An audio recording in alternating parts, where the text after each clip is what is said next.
Welcome to another exciting edition of the Voice of Colonization Radio Show. I don't know why my intro music didn't play, but hey, I'm here. Thank you for joining us tonight. Thank you for another exciting edition. Thank you for all you do. Thank you, people, for making this show grow. I believe this show is going to be the number one show on YouTube, Black YouTube, soon.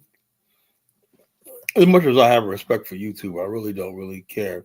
Now, when you have topics like is social media the new slave plantation, you know things are going to get heated tonight. You know how college gets down. You know, based on what you heard last night and stuff like that, I'm going to go in. You know, College Genesis is on a rumble. There's a warpath. And I'm not going to stop. I'm not going to relent. I'm not going to give up until my enemies cease to exist. So tonight, folks, we're gonna basically broadcast to you live in Land, and get ready. Look, like, share, and subscribe. Hit that like button as you come in, folks. Like, share, and subscribe. You know, share this on Twitter, LinkedIn, share this on Facebook, share this every place. Share this on YouTube. Share this every place. Share. Get this. Let's get this party started tonight, because you know this topic is going to be explosive. You know, I'm going to say a couple of things. It's going to piss people off, but like I said, it's better to be pissed off than being pissed on. You know, I'd rather be pissed off than somebody taking a nice piss on me. It's shit. So tonight is Collar Rumble. No, this is a Rumble, Friday night Rumble. I'm taking on anybody that wants to smoke. Anybody wants to call in tonight, want to debate the College Genesis, you know, hey, look, I'll give everybody a free chance, you know, to come up here and speak your mind and everything. This is a place of opinion. I had Kung Fu Fanta on last night, right? I guess he's a fan of Kung Fu movies, so am I. And I had a good conversation with him, you know, nice chap. You know, and then Ant-Nam said, Collie, you know he's white. Like, what? People have some idea that because you're a Pan-African, a black nationalist, you know, particularly foreign black people, you know, they always say, oh, he's white. You know, look, we've been living with these people 400 years. We know white people. We know white Americans. And basically some of them, and we wouldn't get this far in America if we didn't know how to coexist with them. So because somebody says, Colin, somebody's white, what the hell has that got to do with it? Somebody has information, which is Kung Fu Fantasy really gave us a lot of information. Bomani and I will talk about today. He gave us very vital information, you know, about an adversary. You know, so I'm gonna let him on. You know, I don't give a damn what color somebody is. You know, so if I know you long enough, I'll let you on. I don't care what color you are. I'm not gonna let every white person on, but like I said, if you basically show respect and everything, you know, we'll talk to you. You know, we'll have a conversation with you at least. You know, salute the Dusty brother, the early story. People have interesting names, you know. I would like people come up and explain some of their names. Dusty Brothers too is obvious, you know. He's trying to play like the Dusty Brother. Early story. I don't know what an early story is. You know, maybe that's his show. Early story. Is that your show? Is that a YouTube channel? YouTube channel. That's what you call it. You do it early in the morning, something like that. I'm just guessing. You know, I'm taking a guess. You know what that means. Early story. You know. Oh, good. See, I was right. See how erudite and smart and intelligent and high IQ I am. I can figure things out. You know, obviously he has a YouTube channel, and he probably does it early in the morning. You know, on his way to work or something, or maybe that's his job. You know, he does it early in the morning, so he called the early story. That's nice. You know, nice. Yeah, pretty original. You know, I like that. Well, yeah. So, the topic of tonight is social media, the new plantation. You know, I really think about this topic because I'm saying to myself, years ago, I thought, okay, we're going to build a nation. We're going to build Black African infrastructure. Finally got the chance to connect with Black people. Let's build a... well, that's good. That's good. Good for you. So I thought we figured we'd build at least, we can't build a nation right away, We could build our own social media platforms, based on ideas. Now, what look, you have people when you look at it, and harsh as I'm gonna say this, right? White Americans, right? They have one little disagreement on something, policy, whatever like that, and they'll go off and be like, "Hey, we have this one idea here, right? Let's create a social media site." It's like you have what's that one social media all the time they used to always take up causes, not the color change or something else, I forgot the name of it. It was back in like 15 years ago. I forgot the name of it, not the color change. It was something else. I forgot what the white one, I forgot what it was. But the bottom line is they basically gathered on similar interests. Then you got the Daily Coast that came around and whatnot. Basically, they were liberals, but they figured like the mainstream media wasn't liberal enough. So they created the Daily Coast. And then they had the Young Turks. They created their own platform, their own outlets and stuff like that, And what evolved out of that was the fact that, okay, you can create a platform and everything, but to disseminate it, you had certain gatekeepers. You had Twitter, you have YouTube, you have Facebook, and Twitter. I mean, I said Twitter, and your Instagram, and now you have TikTok, right? If you have a website or whatever, like social media, you have to use all these platforms to get your message out there. So what these people did was, and white boys are like that, they're like, oh man, we can't let people who might be hostile, because that's what the difference between them and us is that they care about getting their message out there, But you got Negroes out here that think they're all big and bad. Oh, listen to Angry Man one time. I don't know what's Angry Man. I don't think he's been doing shows lately. And basically he's like, yeah, I'm scared of getting deplatformed or like that. And it's just, I'm saying to myself, so in other words, your strikes on your YouTube channel is like the new slave master's whip. Oh man, I'm gonna get demonetized and whatnot. Oh, I can't say that. Let me like the people like Carla, man. You gotta watch how you say. Get the fuck out of here. I'll say what the hell I want to say. If YouTube comes in here and tells me, like yesterday, I played Body Boy tribute to O'Shea. Body Boy, right? And I played a little bit for Bamboo. No tribute to O'Shea. And I got striked on my channel. They took my video down. I had to edit that and I had to put it back to the show from last night, right?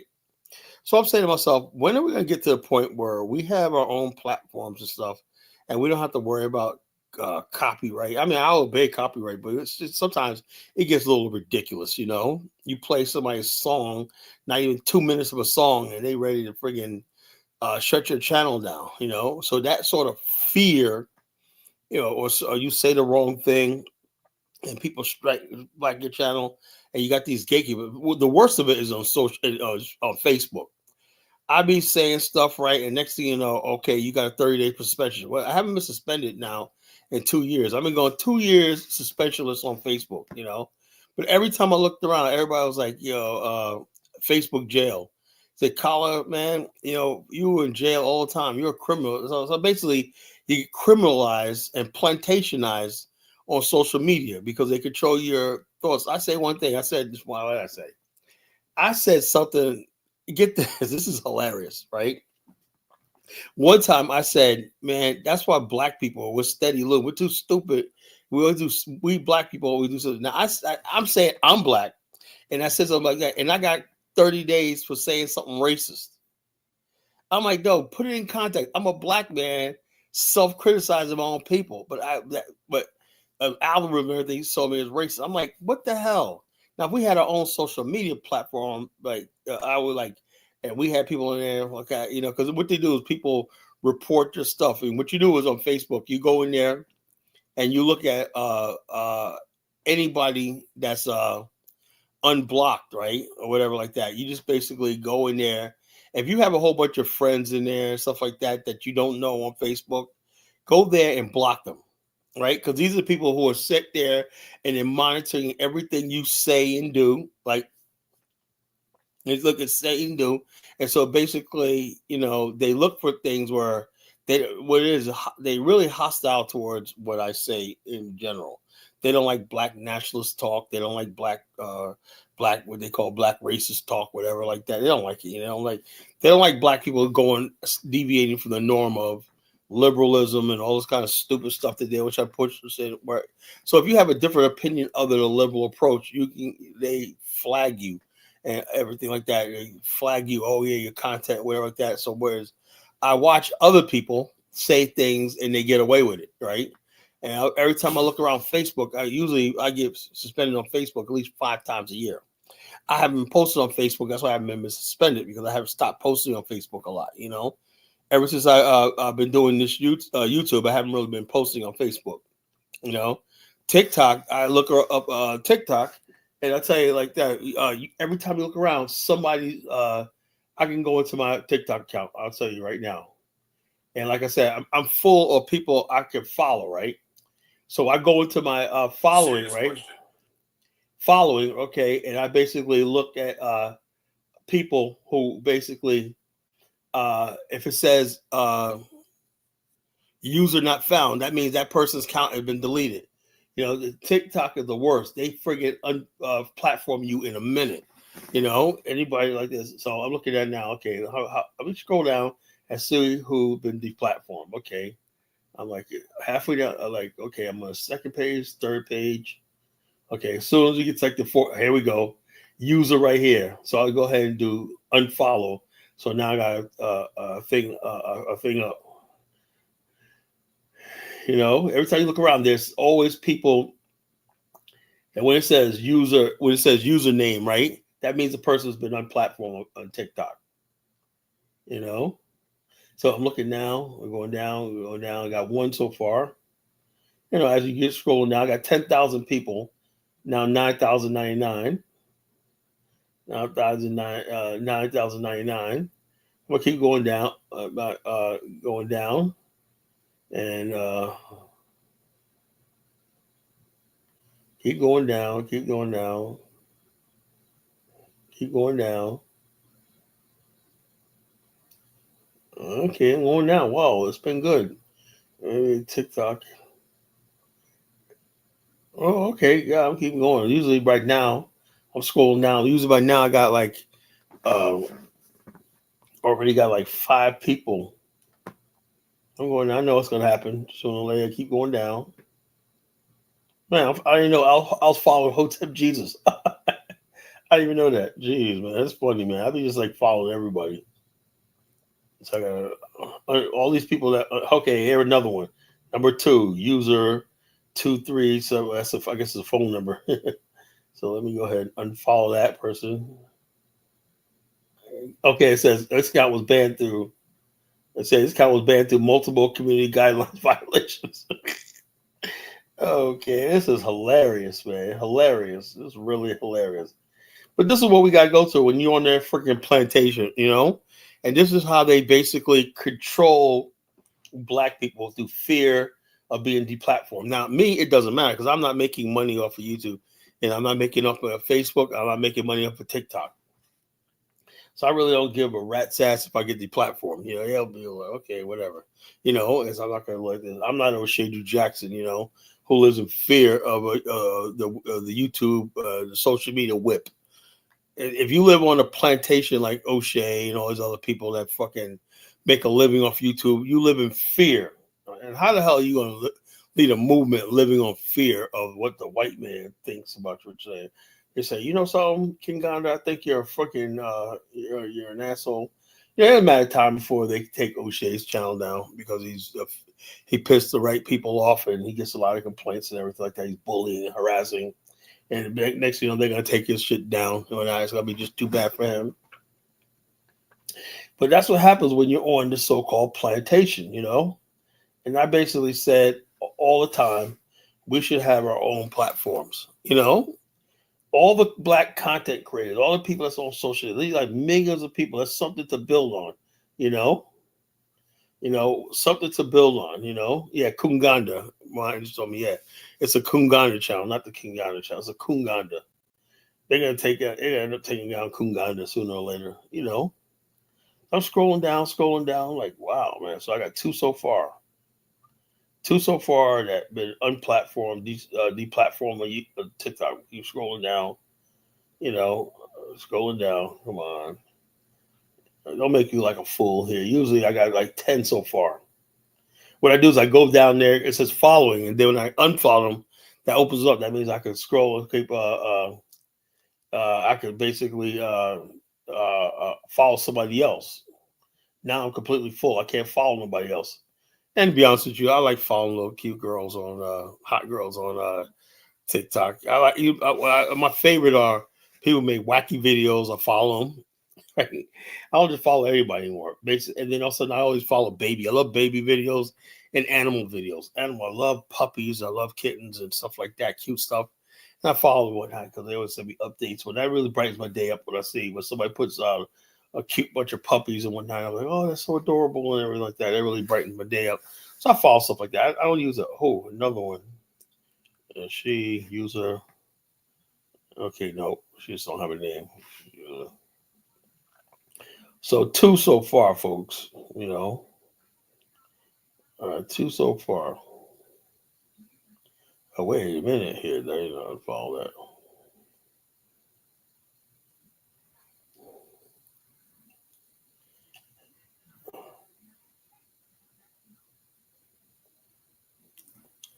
But yeah, but you see what I'm talking about, right?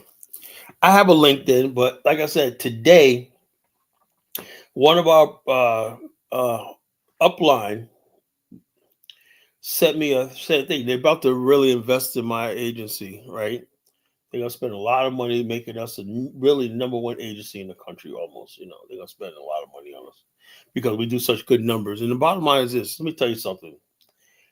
We built our agency, African American owned family agency, right? And they're so impressed by our work and our numbers and everything that we got invited to Dallas, to meet the heads of the company, the corporation, everything like that, and what you call it. And so basically, we got there because of not DEI. We got there because we busted our assei, and we worked hard, and we basically are professional. We're the top in what we do, and so therefore we got invited down. Now some people will say, "Oh, listen to this idiot Charlie Kirk talk about black men this and blah blah blah." So you got this whole thing going around thinking that all black people who are successful got a hand up from the fucking white people. That's bullshit, When I'm there, my sister there, my brother there, we're there because we're good. Because in the real world, I don't know what you guys do or what you do for a living, but let me tell you something. In the real world, only thing counts is results. The only thing people want to hear in the real world, they don't want to hear about race.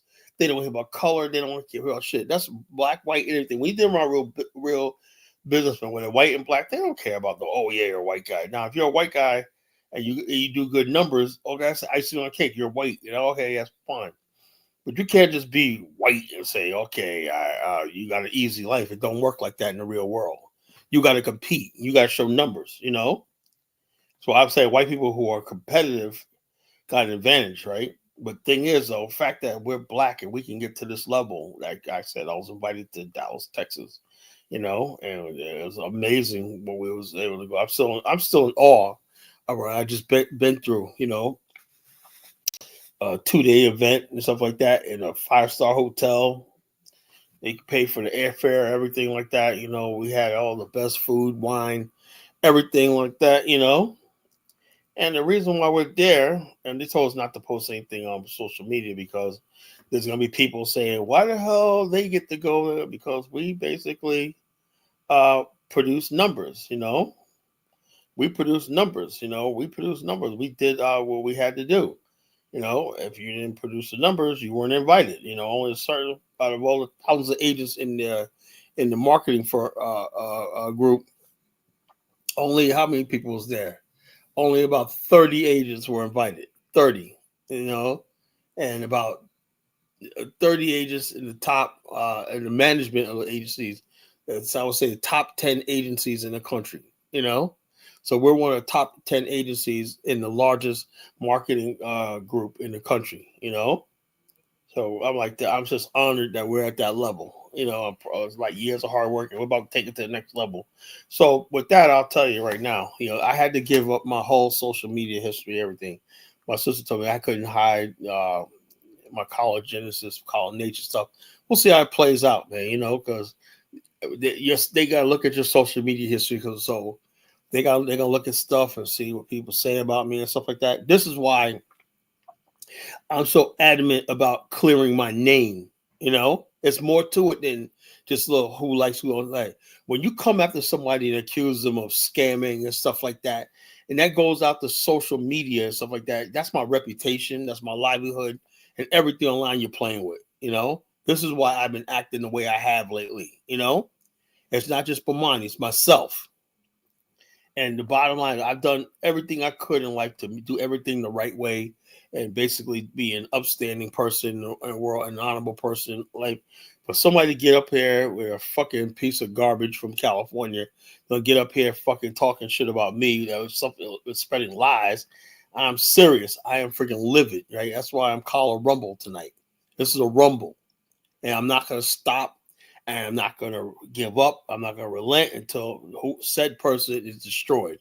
That's the way I am. I don't forgive. I don't forgive. I don't forgive. I don't forget. Anybody knows me, I'll be your brother. I'll be your friend forever.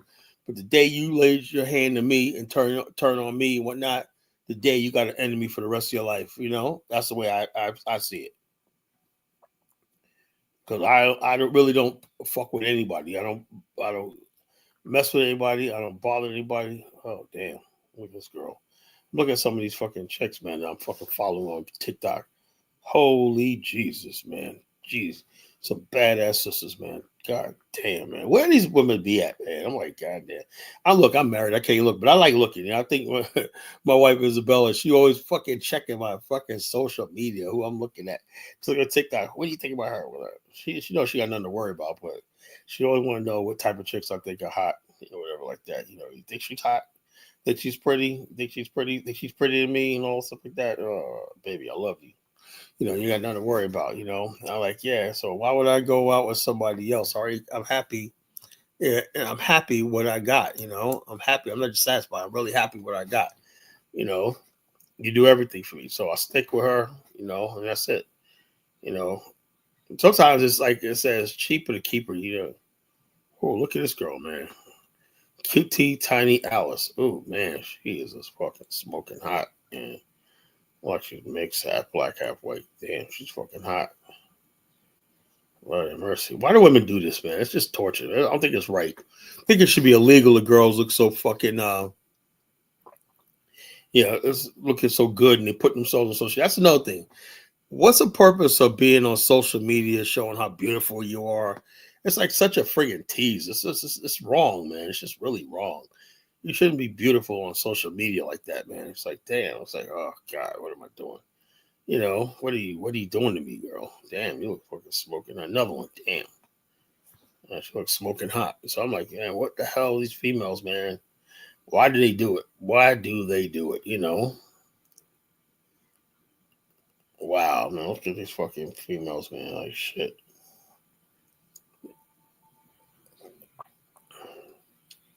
That's what I do. I look at freaking kittens, cat, puppies, and cute chicks. That's what I use TikTok for. But there's a lot of people who be doing a lot of information, on there. I follow too. When people, a lot of Pan Africans, Black nationals, I follow on TikTok and stuff like that. People gotta have a lot of information, man. Look, there's a lot of smart. But TikTok taught me there's a lot of smart Black people out there, right? You don't see them on YouTube that much, right? YouTube don't track the friggin' smartest about. Oh, another one. Okay, I'm at number 3. Okay, three people I had to unfollow because the account's been deleted. So I got 3 slots I can follow 3 more.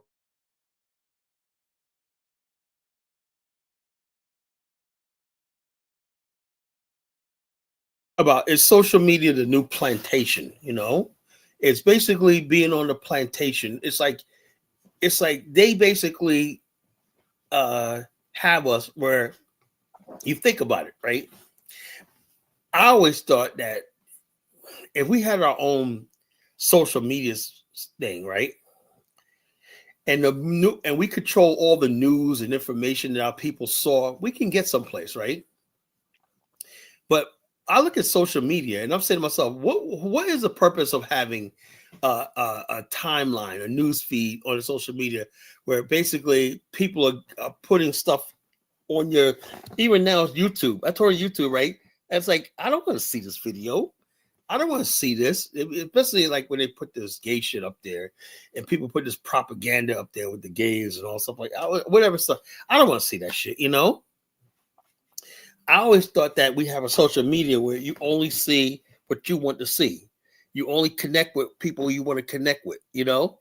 But this idea of basically people just putting stuff there and cramming you information that you never asked for, or like that is ridiculous. That's why I say it's social media, a new slave plantation. These people controlling us through social media. Is it time to get rid of social media? Is it time to come off social media and freaking get rid of this thing and find something else?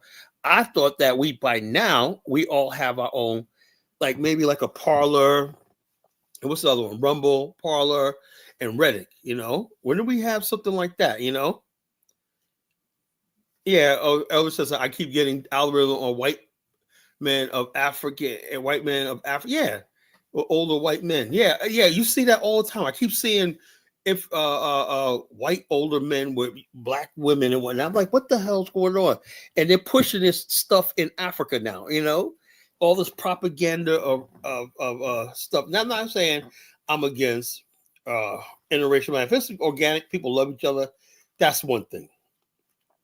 But when there's a thing where I feel like black women are being preyed upon by predatory white men, they put these images of this perfect white guy that doesn't exist. You know, this Brad, you know, he comes in, he has the blonde hair, he's obviously got money, he comes from money and everything. And every black woman thinks there's a white guy out there that's going to wait to sweep them up off their feet and everything. And this propaganda they keep pushing. And it's one thing, okay, you see it in the mainstream media, right? But you turn on social media, you don't want to see that, right? But why do we see it? Because we don't have any control over what comes in on our way.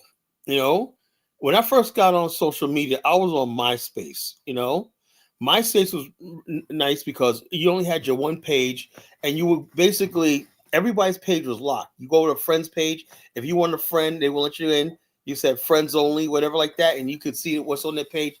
It was very private, you know. If I didn't want you seeing something on my page, it was my page, you know. It was my space, you know. There was no news feeds or any friggin' thing on the main page. It was just your profile, and that's it.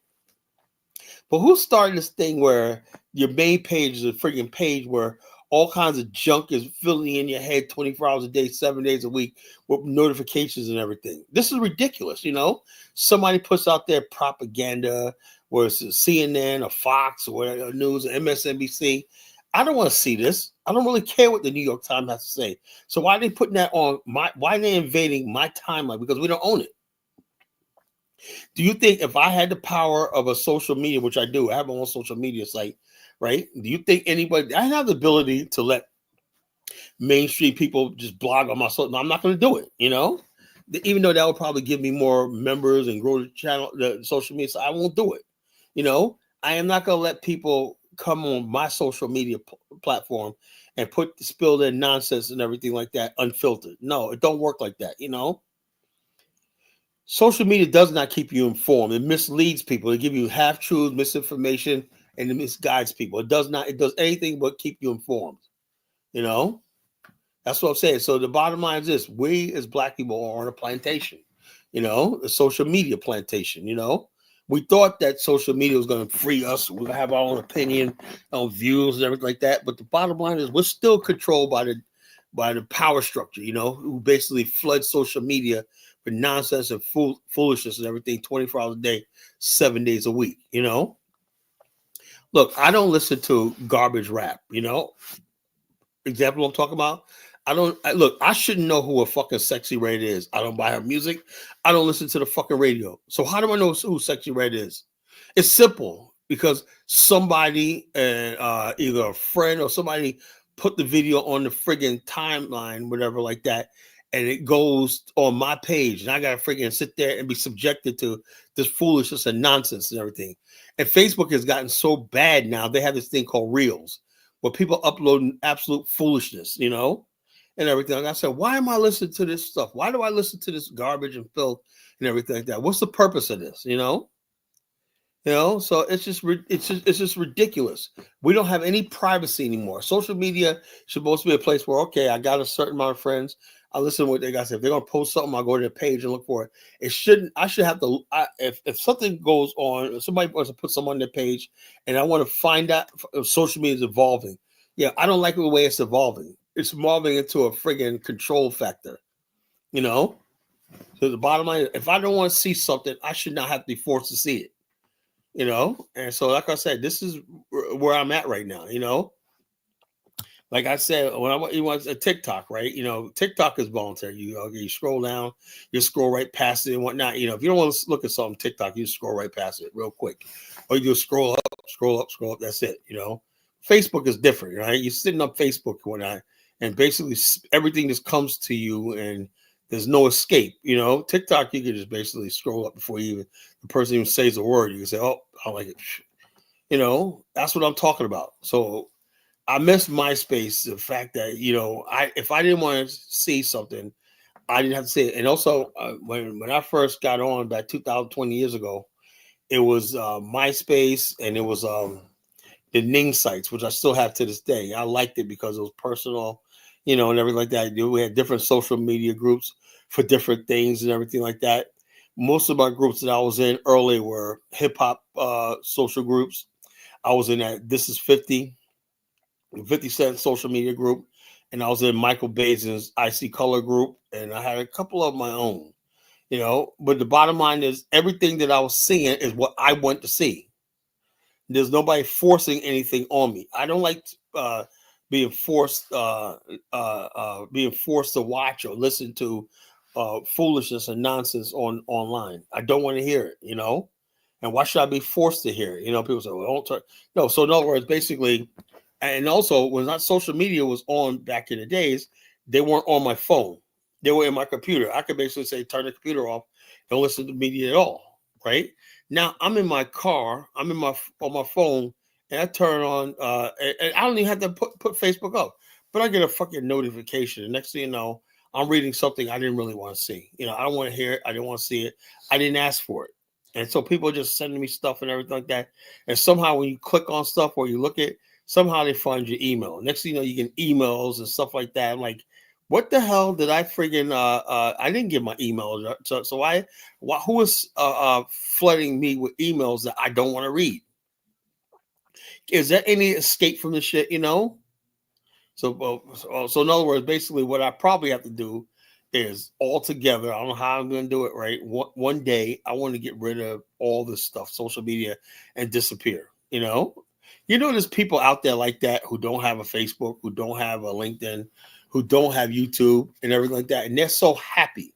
I know people like that who do not have any social media and they're very happy. Oh, no, I don't know what that is. Oh, there are people out there who still don't have social media, who still don't have anything, and they're very, very happy and content in life. All they know is they watch what they want on TV, they go to the movies and everything like that. There's a growing number of people who are being like that because that's freedom. Right now, this is not freedom. This is not freedom when you're on this cyber plantation called social media. So when somebody gets up here and tries to dictate to you because they have a large platform, they got almost 500,000 so-called subscribers or whatnot, and they're putting out nonsense and foolishness and everything like that, they are fucking part of the problem. I think you understand where I'm coming from. They are fucking part of the problem, So it is what it is. So we're going to talk about that tonight, Is social media the problem, it's something maybe evolving, but I think it's devolving.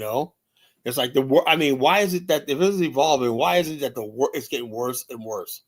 There's more and more filth. Do you think we would have people talk? I saw a thing today, and half the stuff I get is from social media, right? Stuff I really don't really care about, but I'm forced to listen because it's like, okay, somebody put an article. Let me go to my timeline right now on Facebook, see what the hell's going on. See what I tell you. Let me go Facebook, right? All right. Okay. In the reels, all I'm seeing is young girls showing their hind parts off. And particularly black girls. There's so many black girls out there showing their behinds off. It's like, and also the number of African girls, girls from the continent who are getting on social media showing their bodies off, and a lot of women coming from like third world countries and stuff like that. They're basically all they're doing is showing their bodies off and stuff like that, and how sexy they are when not to friggin' men. I guess it's just that's what it is. So in other words, basically that's all women think they're about now. What happened to women's rights and stuff like that? We've been told, right? Don't look at me as a sex object, Collar. I'm a man. I'm a woman. I'm a human being and everything. Well, damn, on social media, it don't seem like it. You got the friggin' social media, and you got your behind hanging out, your boobs hanging out, stuff like that. And I'm saying to myself, what the hell is going on? It is what it is. So women, it's like it's just a mess. It's a mess. So I'm scrolling down. Okay, I'm looking at this. Okay, when somebody puts out an article, right? Now, here's my guy Bam, right? He shares a lot of stuff, right? But if he shares stuff, right, I should be, if I want to look at this stuff, right, I should go to his page and say, something, I want to go to Bam's page and basically, Bam's page and look at what he has to say, But no, I'm scrolling on my timeline and I'm looking at a friggin' article, and two guys fighting in a laundromat, brutally fight, two brothers brutally fighting each other in a laundromat. Like I am subjected to this shit, So I'm saying to myself, I'm looking at this stuff like, why do I gotta look at this? Why? Why I look at this? Here's another reel. Why am I watching an old man? The old man put his hand under the girl's skirt. The girl felt it immediately. Why am I watching this stuff? I didn't know how you wait. There's another one that's popping up nowadays. I'm gonna put this up. This is what I'm talking about, right?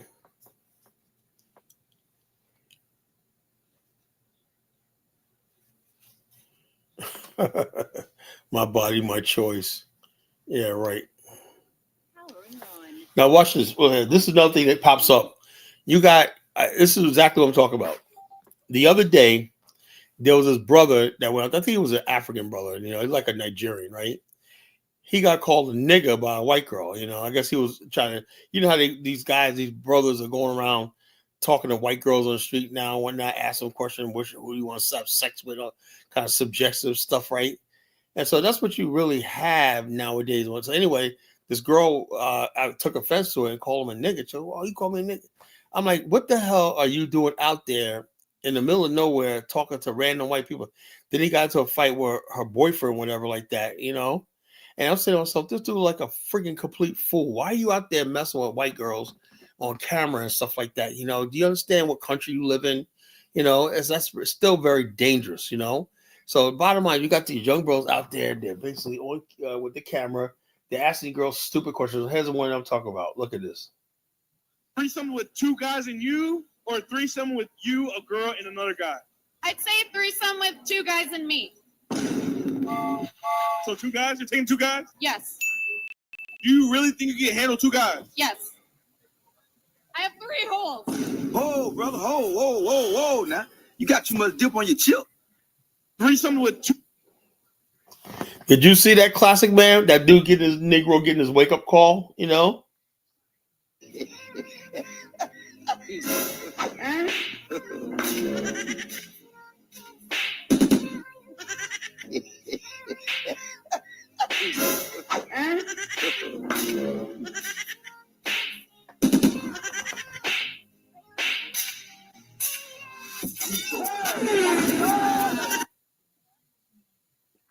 So basically, yeah, like I said, Negroes getting that wake up call, getting it like that, Negro guy's wake up call, yeah. Yeah, that girl called him a nigga, I was like, whoa, man. That's what you get, man. You go out there try to talk to random white girls when I should call him a nigga. Said, get away from me, nigga. And I was like, whoa. I can't believe you just called me a nigga. I said, that was definitely a foreign black dude. That wasn't a black American too, you know? Yeah, I know he wasn't. I hate the term FBA. He wasn't FBA. He was a fucking one of these stupid Nigerians that come here thinking they fucking gonna get with white girls and shit like that. He's like a Michael Olawale type, you know, thinking you're gonna get with white girls. You call him a nigga and whatnot. Then the dude starts swinging on him and whatnot, you know, boyfriend or friend, whatever. Starts swinging on him and whatnot. I was like, damn, man, how you gonna be in a situation like that, man? What the hell? So yeah, so it is what it is. And that's another thing. These people come over here like that friggin' that dancing Nigerian fucking fool, you know, and go to you know, do with the muscles, goes around making shaking his ass in front of all kinds of white women and shit like that. And you have to put out a disclaimer, this is not one of fucking us, you know. This is not one of us. This is one of these fucking immigrants who don't care. Social media is just basically destroying us, our image around the world and stuff like that. Because the stupidest people get online, the stupidest people do the stupidest things online, and we're subjected to it. You know, we're not free. We are not free. You know, what was supposed to be something I thought that 20 years was going to free us, we can have our own expression. Now the very worst of us have a platform, you know, and that's what we're talking about tonight, you know. You know, so when people get up here and talk about how big they are on YouTube, how big they're like that really don't mean shit. Sometimes I think YouTube and people with big audiences and influencers are a fucking problem. You know, I think influencers are a freaking problem in our culture. And say, Carl, you're only saying that because you don't have a big platform yet. No, look, the bottom line is I don't even think I would even want to let this platform even get that big, to tell you the truth. I'm satisfied with what I do and stuff like that, you know? Yeah, black immigrants, like, yeah, they love doing that. Black immigrants come on here and think this is paradise. Oh, we got these white chicks on there, you know, they laugh at you and whatever. The bottom line is this, when they let you really know how they feel and whatnot, they're going to call you a nigga. You know, you're going to get your Negro wake-up call, you know? So this is what we're talking about tonight, you know? Irresponsible social media, right? Is social media the new plantation, you know? Why is it that the Coons, the Sambos, and all these other people are running around, you know, freely and destroying our image and stuff like that, making it hard for the rest of us to coexist and have a good time or live in peace in this country and everything like that because of freaking people that want to act a fool and want to act dumb and stuff like that, you know? They want to control us and to control us. So people are starting to delineate worldwide. I heard there's a descendants of British blood. Yeah, a lot of times, you look, social media is basically uh, uh, it's creating groups of people that, you know, like years ago we used to always say we're POCs, people of color and stuff like that. You know, Ray Musi says techno feudalism, usury, central banks, not free market, slave markets. Yeah, that's what it looks like. It's like a few people control all the stuff that we see. I should have known years ago. I thought, yeah, internet was going to be the equalizer of the mainstream media and stuff like that. Boy, was I wrong. You know, boy, was I wrong. I was so wrong. I thought, man, we're going to have social media. People are going to tell the truth. And we're going to have an alternative way of thinking. I was never more wrong in my freaking life. You know, all people are doing is basically piggyback on stuff they hear in the mainstream media and spread it to social media. So it reinforces, social media reinforces already the social norms and the media that's already out there. That's all it does. There's no challenging in social media. I thought it was going to be an alternative. You know, you hear something on MSNBC or Fox News. Okay, let's turn on social media. Social media, you know, yeah, I know. Before social media, I thought Africans were perfect. I changed my name to an African name. Social media showed me a side of Africa, and I'm like, well, damn, man. I thought we were bad. I thought Black America was bad. I was like, fuck, man, these motherfuckers just fucking lost. You know? I was like, man, what you call Africa is fucked up, man. Social media just explained to me why and also social media tells me it's like, damn, maybe slavery was a good thing, man. Shit, maybe maybe we're lucky we got the fuck out of there, you know.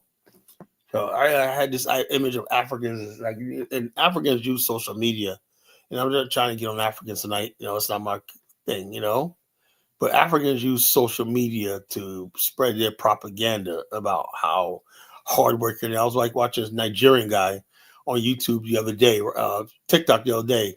He said that when he came to America, they always have this story.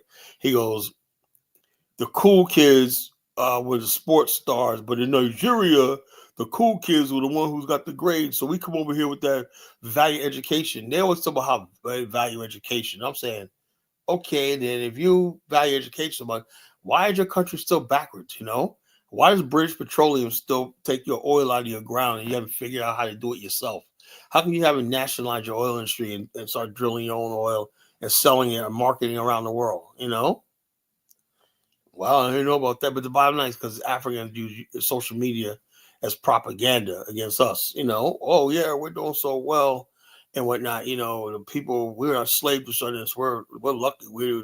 No, it's just the opposite. Unfortunately, it's the opposite. The Africa should be something we look up to, but it's not. And that's why a lot of people, even though the Africans understand, why don't Black Americans want to be Africans? Well, social media basically has made the image of Africa even worse than what it always was.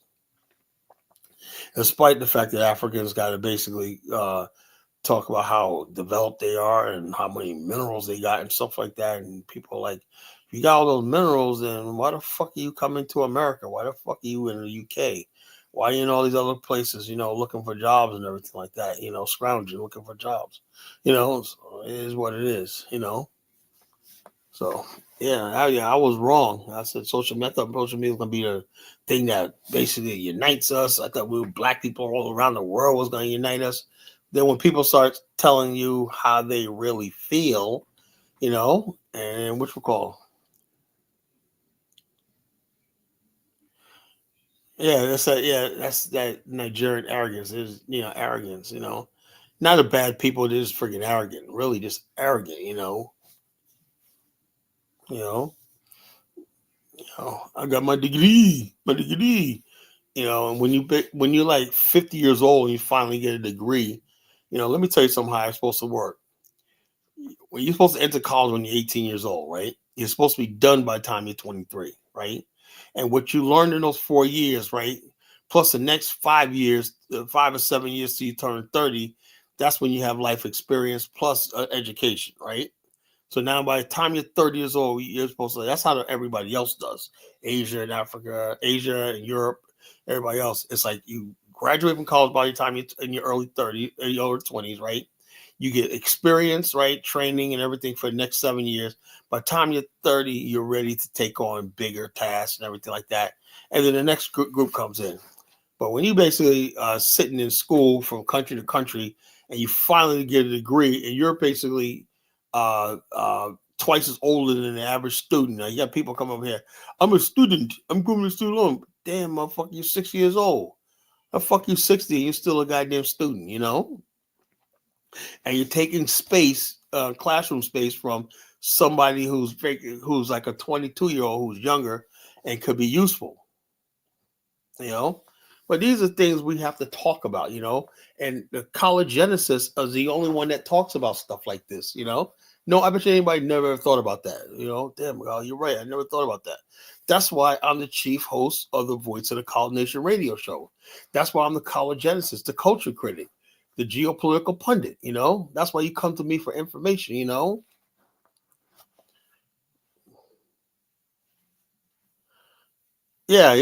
That's the thing, And also, what's so bad about Namibia and South Africa? Do you know they are actually pushing to make Western Cape an independent country for white people? And white people will flood in there from Eastern Europe, and you will have a whiter stand there, a cracker stand there, and everything like that. And Africans seem like the South African blacks seem like they're almost powerless to do anything about it because they have such a good propaganda machine. And that propaganda machine through Afroforum has reached into the core of America, and it convinced them that they're being genocide. So basically, they're looking for the Trump administration to support them in their quest to have Irania become a republic, and Western Cape completely succeeds from South Africa and everything. But the bottom line is they might even do that in our lifetime. You might see an Afrikaner Republic in South Africa or European Republic in Africa, and you'll never see an African, African Americans and Jamaican and Caribbean slave descendants having a nation of their own in Africa, which would be justice, But the white people basically, you might even see a China stand in Africa. Chinese might grab a piece of territory and declare themselves independent, Africa's up for grabs, except for everybody except for us. But this is what it is, and these are things I like talking about, I don't know what Kunganda's talking about these days, They seem to be more concerned about a few black people making a couple of mistakes in West Africa and stuff like that, The Kunganda channel's not talking about white supremacy in Southern Africa still. When you hear Kunganda talk about that, Why? Because Kunganda channel's scared of being deplatformed, demonetized. They're scared of being called racist, stuff like that, And when the day comes when somebody calls me a racist, I'm like, something? Fuck you, YouTube. Fuck your platform. I'll move on. If I can't say what I want to say and everything while I'm worried about offending somebody, then you can go to hell. That's the way I see it. I'm not going to live on the social media plantation. I'm not going to obey their rules and be nice and everything. I mean what I say when I say it's time for us to have a nation. And I mean that with everything in me, It's only black Americans falling for the delineation as described by Tariq. Yeah, what you call, there's no freaking, I believe every group of people should worry about their own, right? But me personally, this idea that we got to separate ourselves. If an African person wants to be down with me and wants down with us, I welcome him as a brother. If a Jamaican or Caribbean wants to be down with me, I welcome him as a brother. This idea that black American, look, a so-called black American, O'Shea Duke Jackson, so he says he's black American. I don't know. So, okay, let's take him as word. He's black American, right? And he's fucking trying to destroy me, and he's trying to destroy Bomani, and he's trying to destroy other so-called black Americans, right, without any evidence or proof, whatever like that. So what's the difference? With friends like that, who needs enemies, Who needs enemies when you got friends like that? So, yeah, like I said, these people who got on these social media platforms, they're really dangerous, Because people basically on social media nowadays, man, all they use it for is gossip, starting beefs and everything like that. And it's like no escape, And also, let me tell you something. Most of the people who are going to the continent, black people in America, they're not on social media. Most of the people I know who are successful, I'm not saying one-sided Pan-Africanism. Thing is, Royal Honor, I know what I want out of Africa, right? I see the thing is, it's only one-sided when you don't have anything. The thing, black people in America have never had anything that they wanted. Africans are smart enough to get what they want. They're smart enough to come over here. Okay, black people in America, we'll go to your HBCUs. We'll go to your Harvard, We'll come over here and take your roles in Hollywood. We're like this. But we've never said, what the hell do we want out of it, right? And when you say, put your foot down like I am, say, this is what I want. Like, that's why I go to Liberia. I say, this is what I'm about. This is what we want to do here. Blah, blah, blah, blah, blah, blah. And I let them try to tell me no. If black people in America are so weak, they want to sit back and just let other people dominate on them. Of course, people are going to do it, Right now, yeah, it is one-sided because we have never put our foot down and said what we want. And I drew the line in the sand. My price is I want the full support of the whole entire black race for an African. That means an African-American, African diaspora, slave descendant homeland in Africa where we can create our own government, our own state, our own land, everything like that. That's my line in the sand. When you take on the idea of an African, that's what you want. See, the problem is you don't want anything. You don't have what you don't want. You can't just sit here and say, I don't want nothing. I don't need nothing. But like that, of course, people are going to, in the relationship of black people, they're going to take advantage of you, It's not Africans or Caribbeans' fault that we basically don't have a plan. We don't know who we are. We're mixed up, confused, and foolish and everything like that. We're about play instead of work and everything. These people coming over here to this country are not playing games. They're trying to freaking win, So therefore, if we don't have a collective game and whatnot, can we basically blame them? No, I'm not going to blame them anymore. It's us. So that's back. What are your end game? I don't know. You know, you go to Ghana right now, everything is still one-sided. You know, the Africans on the ground make all decisions and everything like that. You know.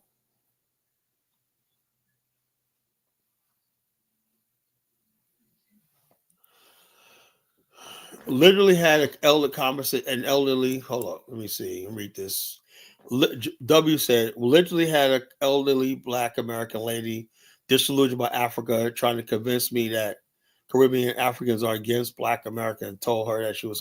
The bottom line is this: they're not against Black America. It's just that these people, they don't go to Africa with their self hate. Most Africans, you know, their tribe, they're proud of it. They're not going to give that up, you know, so they're going to stick together. And the Caribbeans seem to know who they are, or like that. So those type of people who know who they are, I understand we're all Black, but it's the Black Americans always trying to run away from who they are, you know. So that's why I said people don't want to be around people who don't know who they are or don't respect who they are. When you start standing up for yourself and saying, this is who I am and everything like that, and embrace your heritage, you say, I'm African American, this is my heritage and everything like that. This is my future. This is my past. This is my present. This is my future. I know who I am. I have a sense of agency about myself. Then you'll see your fortunes change, right? That's why I tell people Black America, start with Liberia. Why? Because that's a country we out of every group of people in the Black diaspora, we built that country. You know, start with there. You know, that's what your natural home in Africa. You know.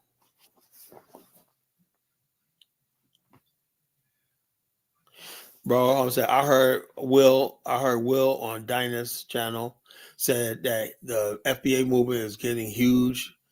Well, yeah, I don't know. It's like this. There's a lot of different variations of the so-called FBA movement. You know, I think Black people have never really had an identity.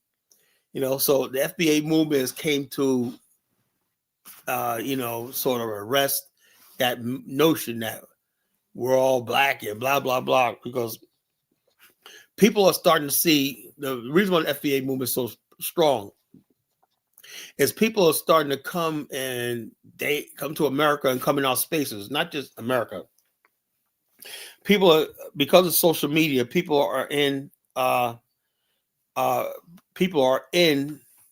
each other's spaces, right? An African, basically, or Caribbean, somebody who don't live in America, don't have this experience in America, don't understand racism and everything, don't understand why we are talking. They'll say Black Americans are victims and everything like that. They're dismissive of Black America's pain.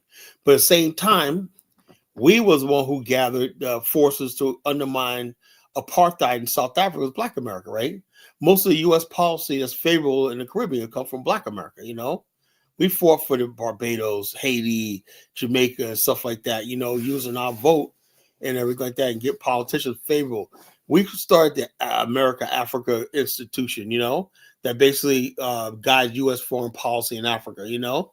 USAID was mostly spearheaded by African Americans, you know. But the thing is, though, all those institutions never benefited us, you know. And also people, we never got behind the Black people who are also trying to stake a claim on their ancestral homeland. We should have, Black America should be, why don't we support the Black community that's in Ghana right now, a growing Black community? How can we not supporting that community in Ghana? Can we, so when things fall left, right, as W just say, can we blame the Africans and the Caribbeans? No, because they only taking out for themselves. We're not looking out for each other. When you go to Africa, the African Americans, except for the last time I went there, I brought together a couple of brothers that I met on YouTube and whatnot. You know, they got the channel Do Africa. You know, I met them and whatnot. I said, "Yeah, I know you, Kala. You know, you on Dinah's show. Yeah." I met a few people that know, and recognize me from Dinah's show on YouTube. You know, and so basically, Black African Americans are starting to network with each other in Africa. So it's changing, it's turning around, you know. And then we start building and stuff like that, and we start taking what we want. We start buying land and building and stuff like that in Africa, and we're helping ourselves out and everything like that. Then things will change. But you can't basically do nothing. And while these Jamaicans and everybody else are united, they come together, you know.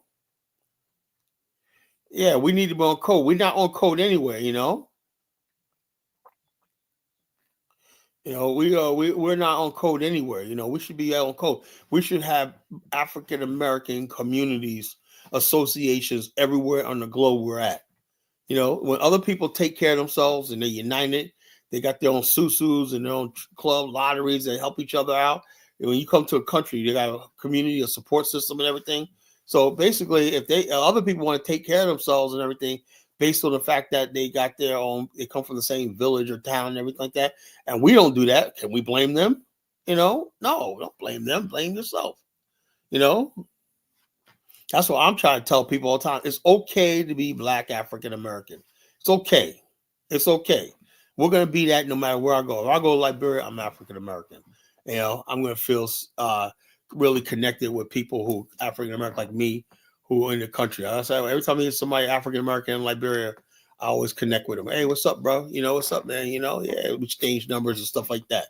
That's how you do, you know, but you don't go over there and it's like, oh, I'm going to be a Ghanaian now. Every time I see stupid, ignorant Black people talking like that, I'm going to be a Ghanaian now, you know, I'm going to be a Ghanaian, we're full-fledged Ghanaians. I want to be a full-fledged Sierra Leonean, all kinds of stupid stuff like that. And then when it doesn't work and you realize that people are not trying to help you or they're basically against you or whatever like that, you said, man, this Pan-African thing one-sided. No, it's only one-sided because you didn't put your foot down and say what you want. You know, you didn't draw your line in the sand. You know, you didn't say what your price is. You know, I said my price. You know, it's like bottom line is this: if you don't support my goal of an African, we got nothing to talk about. You know, we could be we're no longer brothers. But that's the link in the chat where you want to call in and comment on stuff. Is social media helping us? Is it keeping us in bondage? You know, because like I'm seeing right now, I'm seeing people who are leading us because they got large platforms. They ain't got shit to say to us, got nothing to add to us, nothing to edify us and everything like that, you know? FBA say that Africa, they're ashamed of being African. That's unfortunate. You know, I'm trying to make people understand that, you know, the FBA is a sad thing. It's like they basically are going to a plan. Let's think about it. When you say you're a foundational Black American, basically what you're doing is joining the plantation. You know, when I say I'm African American, I'm acknowledged that my ancestors came from Africa here by force. You know, I'm the original African story in America. My story began in Africa. It didn't begin here. You know, I'm not a plantation Negro in America. I'm a stolen African. That's the way I see it. I just evolved out of the fucking American plantation system. I'm not American, period. I'm an African American. That means I'm an African that resides in America, but I'm one of the original Africans. I'm not an African immigrant. I'm the original Africans that came here via the transatlantic slave trade. That's all. You know. Go ahead, Dave. What's going on, brother? Yo, good evening, Carla. How you doing, man? How you Good. doing? You still at? You missed last night's show? Yeah, man. Yo, man, what's going on with this whole situation? I mean, it's crazy. It's getting out of hand. I saw O'Shea. He made a video about Bomani and You know, I saw the video that he made about Bomani. Yeah. So Man, basically, I don't understand where's this beef coming from. Carla? it's I don't. all What fucking did you envy do? and jealousy. That's What all. did you do to people? What did you do to these people? Nothing. We would say minding our damn business, you know, and basically he just go off on this. Where I'm exposed scammers and whatnot, but he hasn't exposed JT, the bigger figure. He has a big platform. JT, the figure still people still owe. He'll still owe people money in Kenya. You know, has O'Shea talked about that? No. You know, we had a situation with my good brother Dynasty Mears. That's my brother. You know, but the bottom line that and that happened around the same time where that this situation happened with Bomani. Bomani resolved his issue. Like what we said, if you believe that Bomani stole money from you, I put the number of the Ghanaian, the American embassy in Ghana in the chat last night.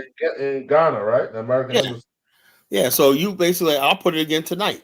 If you believe, also I'll put the Liberian embassy in there. You think Colin's doing something wrong in Liberia? Yeah, you're free to contact them. You know, and it's like that. So when we do stuff like that, and people have nothing to say, then they still running their freaking mouth. You know, that's what I'm so angry about because I know we didn't do anything wrong. You know, Yeah, so it is what it is. You know. I mean, you telling me now social media is the new plantation? Yeah, it is a new plantation, you know, They got because us.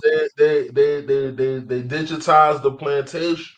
yeah, it is, But man. the We're on a fucking plantation, plantation. but the old school plantation was a little bit better, Kyla. At least we was face to face. But now you can take pictures, video calls, is great groups. Yeah, well, no one's going to play. Like, let me tell you something, right? I said years ago, I said, look, we're going to need to have our own social media platform. How the hell are you going to build a nation or build something, right? And we're basically making YouTube and all these other people rich. You know, there's several YouTube platforms like YouTube out there that Dynas was a part of back in the day, like 8 years ago. No, like 4 years ago. Dynas was experimenting with other platforms, you know. Yeah. And basically, I guess he stopped doing it. You know, nobody going. I had a guy in the BAIO, Michael Roebuck, right? He's a tech guy, right? He designed a platform like YouTube, right? But it was all right. I signed up an account, man. He had a lot of bugs where he kept crashing. He had a lot of bugs in it, but he could have eventually got it off, right? Yeah.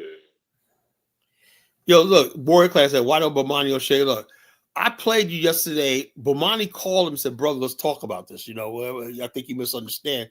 And I showed you the video, what O'Shea said, right? Did you listen to what I said? I'm gonna play it again. You know, I'm gonna show you his response and what he said to Bomani. You know, I'm gonna show you what he said. You know, this is Bomani going to him saying, look, man, you know, let's talk about this. I think you got it wrong. I got receipts. Well, I'll show you what I'm talking about. And he was like, O'Shea wasn't hearing it. He was just basically like, oh, you did it, blah, blah, blah. You did it. Like that. I'm going to show you. I'm going to play the video. I'm going to play it right now for you again from last night. You know, this is O'Shea Duke Jackson. This is who he is. You know, he's just fucking a filthy, filthy, foul mouth person, you know? Oh man.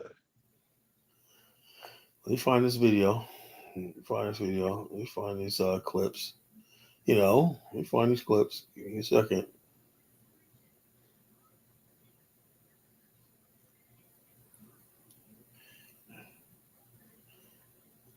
All right.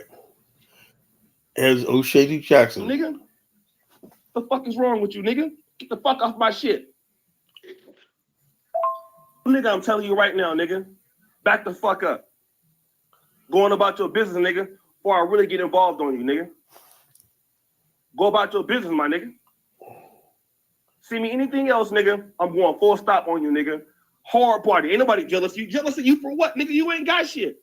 What the fuck am I jealous of you, nigga? What the fuck do you got?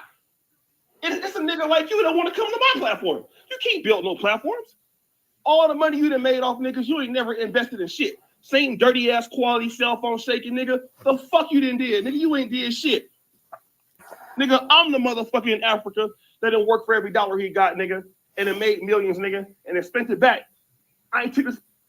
Now, anybody who believes this fucking fool got millions of dollars out of fucking YouTube in Africa, you got to be on crack, you know? Oh man. It's getting out of hand, Colin. Like you said. This guy, what the bottom line is, this guy thinks I guess he did a video today. I guess he's trying to talk about Carmelo Anthony. He thinks I'm gonna fucking let off. I'm not gonna let off this nigga, you know? It's gonna continue every day I do a show. I'm talking about this nigga, you know? Man. And so bottom line is this. He basically, you know, the thing is he had this thing. Somebody, like I told Dynas, I was in Dallas the other day. And we had a business conference. So I had like 10 minutes to call Dynas, you know. Yeah. You know, and I said, look, and then all of a sudden Dynas called me back. Said, you called right at the time, man. We just took a break, you know. We took a little coffee break, you know, and missed the training and stuff like that, you know. Yeah. You know, and all of a sudden I said, Dynas, man, you got to fucking FBA O'Shea own that Jamaican. How the fuck he own him? You know, you stupid fuck. You know, This is what I'm talking about.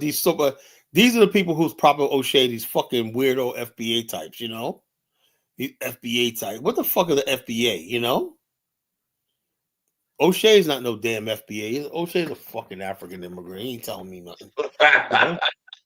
Why did you say that? That nigga's not no. Does he look like anybody you know? Nah. He looks like nobody you know, do you? Right? We don't look like I that. think he aged faster though. He's No, we don't aging know. We don't look like that. You know, we don't look like that, man. You know, we look fucking human, man. You know, that nigga don't look fucking human. You know. Anyway, bottom line is this.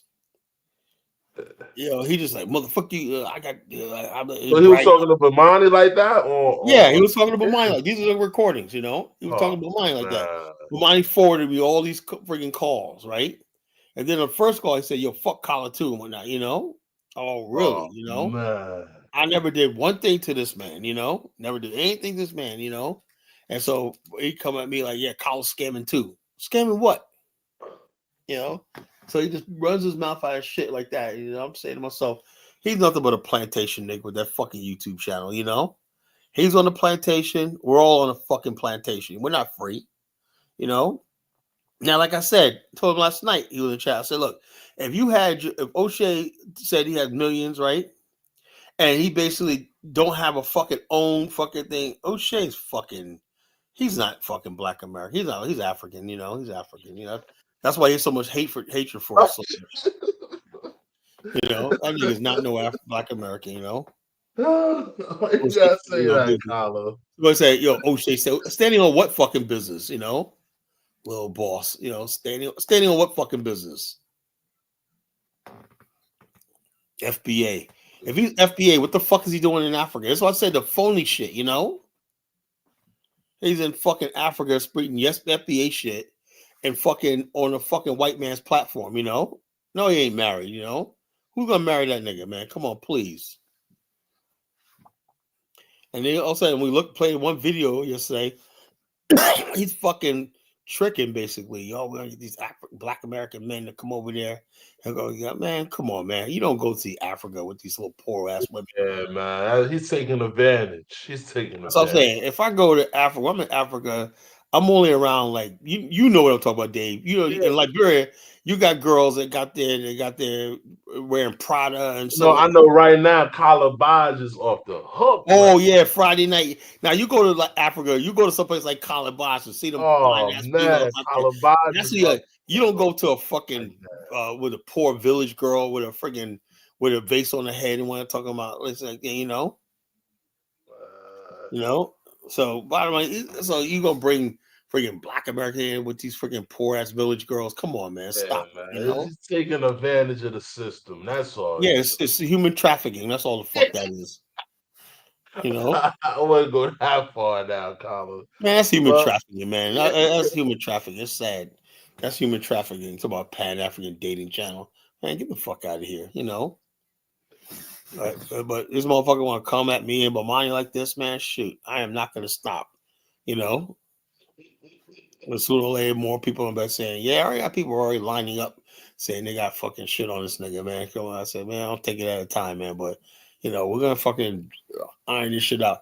Because the bottom line, I would not be with Bomani if I thought he was crooked. You know. I know, Colin, man. And so it's bottom crazy. Line it's just crazy how everything just happens so fast. It's just getting out of hand. Like so like I said, it's bound to happen sooner or later.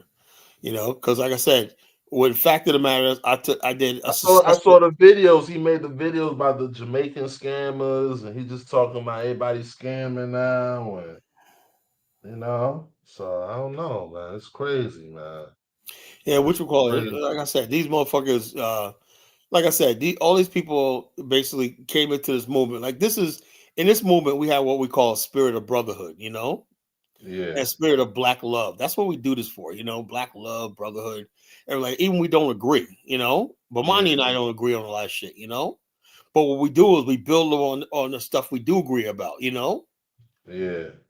But like you said, Carla, like all this FBA and all this other stuff, like you said, back in the day in New York, everybody was just black. It was everybody living black people together, stuck together against the Puerto Ricans.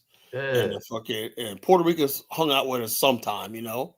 But for the most part, they hung out with us sometimes. Yeah, sometimes they hung out. For the most part, all of us stuck together, like you said. The black people from Trinity, Panama, all these other. I have so many boys from Panama, Trinity, Trinidad, and all these other places like that, Belize. You know what I mean, brother? You don't even know what they are when not, just talking. Yeah, you don't know. When you hear their family, you say, "Oh, they got an accent." You got people from what's that place in Ireland and Montserrat? Remember what's that island? I feel it's an island. I met this one lady a couple of years ago, one of my clients, right? And she was from Nassau, New York, right? And also she was like real deep accent. And her daughter was like completely African American, light skinned chicks, like African Americanized, right? And she was basically, I said, oh no, we're from the islands, whatnot, but highly educated lady when she was tired. Yeah, I but we're playing. But the bottom line is she lives in a predominantly black neighborhood in Virginia, so they could fit right into that's how it is. She goes, yeah, us black people, And so like I said, I never knew anything about. We never knew anything about it. I know. We never knew about there's people something saying different about everybody ain't from New York, but it's like we never had that feeling. Like we never had Montserrat, Montserrat. But mind something, Montserrat, Montserrat. And she was like, yeah, a real deep accent, like, but she was like, yeah, I go down here, we come down here. She said, move down here. So when she goes, I want to go to a place where there's more black people and whatnot, and this. And she lived in Portsmouth, right? Virginia. She was a lot of black people here, and stuff like that, And she's from Nassau, New York, Yeah, her daughter was kind of slow, like a light-skinned chick, which is a lot slow. But the bottom line, but her daughter had no accent whatsoever because she was born here, Yeah. So that's what I know. So I don't know what O'Shea's talking about when they talk about Jamaican. I had Jamaican. My uncle's Jamaican, my uncle, my aunt's husband, Jamaican. So bottom line is this. With this nonsense about fucking FBI, I don't know what the fuck this shit is, weirdo shit. These people, if you're from New York, man, it's and Rico said not everybody from New York. Well, New York is a dominant culture in Black America. I'm tired. I hate to tell you that. We said this. Yeah, it is. I'm sorry. Harlem is the mecca of Black culture in the Western Hemisphere. Yeah, Harlem, that's the Black capital to me. Yeah, so that's the Black capital of the world. When you went to Harlem one night, whether you're from Nigeria, you're a Harlem brother. You know what I'm saying? You understood. Everybody be in Harlem. The whole Black world, you be in Harlem. The whole Black world, whether you were Nigerian, you were fucking from Haiti, you were from Trinidad, you were from Jamaica, from the deep South, whatever you were from, man. Harlem was it. Harlem was the culture of Harlem was the modern Black civilization. Rico, you telling lies. This is what I'm talking about when people don't know history. They don't know anything. They don't know history. They don't know history. That's all. That's why I said. That's why I said. They don't know about the Harlem Renaissance and all the stuff like that. The Harlem Renaissance, all the culture and everything like that. And people don't understand. They don't know about all that. So just leave them alone. That little uptown up there, man. A little enclave. A lot of stuff happened up there. In the north side of Manhattan, man. Harlem, man, north of Central Park, Harlem, That's where we settled at, man. That's what we said. We said, look, that's where we stood our ground. All the churches, you don't know about that. All the churches, the meeting ground. People don't know Daddy Grace. You know Daddy Grace was from Cape Verde? No, I didn't know that. Yeah, Daddy Grace from Cape Verde, Oh, Dad, when I was a kid, the girls on the school bus said, oh, Daddy Grace. We had Daddy Graces when I was a kid, man, Yeah. This is the 70s. And girls on the school bus doing patty cake, oh, Daddy Grace, oh, Daddy Grace. We had Daddy Graces in my when I went to school, kids that were Daddy Graces, oh, Daddy Grace. My mother said, yeah, she said in Harlem, that was the biggest thing. He had big parades and whatnot. So that was the biggest thing in Harlem, Daddy Grace parades, Yeah. Daddy Grace had so much money, and so like you give out money and stuff like that, Yeah, man. People don't know. Also, Rico said black New York, yeah, but there were also black people in New York that were already there. You understand something? Yeah, from black people in New York before the large coming there. There were black people in New York that were there for like a few hundred years, all the way back to the 1500s. Even before the first Africans or brought in slaves, there were black New Yorkers that came from England, came from Portugal, the Netherlands, and stuff like that. They're called Atlantic Creoles.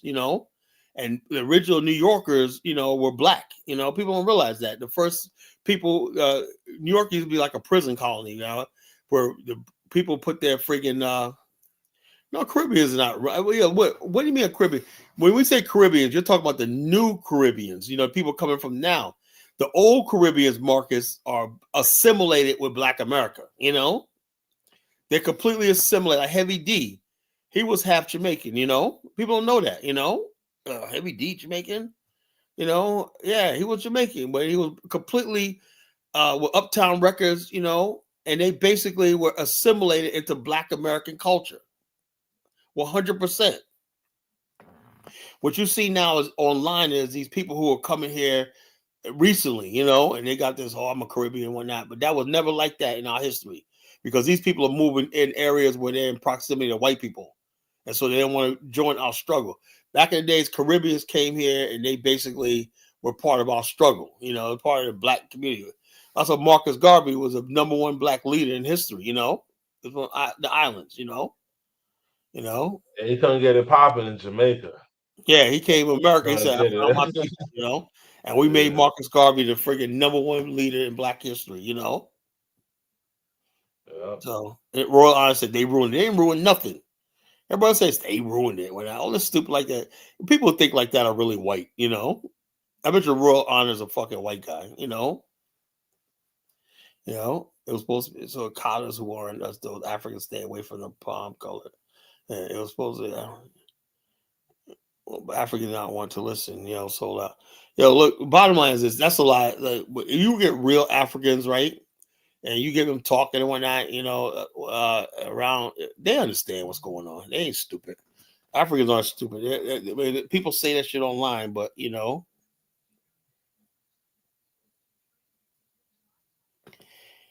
Yeah, but mine said O'Shea has no Black culture. He's from the hood in Sacktown. Yeah, Sacramento. Yeah, never around. Corny nigga. This is a corny nigga from Saffron. Yeah, man. California, Northern California, these corny ass niggas, man. You know, where the fuck they come from? You know, yeah. How the fuck you be a fucking celebrity junk, man? That's New York, man. We just had the fucking style, man. That's all that fucking is, man. You know, that's why we're tailor made for this Black nationalist life. You know. But a lot of the guys right now in the movement, it's okay to use Coast. Americans. First of all, if you're Black, you're not a fucking American. You're Black first. That's what I believe. You know, you're Black first. I'm Black. You know, before I'm an American, I'm Black. You know, that's the way I see it. You know, and reality, when you come to America, that's your reality. You learn quickly. That's your race is your reality. You know. And every Black person got the same fucking reality. They did a thing the other about 10 years ago, and they were basically saying that Black immigrants, African immigrants, they say they suffer from the same racism and stuff like that, even more than Black Americans, you know? Because they would have this really, Carla? Yeah, that was like 10 years ago. Because there was a large number of people saying that was they wanted to go back to Africa. Remember back in like 2010, there was a lot of Africans, somebody they're returning and whatnot, you know? Yeah. It's because they're saying they're suffering from the racism, lack of opportunities, discrimination, stuff like that. Black America, like I said, ain't no free ride in America, man. America's rough. If you're not white, America's fucking rough, man. You know? Yeah, it's rough. It's rough if you ain't white. You know, he goes, "I'm an American." You know, he's offended by. I said, "We're not." He goes, "That's disrespectful." That's the truth, though. You know, I can't just call myself an American. If I was an American, I wouldn't be on this platform right now. You know, I would have nothing to talk about. You know. But because I'm Black in a country, I see the thing is about people with Royal Honor. He's the type of people that like living a lie. You know, people that was on the plantation who really thought that they were home. We're not slaves. We good. Anything we good, man. We ain't no, but master good to us, man. We gonna go. You know, you eat whatever that. All that master asks you to do a little bit of work, whatnot. You know, gonna get out of here. You know what I'm saying? That's Royal Honor, whatnot. You know, America's a fucking plantation, nigga. You know. We limited, Carla. We limited, Carla. Do what the hell you want to do. You could put our three Black billionaires together, like Oprah and Jay-Z. You could put 3 of them together, and they can't even buy a football team, man. Remember that was so embarrassing when Tyler Perry and all of them came together and they couldn't purchase BET. You know? Yeah, it's not. It's because we limited, Carla. We know they don't even probably know that. They not. They probably gonna They probably realizing it because they got a lot of money, but we limited. You know. The founding fathers of Liberia saw all those things 200 years ago, man. They Yeah. saw those guys, man. They was ahead of their time, and I read a lot about them, man. Yeah, they Those were guys ahead of lived their their time, man. They were really ahead of their They time. saw a lot of they you know they missed a lot of things too, but they saw where Black America was going. You know, they Yeah, saw the they said, blueprint you know, of they were just like basically, you know what it was? I'll tell you right now. If you look at where they came from, I did my research. You know, I've studied Liberia like this. Most of them came from areas where Black people achieved some sort of autonomy. You know, Oh, okay. they had some sort of autonomy, like places like Nantucket, places like Fort Lee, New Jersey, Oh yeah, and a lot of them too was in Maryland too. I noticed in that a Maryland, lot of Baltimore. a Do you lot of know in Baltimore at the time? yeah. You know, Anderson. What's his name? What's the first name? I forgot it. The Anderson that came Liberia in 1840s. What's his name? Yeah. Well, anyway, he was a middle class. Baltimore had a black middle class even during slavery. You know. And also, do you understand? Do you know there was a black-owned shipbuilding and ship repair company in Baltimore in the early 1800s? Man, you know, there was a successful black community. Paul Coffey was a successful black merchant in New England. You know, so there was all these black communities, right, in New York that were free, right? But they said, man, although I'm free, there's a chance that I could be kidnapped and sold into slavery. You know. And so therefore they said, you know something? We got our own churches, we got our own schools, we got everything we need and whatnot. We have no contact with white people whatsoever. We're able to feed ourselves, we got farms, everything like that. All we need is a place to really practice what we are called this new culture that we created, the new civilization that we created. And Liberia was a perfect place. All they did was transplant what they knew in America to Liberia, you know? That's all. Yeah. You know, they knew all this stuff like that. They knew all this stuff like building a community, building schoolhouses, you know, having a town hall and stuff like that. Because we had those things in America. All we did was just transfer it to Liberia, where we could be free to build all our everything we wanted without worrying about the white people, racist, and slavery and stuff like that. They were safe, you know. Yeah, man. Yeah, they were real. They were ahead of their time, you know, in their thinking. You know, you got black people like this Roll Honor. He basically like this, dude, man. You're never gonna be anything in America that you never reach your full potential in America. That's the way I see it. You know, that's why I support these brothers and sisters that's going to Africa, making a pioneering. That's They they're taking a lot of risks, man. I commend them, man. I yeah. commend So they're gonna, even though they make a mistake, they got my support. Yeah, you know. I'm not gonna be like O'Shea and talk about ES. I say leave that. So we woman should try to do anything we could to help them and guide them in the process. That's what I'm saying, man. They should have They a got a support. lot of they got a lot of, you know. At least online, they should be able to look and see us supporting them, you know? Yeah. Instead of ridiculing and mocking them, you know? Like what you call people clown the Bag family. I'm like, all right, man, you know, we I got all respect for them, bro. I got respect for they're them. hanging in there, man. You know, at least they out there. They in the trenches. They in the trenches. they're making man. a difference, man. You know, Yeah, the trenches, man. They not even turning back, man. They like, nah, they turning back. we're gonna die here, man. You know, you gotta give them credit for that shit. That's how ancestors in Liberia. Our ancestors in Liberia said, man, we ain't going. Elijah Johnson said, this is where we stand. You know, he go, I ain't going nowhere. You know, I ain't going nowhere. If I have to fight the natives, I'll fight the natives. You know, I have to fight the white man, I'll fight the white man. You know. You know, so it is what it is. But yeah, so yeah, that's what we're talking about. You know, well, I don't think social media is accurate even portraying this movement that we're trying to build. You know, but Kyler, you know you being shadow banned, right? You know they shadow banning you, man. how? What do you mean? No, I mean sometimes some people don't get your notifications. You know, I know your that. numbers are I already moving know that. You slow. know, You got you gotta look at it. You know, all your numbers are organic. You got 800 subs, then you get like 400 viewers. So it's evening out. Your numbers are organic. But to pump it up, they suppressing you, you know, they of course, suppressing I know that. You know, I already, you know, I know that. and then you got a lot of trolls. You got a lot of trolls. I figure there's a lot of people that want to see me fail. Yeah. Fail. People Hey, let me come get in. Kidola on and that. This ought to be good Yeah. for a laugh. All right, Kidola, what's on your mind? Kidola, Yeah, thank you, Kyla. what's Yeah, on your What's up, mind? What's up? Kyla, O'Shea, and Bamani, they all secretly the same. What do you mean by that? O'Shea was hitting on Africa a long time ago. Out of the blue is not Pan-Africa. O'Shea used to hit on Nigerians, hit Nigerians a lot.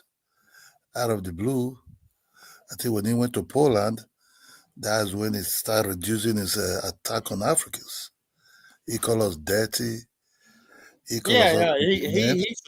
he used to say shit about you, the Africans all the time. Yeah, so when he favored him because he was getting a lot of money from that hitting on Africans, this one thing I get confused about Black America. It's all commercial.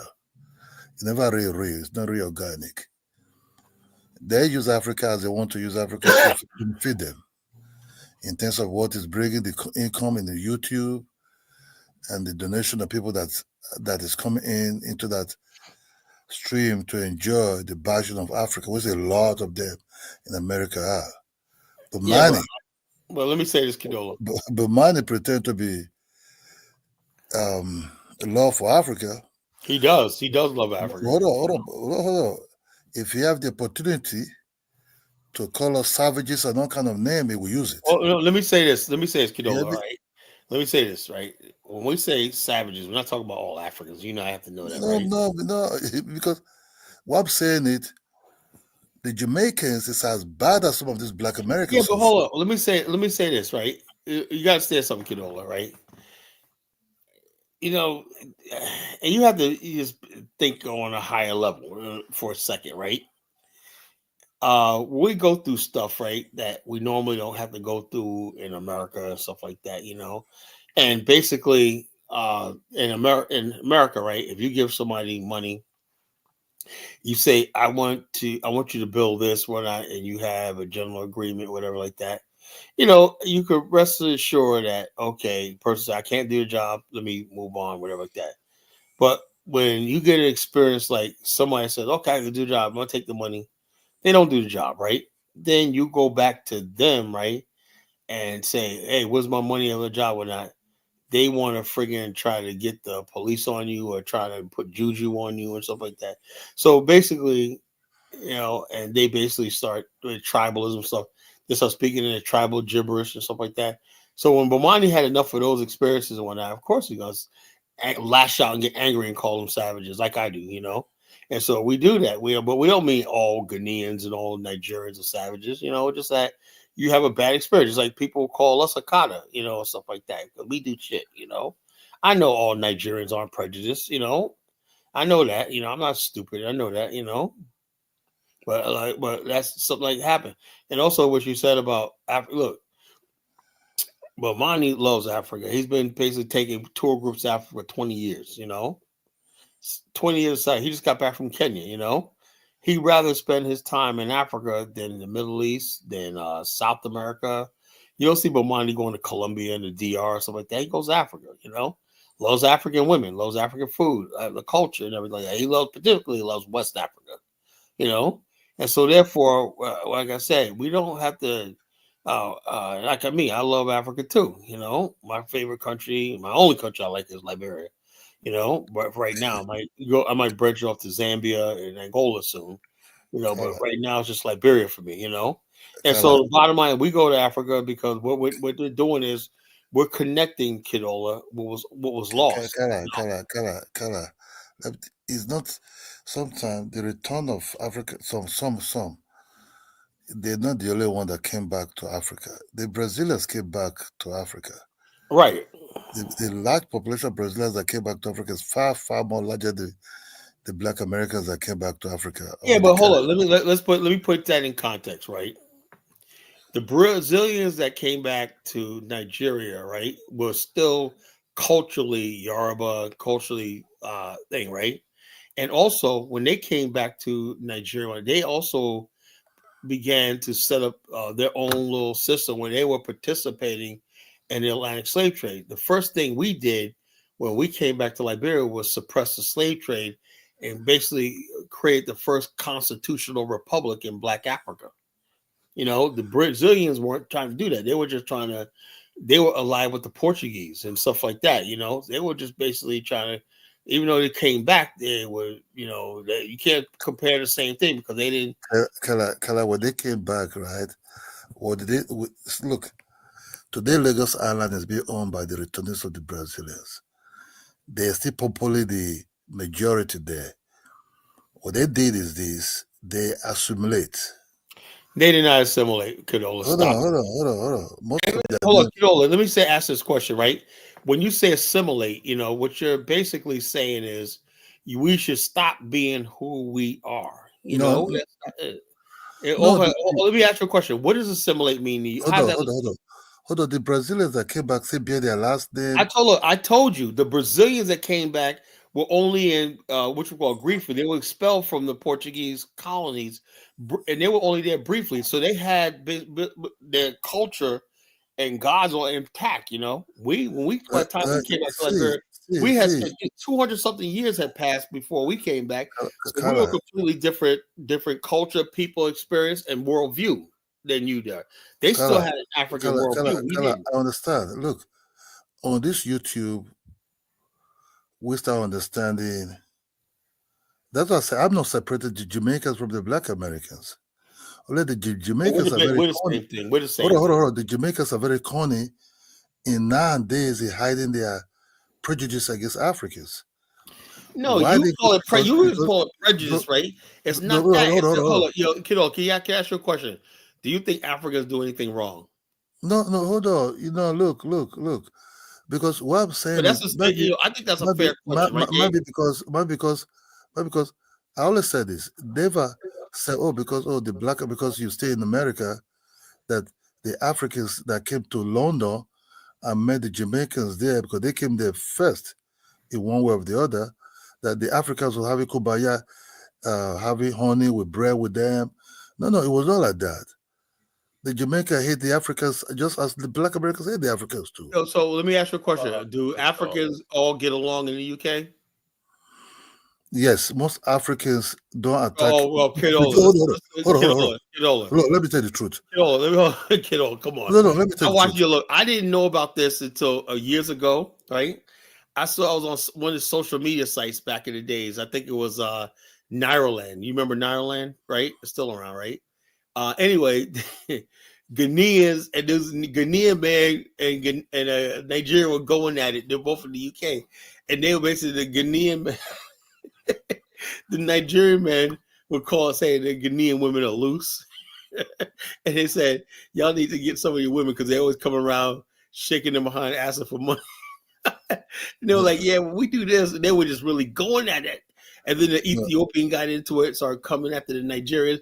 I had no idea there was all this hate. I said, well, at least everybody loves Black America, right? And then a couple months later, guess who was on the frying pan? You know, Black America. They was basically he gave it to us, man. You know, Kala. Even when the Ghanaians and the Nigerians they after themselves sometime, but we kind of not blowing it out heavily on social media. Call it the Ghanaians, all kind of name. We can say, "Oh, you're jollof rice. Oh, you're this," but still, we still have a way to sit on table. Well, let me ask you a question. Let me ask you a question. Let me serious question. Let me ask you: has there ever been any incidents of Black people in America harming Africans? It's not about harming because the white man. That's a fair question. Why? Because I've seen cases where even in Liberia where Mandingos and Fulani, Dave will tell you, are often killed. And Nigerians are targeted in Liberia right now because they're Nigerians, right? Dave, am I telling the truth? Yeah, you're right. There's a lot of Africans like in countries like Ghana and stuff like that who are targeted, not just with just talk, but actually violence, you know? That's a couple months ago, they killed a Fulani man in Liberia just because he was a successful businessman. We don't do that in Black America. Who's targeting Nigerians in Liberia? Liberians. For what? They because say it's they're selling Nigerian. drugs. They're selling drugs. Yeah, because they accuse Nigerians of selling drugs. You know, they are. A lot of them are, but they Look, they look, vent all and their anger towards Nigerians because they see them having money and stuff like that. look, And basically, there's a look, lot of resentment towards look, Nigerians in Liberia. look. Let's assume the Liberians into that thing, right?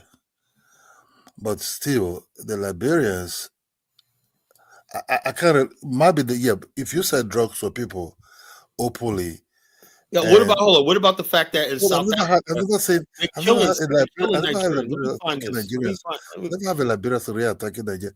They might complain. The police is there to deal with those bad ones. You understand me? Yeah, It doesn't matter. It doesn't matter. This is the way Africans think, right? And once you do bad, they target the whole entire group. so Okay, hold up. who are the Liberians? Let me tell you one thing about. I understand. Okay, Nigerians with money don't never really go to Liberia like that. Let me just tell you Oh the yeah, truth. they're there though. A lot of Nigerians in Liberia. A lot of To them do there, what? man. Right I now. see them in the To do what? hotels. I see a lot of Doing Nigerians there. What are you business, they talking about? doing business, they doing there's a lot of them. Most of Because all, matter of fact, most of all the banks in Liberia are owned by Nigerians. You know. the government want them to do that business there. Yeah, well, It's but not. they there and whatnot. But the It's thing not is, now. though, It's there's a not lot of now. people that resent them. You know, just don't like them. They're just resent. It's not now. Nigeria or Liberia. I never really know Liberia really exists until I come across a missionary woman who was having totally different accent. I was know where they're from. That was before even their civil war. Yeah. So what I'm trying to say is this: the Liberians are not coming to YouTube and start calling other Africans savages, not good for Is that all you nothing. care about? What somebody say on YouTube? Come Understand on. me? When Liberia was fighting civil war, Nigerians give them access to walk and live freely in Nigeria. So what I try to tell you, the Brazilians that came, they just have their own session, they do their thing, they introduce their culture into this bisa rice we eat today is being bought by the Brazilians. This stew we eat with rice, separate stew with rice, is being brought by the Brazilians. This so-called the beans liquid, I don't know how the Brazilians are doing it. It's been brought by them. You understand me? There are a lot of cultural influence they brought that they used to in Portugal. Even the broken English we're speaking, some of their influence into it. But do you never see them come into this modern social media? And that's why I said, look, what happened in London, that would tell you that the Jamaicans that even resort to, yes, the Black Americans and the Africans are not yet fighting each other or harming themselves. But in UK, the Jamaicans were unaliving the Africans first. That's a sad situation. So that's what the gang. I didn't hear about that, but the gang, because you know why? Let me play this video. Can you give me 2 seconds before you play? Because the Jamaicans, people at that time, they were demonizing the Africans until the Africans now fought back and started analyzing them too. That's how this gang will be formed. That's what the Jamaicans don't understand. We're really trouble here. Because the Africans being born in London, they're not that, oh, I have a family to feed. I don't want no trouble. I'm here to study. They were really embedded into that society and they start going after the Jamaicans. That's what the Jamaicans start taking, let's settle peace. Are they all Jamaicans, or you understand that people in UK come from all over? They come from Suriname. They also come from not Suriname. They come from British Guyana. They come from the Jamaicans, Barbados. Barbados. They come from Bermuda. That's British territory. Not all Jamaicans, right? I always say something. Never blame only the Black Americans. The Jamaicans are as bad as some of these Black Americans also. That's just truth. But we don't target. Dave, have you heard of Black America targeting Africans in America? No. I never heard that before. You know what I'm saying? If you were in America, we don't care about your freaking that stuff like that. That's the difference in us. You can't put that on. Yeah, we say stuff on social media and whatnot. We can be mean, but real life, we have nothing to worry about. Black America. Marcus Garvey of a shit. Forget this Nigerians have taken to the streets of Lagos, Nigeria, to protest the attacks on the brothers and sisters in South Africa.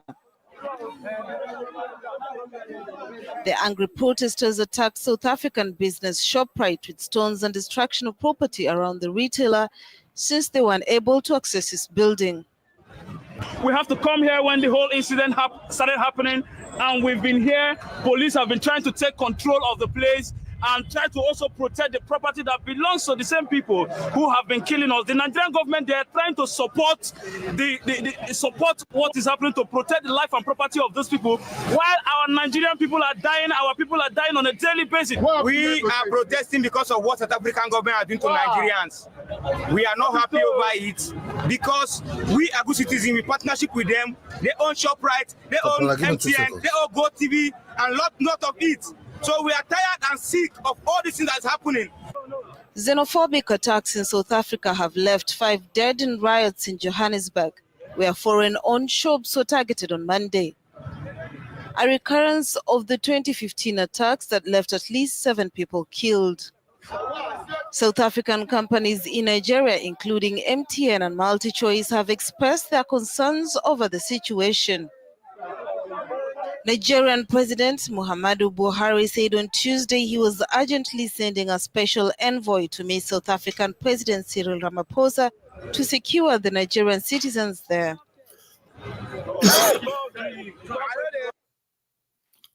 Well, that's that one thing, but that happened a couple of years ago.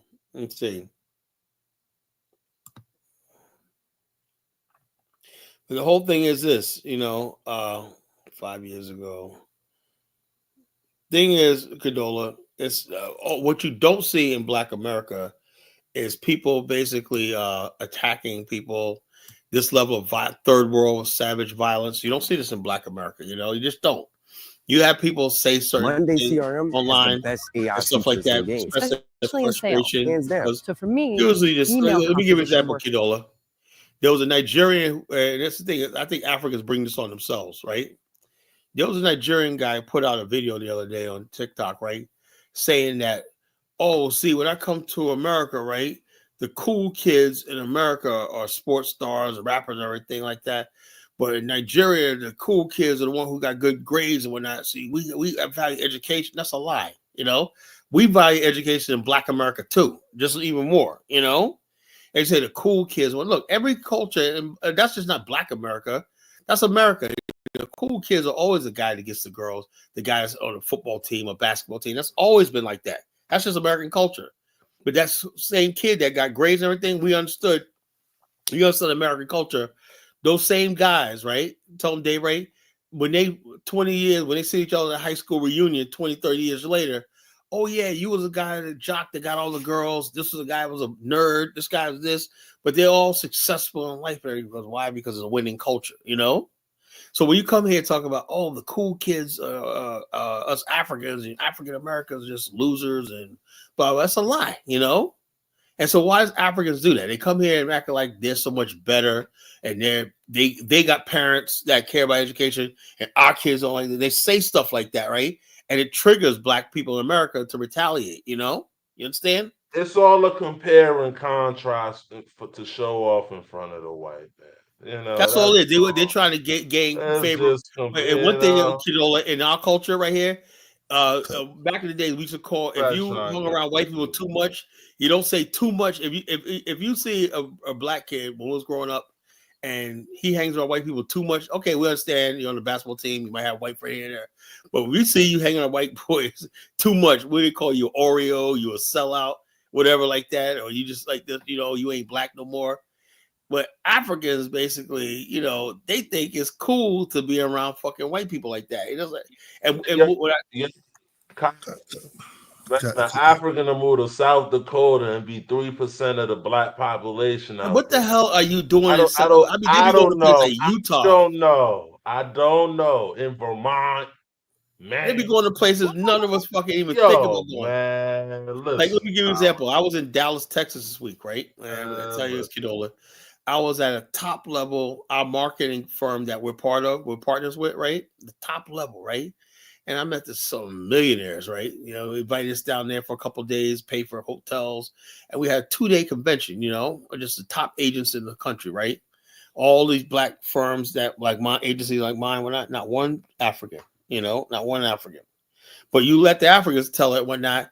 All the black people in the room that I was at were all Nigerians, you know. Their Africans are spreading this propaganda where they're trying to erase our success in America and stuff like that. And that's what a lot of black people in America resent, you know. Like you said, Prince George's County, yeah, there's some Africans moving there, right? But 99% of the people are black America, you know. And so therefore, Kala, it's not about look. When my father came to United States, it's early 70s, right? It is not this hate or whatever you see now just came now. It was already there already. Because when the Africa came, it was just what happened in England, that they came to study and nursing. So if my father would have went to London, hold on. You act like we're not there studying. You understand? We had colleges. Let me say. We're producing educators because it was just few Africans that were coming at that time. Very, very few, being sponsored by the government. But never really they're coming for better life or anything. Nigeria currency were higher than the American currency. No, it was not. Stop it, man. Hold on. The Naira. Hold on. They always Let me say something. It wasn't the reason why. Okay, it was. You could say the Naira was equal to the dollar. That's because there wasn't enough of it. You know, there wasn't enough of it. It was not spread enough. You know, that's why it was. You know, my mom was sending money to my dad in the United States for his school fees. You know, my dad was under the. He was a soldier in the Nigerian military. Also at the same time a sportsman. So that's how he will get a scholarship after our Africa Games that he came to United States to study, right? He came to Tallahassee, you know, AM Agriculture National University.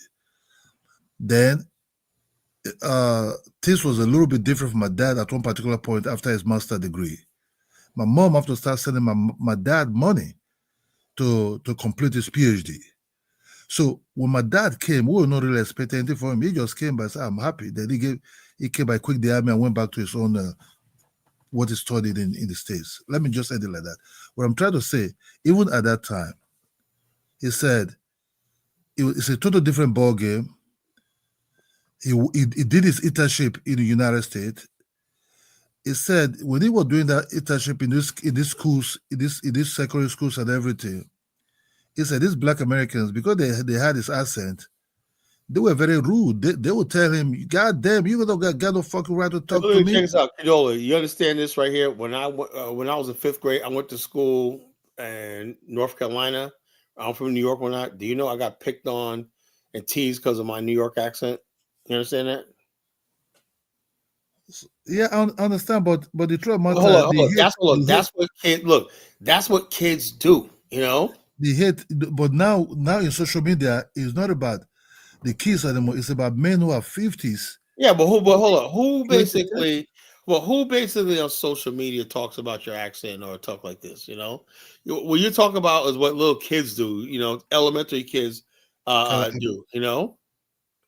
That's what they do. Apart from this guy that came, like that, you know. Apart from this guy that came, maybe you can say, okay, Afrodamus came in. I think he's the only YouTuber that really came to start accounting some of all these things.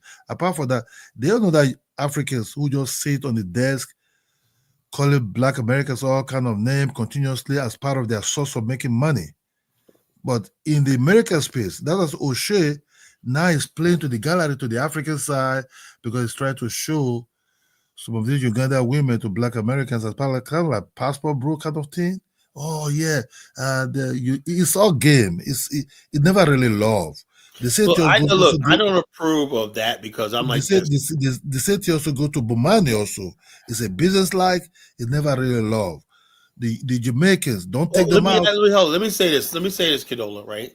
Bomani has if he wanted to, he could have basically went into the work for American Airlines, Delta. All they wanted, they still give him offers today to start on making 6-figure. He's a freaking a genius when it comes to aviation mechanics and stuff like that. That's what you guys agreeing, you know.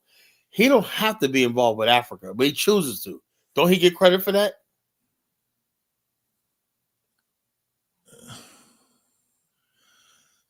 Look, Can't ask look, me, you know. okay, look. Say no, look. He chose. Okay, Look, Kala, he chose this. He chose this life because that's what he felt passionate Kala, let me about. tell you something, Kala.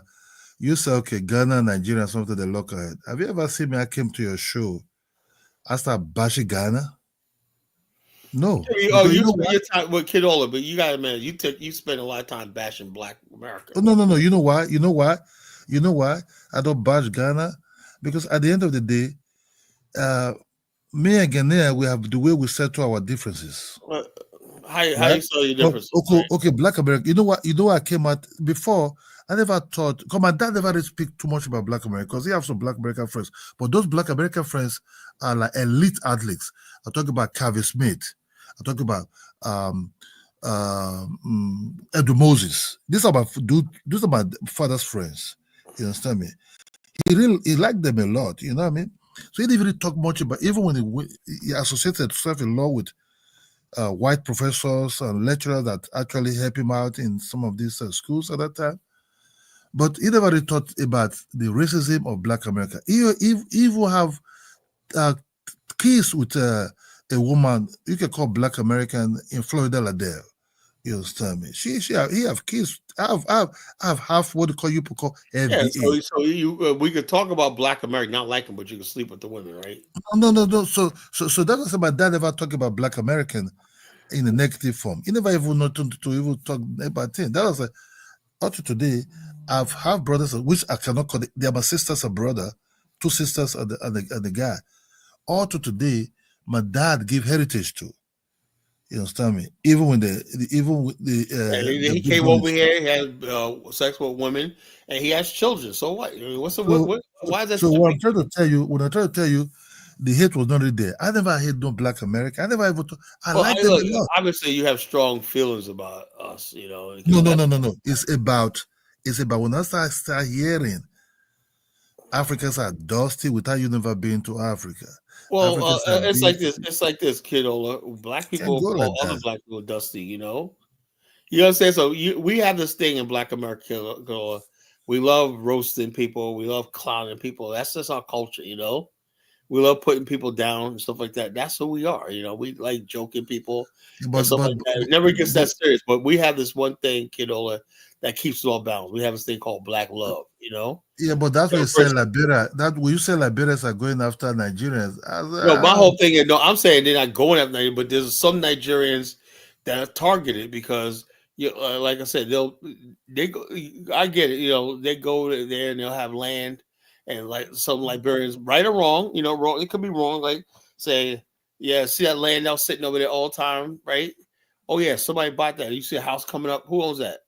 A Nigerian. And they're like, oh, that's my land that belongs to such and such. You know, well, you're not doing nothing with it. He bought it legally and whatnot, but they still that's a Liberian mentality, you know. Yeah, because it's wrong. Because I can understand they cannot come to Nigeria and start buying land in Nigeria. They see somebody coming to your place because they have deep pocket. Well, Liberia has a thing where they don't discriminate against people because of any Black person could own land in Liberia.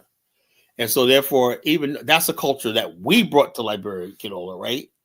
We as Black Americans brought that culture at Liberia of basically a Black state or a Black country, whatever like that. The current native people that you love so much, right?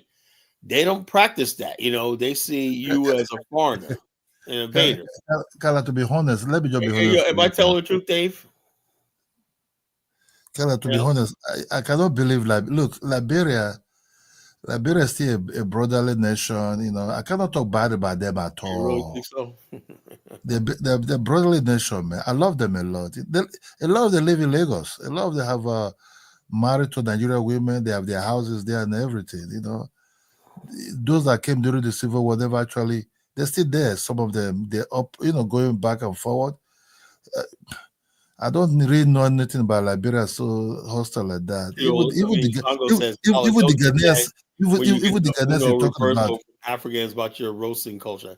That's what we do. We roast people, man. You know? Even the Ghanaians also have a brotherly Look, if I see a Ghanaian in trouble anyway, I will save him, bro. Because one, Kadola, you don't really understand Liberia. Liberia is like the America for the African man. You know, you got rights there. You know, Liberia, you You come got there as a liberty. You got Nigerian. liberty. The You the free. Nigerians that live there say they love it because You the only know, country you that come they really there. got freedom and liberty. Most Nigerians like being in Liberia because they can make U.S. dollars. You understand me? In Nigeria, everything is naira. So they like to come to Liberia because when you come to Liberia, you open a business, you can I get love U.S. dollars. my Ghana. I love my Liberia. I've never been to Liberia, but yeah, the one I met in Lagos, they were good. Nigerians been coming to Liberia. Nigerians been coming to Liberia for a long time, ever since. You know, they've been coming there. Even Ghanaians, they've been coming to Liberia. Sometimes before in the 70s, they used to go to school at LU. Then from LU, they get a transfer, go to school in America. Yeah, they got a good relationship. So even my Ellen Johnson Sirleaf government, it was Nigerians had government official jobs, and Yeah, Liberians had a problem with it. the chief of The staff guys was of doing a good job. There was some Nigerians working in the the government. staff of the army was a Nigerian. Yeah, they had a problem with them. Kala, the problem I see here is not about the African Americans have a two different system, right? And that system is what the other blacks are not yet, they didn't figure out yet how to handle that system. And till they find that out, that's what I said. If I come here now and be talking nonsense about Ghana, a Nigerian person might ask me, you crazy, stop that shit. Why are you doing like that? Or a Ghana person will tell me, brother, are you stupid? So that was I said, even the Ghana person, we are getting away into kind of like positive type of competition, you know. It's like brotherly type of, we can hold each other in the neck. At the end of the day, we're going to eat together. We're going to have, they marry each other. Ghana men marry Nigerian women, Nigerian men marry Ghana women. We kind of like the both leaders sit together. That's one thing. The new Ghana president with the Nigerian, it was partially raised up in Nigeria also when they came there. So you can see the friendly, the brotherly love and everything. I can never sit on YouTube, be sorting Ghana for 5 years, 20 years. It's not going to happen, man. Somebody will shut my mouth up, say, get the fuck out of that place. You're crazy. The same thing might be also happen to Ghana also. But people sit on YouTube bashing Africans, calling them all kind of names. Yeah, but what about the fact that? But Kidola, let's be honest with ourselves. Who started all this? Was it the Black Americans or Africans? Yeah, is it Black America that came to YouTube? No. I think Kidola, and this is the way I see it, right? This is what I see. You know, this is like I see my observation, right? Before, when the movie Black Panther came out, there was a lot of black people who said Wakanda, blah blah blah, we're Africans, whatever like that, like this, right? And then at that time period, there was a lot of black people on social media talking about being curious about Africa, they were hungry for Africa, everything was African, right? But then somehow Africans start, particularly Africans in the UK and outside of Africa, start saying, well, you guys aren't Africans and whatnot. The first time we ever heard that, you know, came from Africans. You know, you're not Africans. You're not really Africans. You're appropriating. Remember this? You're appropriating African culture. And then Beyonce, a few months after Wakanda movie Black Panther came out, Wakanda did a thing called Beyonce did a thing called Black is King. And then all these Africans and UK Black Africans and UK, even Black British people, you know, it's about Black Americans have no right to appropriate African culture. You don't know, blah, blah, blah, and stuff like that. So then Black people start saying, wait a minute here. I thought we were all Africans, you know?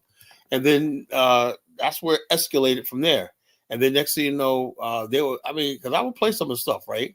I'm going to play a video, you know, I'm going to show you. Kala, the Black America use Africa as part of a commercial zone It's not a commercial. Yo, look, we will hold on. We don't have to. You understand something, Kidolo? Why would you say that, Kidolo? Commercials on, bro. We're not making. Hold up. Do you think we're really making a lot of money with Africa and stuff like that? We're losing. It doesn't matter. But every time, the closer we move to Africa, the more we lose in America. If it benefit them, they will use it. We don't benefit Never really from lost. Africa at all, Kidolo. The only thing we get from Africa is our ancestral homeland. We felt it was our duty to promote Africa and connect, and then you guys ruin that, with your hatred. Never really see. Look. Anything have to do with Africa, even the Wakanda was just money making machine at that time. But the bottom line, we didn't have to hold up. That was the highest movie in Marvel movie in history. We did that. Black people said, "Look, we're gonna pay respect." And it was a Pan-African movie. They had set designers, everything from all over Africa. They included everything in Africa. Most of the actors in the Wakanda movie were Africans. And so therefore, instead of y'all grasping that, saying there's a chance for Black people to do more international films with each other because you have African actors and African American actors working together. You guys ruined it. With your rhetoric and talking, your hatred. And your tribalism. Kala, we know when Black America talk about, I'm Africa, where it dashiki, you have to read the bill is business. Oh, please, kiddo, stop and commercial. But what do you guys do? That's crazy. You really no, Kadola. We don't make no money wearing no damn dashiki. Okay. That doesn't make no money out. That doesn't make money in America. That's what makes you look weird. We actually give yo. We don't make no money. You don't gain nothing from you. You actually get clowned. You really do. I made fun of my teacher when he had on the dashiki. I'm like, this is so fake African. Robert McKnight, he was a great teacher, though. Shout out to that man. Yeah, Jonathan, let me just tell you the truth. That's what I say. I'm not blaming. What I'm trying is look. It's just few type of. Let me just say, there's a kind of like confusion about the Africans, and the hate that comes from it also. And if you check the part of people that are doing it, are people that are heavily light skinned. The hate that came from those people. Of people that look like Smokey Robinson nowadays is very heavy. I understand Black America like exotic type of people. You people like dating exotic women and all kind of stuff. Majority of Black Americans. So okay, are the Africans doing comedy, right? Let me tell you, it's the 90s. There was this fat guy that do comedy. I forget his name. This Black American dude. He was making comedy in Europe. How Africans may in the plane, Africa, the Europeans will be laughing. Come on, Kidola, man. Hey, Kidola. Oh, this guy, Mike Myers. I forget the guy's name. This dude is fat, He was making. It was doing comedy over Europe. Jokes, it don't mean nothing. It's jokes. No, it's not show. It's not show. The people you say you don't like. The people you say people don't like, but the people you do study comedy on and bash Africans and say, it's a joke. It's a roast. No. You don't do that joke. It's a roast. Because you're making money out of that joke.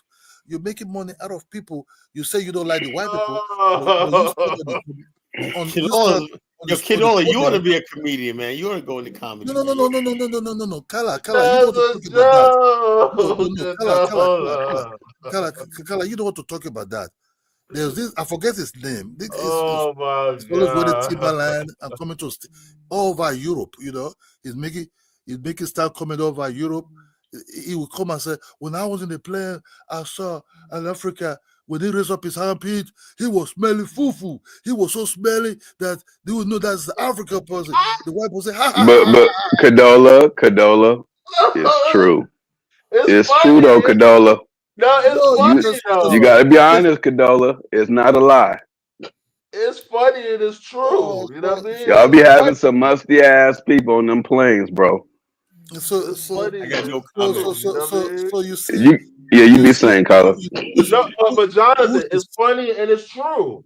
No, who's a coon? it was a coon now because No, but it's a like the white people. roast. It's a You roast. don't like the white people, but you put standing on the podium. You know they had a roast of Donald Trump. You know they had Donald Trump sitting down, and a whole bunch of comedians were just roasting him and making fun of him and everything. You just pick.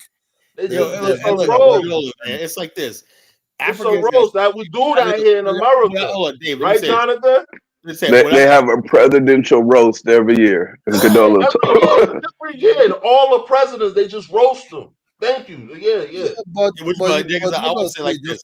Well, Africans got to start learning how to have a thicker skin and like this. Because, you know what, Kala? It's better if it's just like in Liberia. They say you kill my mother, you kill my father, I vote for you. But if you talk too much, you're the enemy. You're the enemy. It's worse than anything. They'd rather you kill them than talk. Yeah. I tell people all the time and say, look, Kidola, it's like this. You gotta understand Black American culture, right? We like clowning people, joking people, and stuff like that. It's nothing serious, It never goes beyond that. You never seen an incident of Black people in America organized and say, something, there's some Liberians down the street, let's go get them. There's some Nigerians down the street, let's go get them. Never happen, never will happen. South Africa is happening, all over Africa, like what we call ethnic minority groups, are in trouble and they live in fear. You don't live in fear. As a matter of fact, Africans who come here are protected by Black Americans by our numbers. They're protected by our numbers. They got opportunity because our numbers here in America. What I'm doing right now in my business where here, I'm paving the way for eventually an African firm, insurance agency is going to come in. I'm paving the way. I'm pioneering for the rest of you. But then again, I'll be forgotten, and you guys think you got it on your own. You got without our help. But Kala, let's state a fact right now. Could anything happen to Cadola, Elvis in America, we're gonna be first on the scene. That's right. We're gonna be the first people. We're gonna be the first on the scene. Diallo was killed. Dave, you gotta be approaching this conversation from 50% of it, because you're 50% African, brother. Don't just act like your entire experience is African American. He's African American. We're not gonna question if Cadola is a Nigerian. He was raised by a Bassa woman, a Liberian Bassa woman. Anything happened to you, we're not gonna question his mother. He was raised in America, what's this? What's that? We're gonna come to. He was born in America, raised in America, bro. He's one of us. That's it. That's all I'm saying. Anything happens. My niece is raised and born in America. She's not African American. She's Liberian. Well, she's like, Elvis, I don't see things like you, Elvis. I don't see things like you. My father's an African American. I was raised by African American men. I don't know about. I know Liberia on the vacation. When I go vacation, I know Liberia. Bro, that talk about. Oh, so you don't know your mom family, you don't know your mom people, and that's what you're saying, Dave? Yeah, when I go to Liberia. Yeah. Your mom don't have family in Liberia. You didn't live with your mother growing up. Oh, yeah, but thanks to you, Elvis. She didn't cook Liberian food. She didn't speak colloquial to you. Go Liberia. Not go Liberia. I'm talking about here. Your mom ain't happy in Liberia. Why you trying to escape your mom's heritage? Oh, Lord, Liberia more than you. That's what I'm saying. You're saying that you're not Liberian and you're culturally African American. It's not true. I love Liberia. I'm Liberian. Is it really all that important, man? No, I'm just saying, Dave. You got to be honest with your conversation. Don't make it seem like you're like Colin. Colin didn't grow up with an African woman as his mother. Look. I eat cassava leaf just like you. Okay, then. So when you're talking, don't say we, because you have both sides of this. No, I'm just saying, or in America, thing happens. African Americans gonna come first on the scene. They're not gonna ask you nothing. No, I'm not mad, bro. I'm just saying, like. I was saying, why he can't say we though? It's not that serious. No, I'm saying, like, it's different, right? What's wrong? It's different because he has both experience. You know what I mean? He said he didn't. He said he didn't make the food. What he's trying to make is, got 45 rounds put in him, right? An innocent man got 45 rounds put in by New York City Police Department. He doesn't know that. He doesn't know that. In New York. We didn't ask if he was from Senegal. I know that, Dave. His name is Diallo. I'm gonna do Diallo.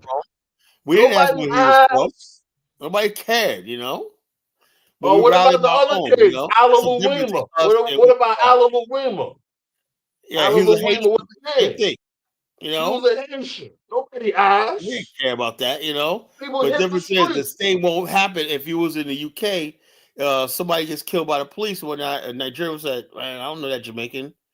Jamaican, I don't know that Nigerian, or I don't know that Ghanaian, whatever like that. That's how they think, you know. Black America's on a different level, you know. Kala, I think you're getting it wrong. They don't think like that, right? You know, they don't think like that. That Ghanaian will be killed. The Nigerian person will say, "Oh, we don't know about that Ghanaian." That just is wrong. Exactly right. They're like nothing to see here. No. You get it wrong. Kala, You think so? If a Ghanaian is attacked by a police in visiting in the London, UK, you think the Nigerian community gonna rally? Visiting London a lot of times. They'll come from their own different countries, but in a way they also associate together. I told you, I said, when the Jamaicans were after the Africans, the one that gave birth, the ones that came there were taking it easy because they came there to study, their family to take care of. They don't want no trouble. The gang that the African formed later will be formed by the Nigerians and the Ghanaians, the Liberians, and all the other type of Africans joined together and started attacking the Jamaicans because they were. They don't want hold on. Why don't the Africans? Be very careful. You start saying the most dangerous thing threatening you in the UK is not even fucking Africans and not Jamaicans. It's the friggin' white racist British. If you go to Jamaica, if you go to London now, what do you think about? What do you think about this? London now, the Nigerians, with the Nigerian women are fucking up. You gotta answer the question, right? Hold on. Let me tell you something. Let me tell you something, right? Oh, with the UK, what do you think about the neo-Nazis and the skinheads who are violent? Hold on, first. Let me tell you something. You see, nothing to see. When our women are calling police on Nigerian men now because of something, they say, oh, it become more trendy. The Nigerians never said, let me go and marry Jamaicans quick. They not married. They went to marry Uganda, Zimbabwe, because those are the ones they're really attractive to. You understand me? Because they kind of like the Africa culture that they know. A typical Africa person will not really dance to, even to Black American women easily like that, or even to Jamaicans. They will go back to the continents. Okay, this one, no, we share similar type of culture, but the tradition is different. How they approach to some of this culture. It's the same culture, but the tradition is different. So we just have to be very, very careful. So, oh, they don't love each other. Oh, they don't. No. It's not really like that. They really care about each other. That's just the truth. You understand me? That's why I say I will not separate the Jamaicans away from the Black Americans, because the Jamaicans were killing the Africans first. That was even unaliving Africans as a gang member. You know, they were unaliving Africans. They weren't Jamaicans. Those are gang members. You know, simple as that. Yo, Colin, Kadola, I wanted to say something real quick. I was listening to you guys talking when it pertains to Liberians and Nigerians in Liberia. Look, Kadola, you said it right. We Liberian, we love Nigerians. We appreciate them. We really look at them like our big brothers. We have really no animosity. And I think it's reflective in our government system. We have a lot of Nigerians. I have Nigerians in my family. My uncle, my oldest auntie, her husband is a Nigerian Liberian. His name is Elvis. No one's saying that's not true, but there is a problem. Like I said, if you're a Nigerian and you're like, just recently, they just busted Nigerians for selling old food, outdated food, grinding meat, and stuff like that. So basically, the government of Nigeria and Liberia is really cracking down on Liberians. But it's not because he's a Nigerian. It's because he's the way they see it now is they're noticing a pattern, right? There's a lot of fraud and stuff like that. That's why the police Black is there. money, fake money, and stuff like that. And they notice that it's coming from a particular drugs. Look, they got a serious drug problem in Liberia right now. There's two things going on, right? And there's certain groups responsible for it. One second, Kadola. So, for example, the problem with human trafficking, right, is coming from Sierra Leone. Sierra Leone is doing a lot of human trafficking over the border. That's an issue in Liberia. When it comes to the drug, yeah, sure, a lot of Nigerians are bringing in drugs, but there's also people from Guinea-Bissau. people from Guinea-Bissau who's doing that too as well in Liberia. To paint this So it's not issue, just the look, Nigerians that's committing to crime. paint this issue that Nigeria, yeah, of course, theoretically, but you don't tend to get the best Nigerians when you, in these countries or not. You tend to say we love Nigerians. You guys let me assume this, right? Because sometimes you want to bring that. Let me tell you one thing, right? These leaders, the integration between some of this West Africa generally, because what you see in one can, right? It doesn't mean because Nigeria do stupid thing in Ghana. Ghana people go after the criminals also. In Nigeria, they're going after Nigeria. No, it doesn't matter where you're coming from. As long as you're from West Africa, we all share similar type of things. If Nigeria doing drugs in Liberia, they go after them, but not business because they're Nigeria. Because let me tell you, Nigeria and Liberia somehow in the some of this Nollywood you see that you see. They're they are not Nigerian. Most of them come from Liberia, Ghana.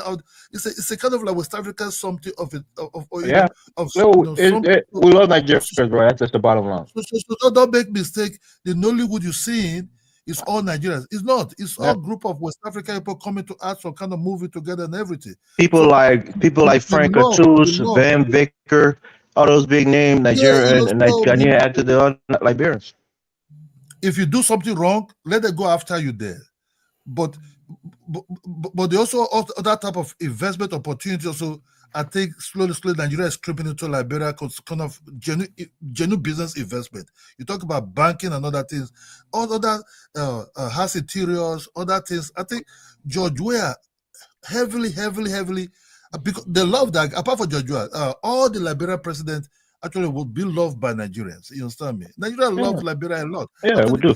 And the one thing that even puts it over the top for us, Kadola, although there was other African nations that came in during our war, but Nigerians, they put their lives on the line. I mean, we love Africans, but it's hard to see other Africans really going in there and putting their life on the line for other African people. So Nigerians did that. A lot of them died in the country. Before the Civil War, I didn't know much about it, but when I started hearing that Liberia was heavily developed territory country, when I started seeing their old videos about the country and everything, me myself in Nigeria, I like, I never know much about Liberia until I met a missionary woman, but during the Civil War, I started thinking about really what's going on here. Because my friend went there to fight. He was 22 at that time. You understand? So when he came back, I started, man, it's a beautiful country. I hope things go well. I hope everything. He was just saying about that. But at the end of the day, these two countries, most West Africans anyway, we have ways we settle our differences. Some of these leaders, they come and sit together. See what happened in Sierra Leone.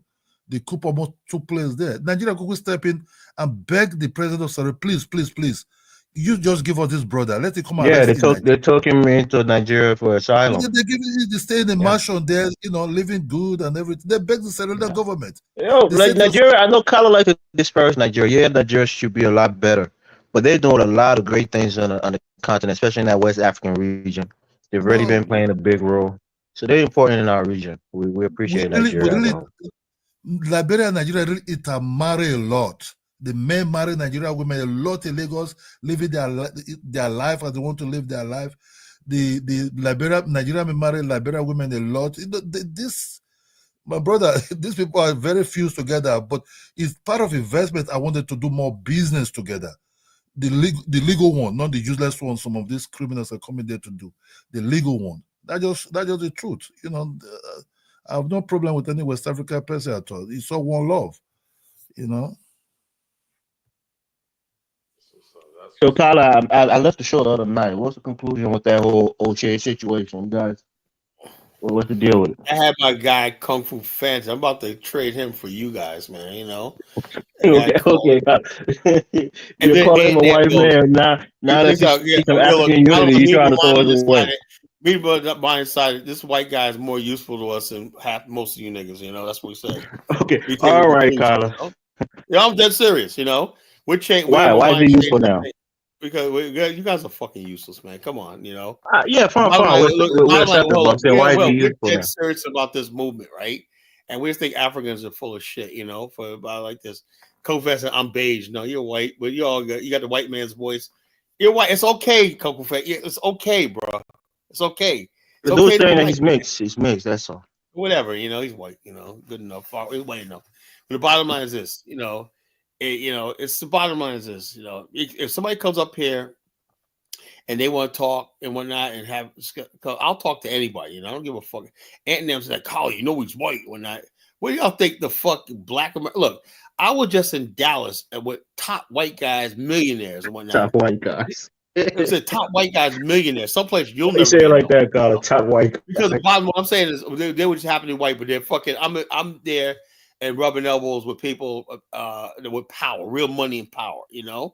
Top of their game when I. So the bottom line is act like Collar doesn't fucking talk to white people when I. What do you fucking still? You think I got this far in life? Collar, you're the one that been saying that on the platform. You're $1 bill. No, that's a white man. Kung Fu Panther. He's a white man. The only thing I talk about is when you start being a bootlicker the white people. You're gonna look at be a white people. Let it be equal. And I don't see a lot of people, particularly in this spaces and whatnot, on that level. If you're gonna be involved with somebody when that you be in a position of power and stand like a man. But I don't like bootlicking. Like see a lot of Africans who they bootlick. That's the problem I have. And a lot of black people in America who do bootlick white people when I think white people worship them. That's what I'm against. But if you got something to talk about, if you got something to do business with, I'll discuss it with you. And I'll basically be like, hey, look, whatever. I saw you on Dynasty's platform tonight. Was talking about that mulatto dude. I don't know if you was listening to him. Oh yeah, whatever. That guy's a clown. I can't listen to these idiots, man. It's a little minstrel show going on over there. That's a fucking like I said. All this, look, over there, social media man. is a new slave plantation, man. Everybody, especially old boy Volvo. Oh my god. Nah, Volvo does a good enough job. Volvo be having me laughing, man. Yeah, he does a good enough job defending African Americans. It's not terrible. He's a comedian to me. He's a comedian. Yo, what you call? Baruch says, "Carl, when you're going to make tangible ideology moves to spaces out of West Africa, like Zambia? Look, I gotta freaking get me, Bomani. We got to get West Africa locked down first. We have to build what I'm building in Liberia. We got to look. We have a major African American trade group coming to Liberia in July. And so the bottom line is this: once we start basically build this base, that's what the plan. We all the same page. We're gonna make Liberia a base. Once Liberia and Ghana become the base in West Africa, then we can expand from Africa to the southern sub-region, where the end game is Zambia, Angola, and places like that. That's where we eventually really want to go. But we got to basically take Liberia first. Liberia has to come first, and that's where we got major people. So when people like O'Shea come in and talk about what have you done, Colin? Well, he needs to do some fucking research before he opens his mouth. He'll get all worked up on O'Shea tonight, man. I'm not working with O'Shea. No, I'm not working with O'Shea. I'm gonna look, Elvis. Please don't tell me what to do. I'm gonna keep talking about this motherfucker the rest of my fucking days. Because the bottom line, you do not come at me and talk shit about me, and you don't know what you're talking about when I expect me to forget about it. I am not backing down. I'm not gonna say, oh, it's peace. I'm not gonna here to make peace. I'm calling a rumble tonight. It's all about the rumble, Man. So like I said, that guy, man, like I said, I would not be with Bomani if I thought he was conning and stuff like that. We have everything. We went over everything. We went over everything. Bottom line, everybody that basically wanted their money back, got their money back, whatever like that. But the thing is, they wanted the money back. We gave them, well, not me, but Bomani gave them the money back that was non-refundable. That's how we are. How we deal with Negroes and whatnot. No, we want that extra $500.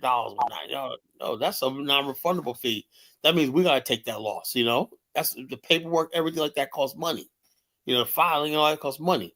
The money transfer and all that costs money. So the bottom line, that's the non-refundable part. If you back out. So these women want to make a big thing, going online. I want my money back, but I ain't scamming. Nobody scammed you.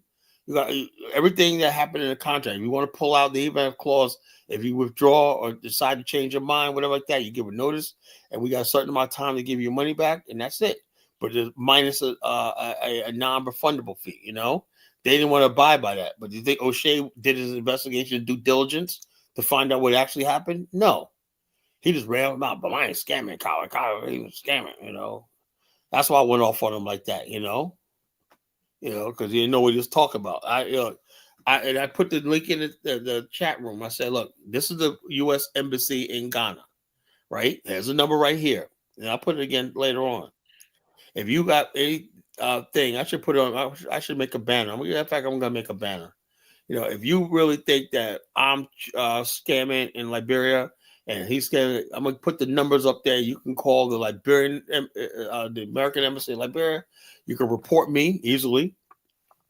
And you can report Bomani. It's happened to Bomani before, but he was cleared, Women, oh yeah, blah, blah, blah. Then people are like, no, that's not what happened, whatever like that. Because people go to the embassy and stuff like that.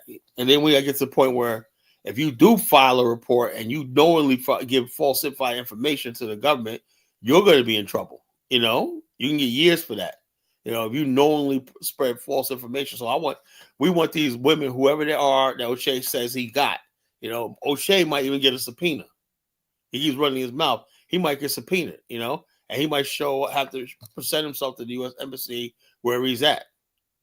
You can't be on social media saying what the fuck you want to say. I try to tell people all the time, it's serious. And for me, it's getting serious now because I just found out today they are considering my agency for partnership, and now I had to submit all my social media stuff. I don't know how it's going to work. I might have to shut this platform down, So they're going to go over all my social media, everything. I had to disclose everything, They're going to look at my social media, everything like that, because I can't have nothing bad. I don't think I do anything bad. You gotta hire a professional internet scrubber, somebody that can scrub all the things. I don't know. I don't have to do that. I have nothing on the internet to hide, What I'm talking about is my social media content they're going to look at, That's what I'm saying. So it's not scrubbing nothing. If it comes down to me advancing in a corporate world or this, I got to give this shit up. Simple as that. That's what I'm saying. So somebody to scrub all of these videos called African primitives. No, well, the bottom line, look, if I basically dismantle the platform, no, I ain't gonna discover that because that's true. Okay, you see, there you go, kind of. We're gonna. The only thing they're looking for is stuff that matters in this world. Well, you said something about the LGBTQ women. You're talking about Africans don't matter, huh? Well, not in the real world, man. But oh man, it didn't matter. But I don't. You worry about your social media. You keep saying shit like this. How can I be saying something about Africa? Everybody knows I go to Africa. Nah, but I say something it. about Black America too. I say something about Black America too. And that's why people like stupid Afro dumbass is not anybody important. Because he says stuff recklessly. Shay is a fucking YouTuber. He makes his money off YouTube. He don't have nothing to worry about. Me, I'm in corporate America. I have something to worry about, But Rudy says he's glad that you can stand toe to toe with white people, and he's glad that they respect you. So that's a big accomplishment. Well, the bottom line is I have to advance to the level. If I'm going to talk about being a leader, nation building, and whatnot, these are the people I got to sit down and talk to. I can't sit down and talk to most black people because they ain't got nothing, I can't sit down and talk to anybody like that. So I got to talk down to the people who got power, and I got to look them in the eye and say, this is where it's going to be. I say the black race needs a strong man, and I think I'm the man for the job, And so the bottom line is that's why I'm building myself up in my personal life, and I'm doing this. So I got to be a certain way, I can't be a YouTuber. I can't be a So fool, what's the benefit of becoming partners? You get more money, you get more. I'm becoming a millionaire. It's a $1 billion corporation. You're part of, but I'll have to give up. My agency becomes part of that, or what could happen is it's gonna be like a merger. Well, no, yeah. Basically, my sister becomes partner, right? That means they own our business, and everything like that. But the thing is, I'll become an SGA. That'd be great. If my sister becomes a partner, right? She leaves the agency, becomes a partner, right? And we're under her, right? And I move up to SGA. Me and my brother move up to SGAs. That means what's the SGA? That's his top level. What does it mean? What's the acronym? Senior General Agent. Okay. And then I'm an MGA right now. That's Managing General Agent. And then there's a GA right there. So I was trying to make Dynas in Georgia. And the GA, then under the GA is a street level agent. So I'm 3 levels up, And so therefore, I have to basically, like I said, if I want to ever get to that top, because if my sister becomes partner, then I become an SGA. That means I probably move to another state and start somewhere. I let my brother have Virginia, and I'll move to another state. He'll be SGA in Virginia. and Maryland. Come to Minnesota, Carl. Get your food. I ain't going to that freaking. Get the hell out of here. Yeah, you food. Yeah, you know. Together. I'll tell you what, I do like. Look, I do like Dallas, man. I love that city. I don't know what I fell in love with the city. It's a beautiful city. I like seeing black people there. They got like the professional. All you see is professional black people going inside the Fairmont Hotel. And when I said, man, I could be here, man. I like seeing black people, and also in the business, in the tech floor, we had a cyber thing, a global cyber threats when that, because this company I work with, the market company work, they manage global cyber threats worldwide. They got a big data thing. You ever been in the summertime? You like the heat? You like to sweat a lot? Oh, I don't know. No, like I said, I just like what I saw there. It was nice and cool. Yeah, it gets real anyway, hot in the summer. bottom line is this. Please stop talking. I'm talking. Bottom line is this. I see young black guys up there doing cybersecurity. I was like really impressed. I was like, damn, man. So I like that. And we got treated to the executive lounge and whatnot, the exclusive club. You know, I'm sitting there with millionaires, you know, in the oil industry and stuff like that. Place was like, hey, as a special invited guest. I said, one day I'll be a member. You know, only thing they don't have is a cigar lounge. And I said, if I become a member, that's what I asked for. Put a cigar lounge in there. It'll be great, perfect. But the bottom line is, yeah. So here's what it is. You know, so like I said, this movement right here. You know, when you talk about people's reputation, you know, you have a bad reputation, it can ruin. That's why I'm fighting for this last few days. Carl, I got a question for you, man. Because again, it's fine. This is what I'll do, but you've been talking something else. So you're telling me you're willing to give up the Afro stand, willing to give up everything. I would have to. Why would we look? The bottom line is this. I would like this. I'm like this. In the end, man, I have to make a decision, you know? If I basically want to move up and whatever in life or not, I could still go to Africa. I could still, like I said, my wife's African. I could even be at a point where I could probably live in Liberia like more months out of the year, you know? And so I could even probably work from there or remote. I'm an SGA. I could work from any place, you know? So the bottom line is, but this idea of being political and Africa, that's going to basically really put what I'm doing in my life in jeopardy. You know, so it's conditional, right? The Afro stand now becomes conditional. No, I would just have to basically move on and pass it on to somebody else. So it'll go on, but it just can't. I'll just take a step back and say, hey, look, somebody else can run it, you know, and I'll just give my advice here and there, but I would not be the face of it. That's crazy. It ain't crazy. It's the truth, you know. That's just fucking reality, you know. That's the real world. Why don't you just settle in Liberia, build your mansion? I don't want. What makes you think I want a mansion in Africa? You know, I'm gonna build a mansion. You know, that's the Billa's template for a good life. Build your mansion. I build a mansion in Long Island or here in Virginia, man. What the fuck I want to go to Africa and build a mansion for? You have dollars. You have the dollar. Yeah, what the hell I want a fucking mansion in Africa? But the whole thing about Africa I like is the basic living. I would like a nice. Really, Carl? You like the basic living? I thought you said you don't like none of those primitive things. No, you understand something, right? When you're living in Liberia, if you have this is what I'm talking about, Elvis, and you stupid idiot, you know. Why are you getting mad at me for? I just had to. In Liberia, right? You don't think about a mansion, right? What you cherish is that friggin' LEC not going out, you know? And you can have that. What's that mansion? And you ain't got no damn LEC half the time, you know? Get a nice generator, Carla. I got a generator, you know? But bottom line is this. What's the point of having you said Nigerians are beauty you don't have a fucking infrastructure? What's that have a mansion? Like we want to be like Nigeria. Well, you say you like the simple living. That's the I know, but I like the basics. I like the basics, you know? I like going. Look. Where I live at. You said Nigerians are really beauty in Liberia. You look at Nigeria, right? They got beauty in Liberia. They have Liberian wives. Dirt roads. You have to understand that they're not just beauty. Some of them have Liberian wives. They're the one doing it together there. They have other things there they're doing. You know, so you have to understand. You have a Liberian wife, right? No, but the dynamic is different. Now you can play my infrastructure. Yeah, that's why we use the power the power of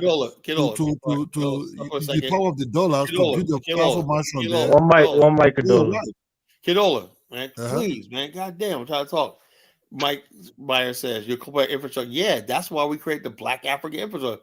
We can't make no move until the black race gets serious about building infrastructure. Well, And it Kyler, seems like, goddamn, man, you can't. what Africa can't give people the basics. has the BAI built any kind of infrastructure in Africa? No, we haven't built shit because we don't have no land, we have no government, we have nothing. You know, that's why I say, man. Have you brought proposals? If it comes down to it, look, if it comes down to it, I'll walk away from this movement in a fucking minute and never see you motherfuckers again. You know, that's what I'm saying. So all your life, all the years you've invested into this, you're willing to walk away from it. Well, so that's just the way what life is. You know, the bottom line. Sometimes you got to cut your losses. You just gotta cut your losses, man. You know, I just think black people are just fucking useless, man. You know.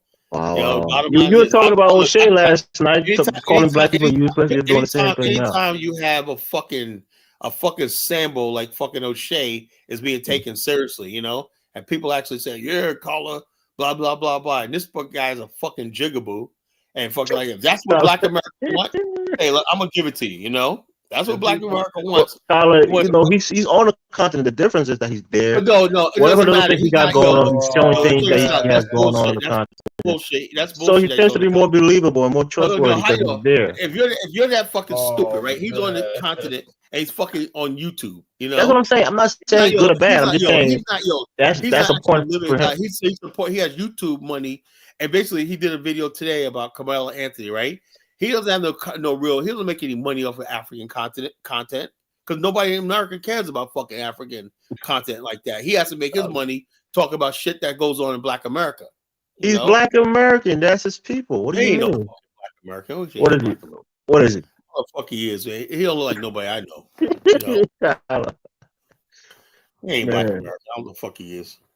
You guys are quick to take people a black card from them if you don't agree with them. So what do I say? So is what it is. If you basically live in Africa, right? I think you should live there. You know, work there, make your money there, dwell, assimilate into the society. And don't be on fucking YouTube talking about Black American shit, making YouTube money, living in fucking Africa, you know, thinking you're African. Because most of us are not gonna go.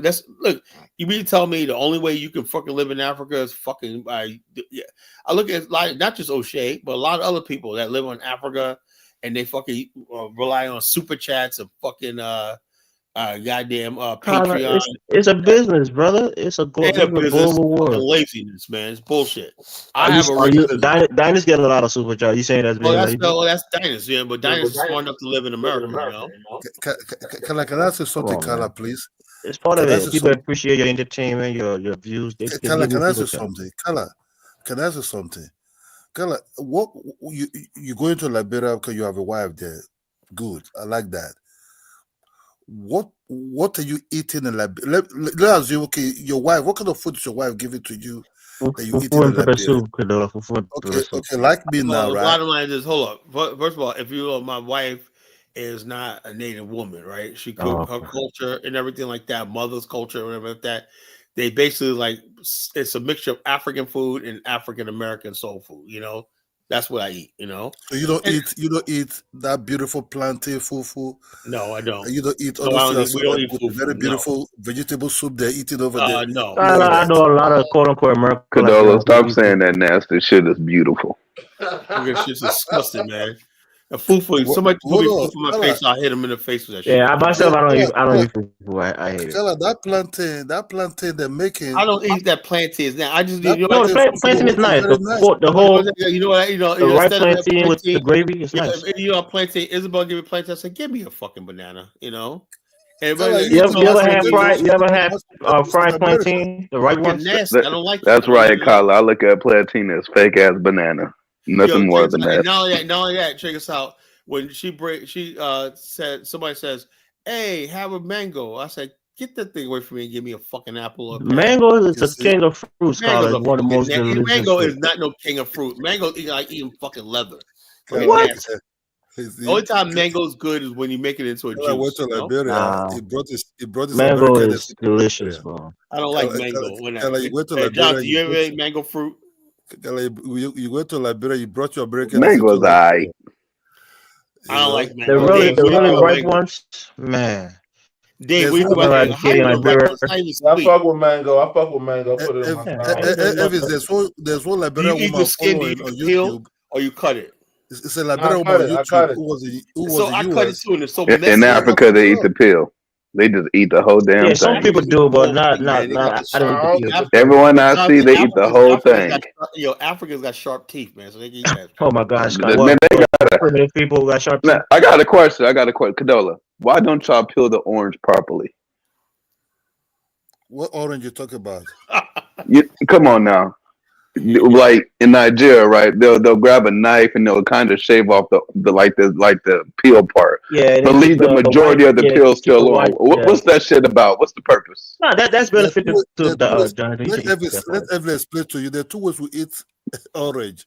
Either use your hand to peel the skin out, or use knife and the knives to do whatever you want to do. I ain't never seen nobody in Africa peel the skin. They always got the knife thing. You eat orange peels too, like lemon zest and other things like that. You know, it's part of the skin of the lemon or the orange that people use. We don't use that shit.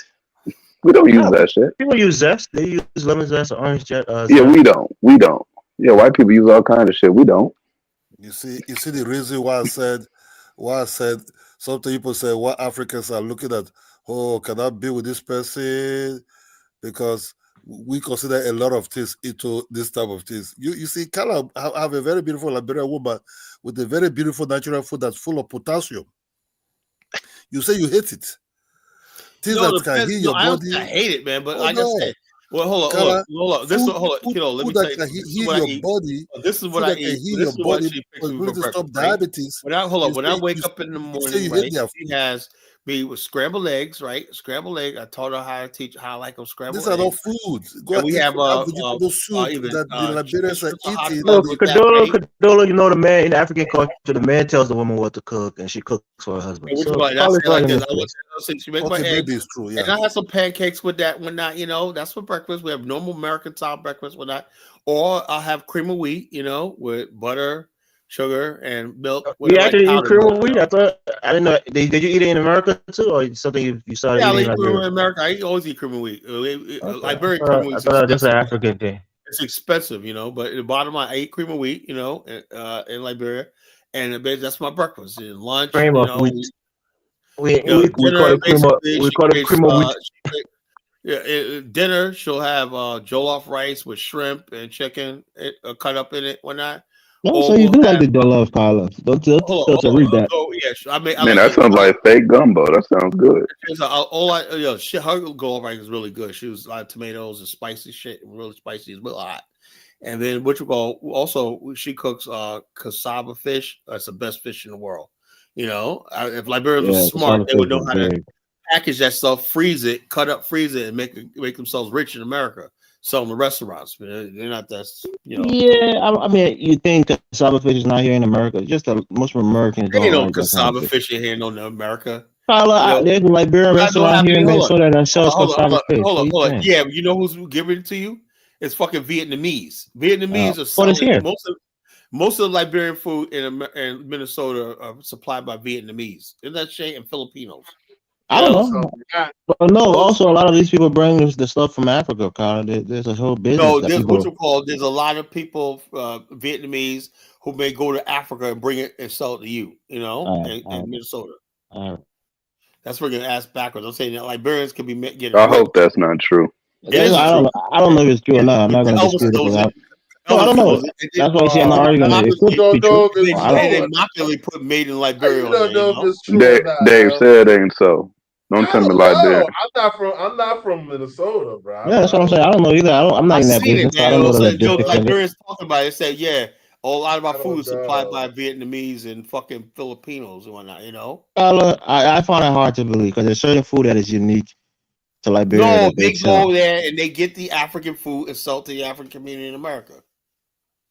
Yeah, because it's about logistics. I mean, there's one guy, Sekou Dukle, who is the director general at the. Hold on, Elvis. You can't say it ain't true. Then go ahead and confirm it right after. Hold on. Listen to what I'm saying.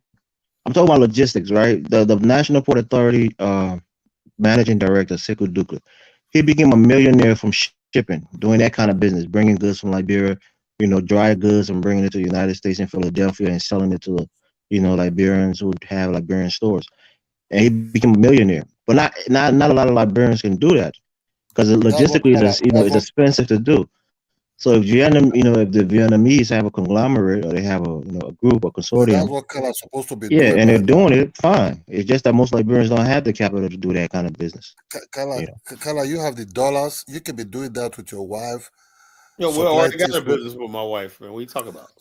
Supply these things to Liberia. Hey, look, I already got I got a And some Liberian girls do it on a lower level. They'll go in there and bring a couple of suitcases of dry goods like dry meats and other things like that. But it's not on a big scale like through like containers and ships. No, they're not doing it on that level. Well, that's what the trade mission is going there for, to investigate stuff that they could bring back, buy from Liberia and bring back. We're trying to give Liberia. You can do that. You can easily do that. Kala ain't trying to do that. It's beneath him. I'm not going to do. Look, let me say this, right? In order for me to do that, I got to stop what I'm doing, which would be stupid, and get involved with dealing business with Africans. I'm sorry, I can't do that. But I will. I take advantage of your marriage with African I will woman. still look. I got a small business going on with my wife, and I'm about to get her into all kinds of stuff and stuff like that. Shipping stuff back to the United States, stuff like that. I already got all that, man. But the bottom line is, I'm not getting into business with Africa. That's why Uche can't say college scamming. Look, bottom line is this: for me to do business in Africa or whatever like that, I just don't see it. There's potential if I was younger, maybe 20. And also logistically, Kala is a hassle. The ship things from Africa to sell. You could Africa, Liberia got DHL. You could ship stuff from Liberia. Yeah, it's like $175 a package. What are you talking about? The bottom line, hey, look, you just add that on you just pass that on to your customer. That's all. People are not going to buy it. It's too expensive. And so the bottom line is this: hey, you pass the stuff on to the customer or whatever. And me and my partner Dion, we're going to be importing African arts and stuff like that. I brought some art back from Liberia, and he sold it. He put it in his gallery in Chicago. We're gonna be doing that, so we got a lot of stuff planned up with that, but that's small scale stuff. Dion, he's going on tour with us. He was on tour with us last time, and the bottom line is this: we're gonna be importing art and stuff like that from Liberia and stuff like that. So I'll have. I have a question to ask you, Colin. I hope you don't get mad about it, but it's a legitimate question. Don't ask me about my wife, bro. No. I'm not even thinking about that. So you've been promoting your tour, right, on your platform here. Yeah. Do you consider that selling something to people? Since you say you don't sell anything. No, we're selling it. Look. I'm like this. This is what I'm doing the tour for. Simple reason is, I believe that part of what I'm about is, I believe Liberia has a special place in Black America, and we need to be like that. So we brought a tour group to Liberia, and people like this, and we didn't know nothing about this country, so we went there. And they went there. I convinced the people to come there, a group of people to come there, and they had a good time. And we're going to do it again. And what we want is, we want more people to start getting into the tourist business in Liberia. We made the blueprint, my blueprint on what exactly to do, everything like that. And we want other people to get into the tour business. Not us. We want to patch this on to Liberians. That's what we're trying to do. We're trying to get Liberians involved in the tour business of their own country. That's our goal. Our goal is to pass this on the blueprint. We got the blueprints, everything, where to stay at, everything is on paper. So you guys gonna make like a green book? We already have that. We already have it. We already have everything. No, I mean for Liberia, not for African Americans. Oh no, we basically saying if you want to basically market Liberia to the world, we so do tours. We got the blueprint to follow, or you just follow what we did, whatever like that. Exactly, from the airport to the different hotels. Boom, boom, boom. Follow this path, whatever like that. You'll be all right. You know, that's a brilliant idea, Colin. For people like Dialectics and Bomani, you can do like a green book for African travels and sell it to people who are going to different countries. All I'm doing is what I'm doing in Liberia. I'm just saying that the ideas for Dialectics and Bomani who really travel a lot. I'm not saying you, Kyle. I'm just saying the other two guys who really travel all over the continent. Whatever. Like I said, what we want is Liberians to step up and start taking responsibility for their country. They're doing it. They're doing it, Carla. No, they're not. They're doing it. Look, I brought the only tour group to organized tour group to Liberia. Carla, let me tell you this, Carla. Do you know, to be honest, everybody have advantage. You have a very big advantage because you know much about the country. It takes Nigerians a lot of time to go to Liberia to also find business they're doing and everything there. that even but look, hold on. you A first class something. tailor, in Nigeria have to go to Liberia and approach the Liberia president, His Excellency Joseph George Weah, Boycott. the ex-president, right? Just to Yeah. advertise his clothes, you understand me? To the guy. Oh yeah, So yeah. I remember that Cadola. They call it now the yes, propose suit, and most people say that's a Nigerian suit, or they call it the propose suit. And George Weah made it famous, and yeah. all the little A kids lot of want to them wear the go same kind there. of suit that he wore. Yeah, Well, take that's a lot good. of That's go there good. But and, hold on. and The thing everything is, to introduce businesses, everything. Liberia is a poor country, man. What the heck am I No, don't call them pork. No, they See, are. They are Cadola. It is. That's the thing about they can Liberia. It's look, not a lot of capital there to really because go around you can for buy a lot of capital people. something, right? But they have a lot in their soil to offer.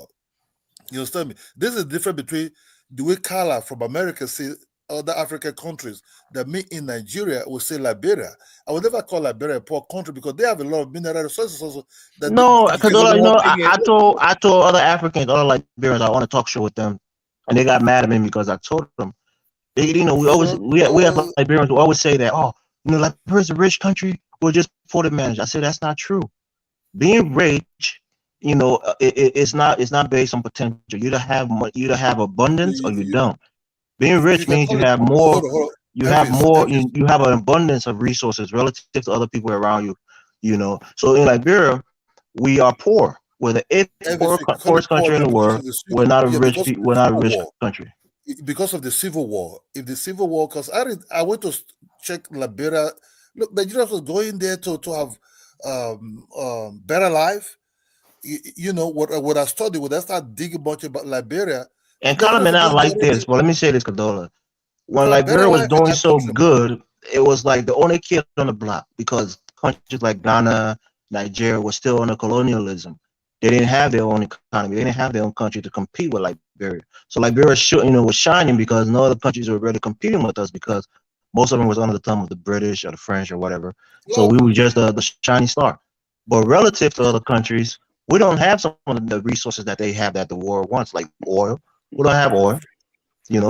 Things we have old world resources like rubber and iron ore, things that is going out of style that's not really in high the demand. thing is, you have But at the same time, Elvis, you didn't have all of those other resources that the other countries had, but you were thriving. And with those resources, they weren't thriving. They weren't getting nowhere, and they still aren't. No, I'm saying they were under the thumb of colonialism.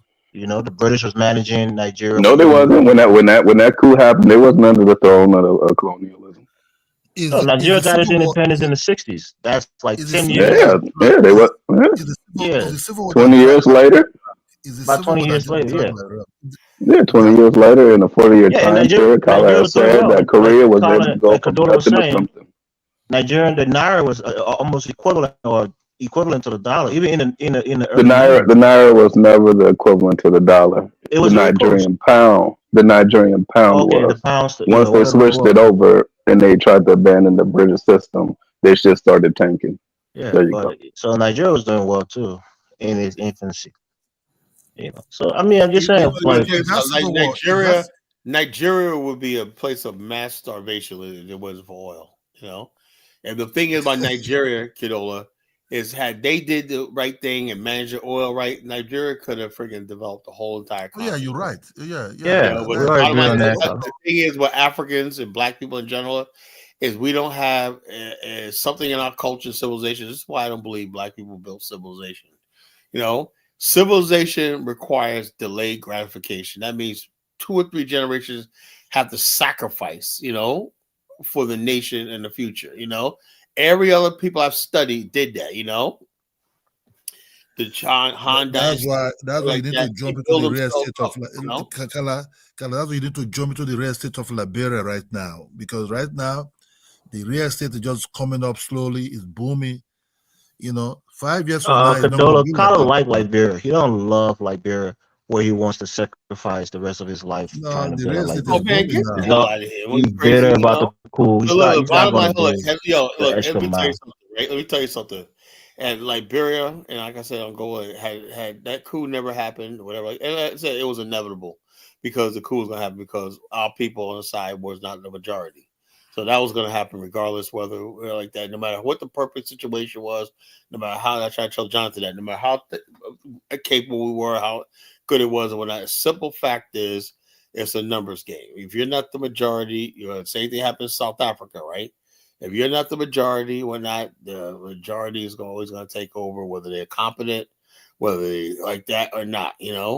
America made a thing where they brought millions of Europeans over there and made them Americans. So they made sure that the black man, the Mexican man, the China man, the Indian man was always a minority, and the country was bad. Remember one time America was like 95% white? You think that was an accident? No, that was done on purpose because the white man was smart. He said, we got to protect this land, and we got how we do it. We got to bring in new partners. They try in the infancy of Liberia. They try to get more people. A lot of people didn't want to leave the comforts of the United States. No, it wasn't a couple of the United States. I studied that, Elvis. That's a lie. Most people in my novel, read my novel. There's a lot of black people who actually would go, but the thing is the cost.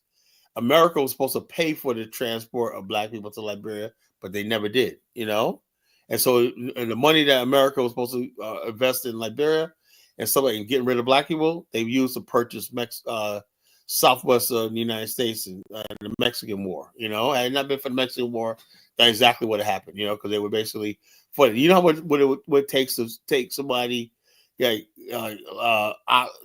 financial thing of shipping somebody overseas, settle whatnot. It was just too expensive, and so people just decided, black people decided, to migrate to the northeastern, the western states and everything like that, but they wanted to go someplace. Some black people settled in Mexico. They built a city called Little Liberia in Mexico, so there was always this idea that there's something else out there among black Americans. Black people settled at the time in the mid 1800s in Dominican Republic, Haiti, so this idea that black people didn't want to go to come to America is a lie. I studied my history, black people go any place. They wanted to get away from it. Kala in the 70s and even the 60s, when black people had some resources that could buy a plane ticket and go, they didn't come to hold up. You got to understand something, right? What happened between that time period in 1800? You had the Industrial Revolution.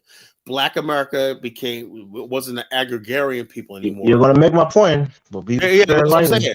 Black people got absorbed during World War I and World War II. They started having more financial success. Yeah, so therefore, the Liberia became Detroit, became places like Mount Vernon, New York, and stuff like this. We settled these enclaves in America.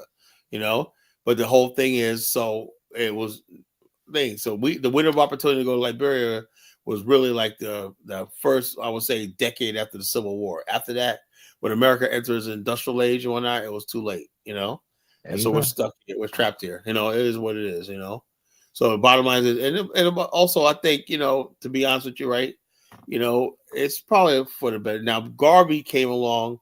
It was a last ditch attempt in the 1920s, right? He said we're gonna build industrial. Then he attracted black people because of what he was talking about. I learned something new on that topic. I used to think it was the Firestone location in Harbel, outside in Margery, but it was actually a location in Maryland County, because there's a subsidiary of Firestone in Maryland County. That was the land that was actually promised to Garvey, rather than the Harbel land. Garvey wanted to build. He said he wanted to build like around 30 miles of railroad track. He had the money, everything, railroad track, they had everything. He had engineers that could build railroad tracks and railways and import rolling stock, engine, train engines and whatnot. He wanted to build a railway line. So he had the plan laid out, but he was sabotaged, and after him, World War II broke out. Black people got all these jobs in the industrial city, and then basically forgot about Liberia. My grandfather, he said, after World War II, when black people had all these industrial jobs in Detroit and stuff like that, we basically said, we're here, we're Americans, Right, exactly. Ever since, so it is what it is. It happened, it happened. All I'm saying is right now, what I do is say, hey, look, I know the fact of the matter is we're never going to go to Liberia. The only way black people ever go to Africa is that we have an industrial nation that's suitable to the lifestyle black America has in America. If that don't happen, it's never going to happen. But can that happen? I don't know. I'll try. Whatever like that. Other than that, it can't happen, Cabo. Let it go. you never know. Yeah, you might. It might be right. But then again, that means Black America's finished. So I want to hear Jonathan. If you was in college shoes, right? What's your plan to accomplish the Afghanistan? I mean, I would do it from the ground up. I would move to Liberia. Particularly, I would try to round up as many Americo-Liberians. I'd try to build a bridge between the Americo-Liberians and the African Americans. And then we'd try to push our people in power. Oh, you can forget that, bro. You can forget that. I don't think it can be forgotten because there's hope for that. Majority of people don't identify with MPOA. You think about that government, right? That's the only thing the Native people have is the control over the government. But if they want a better life, they have to give up that government power.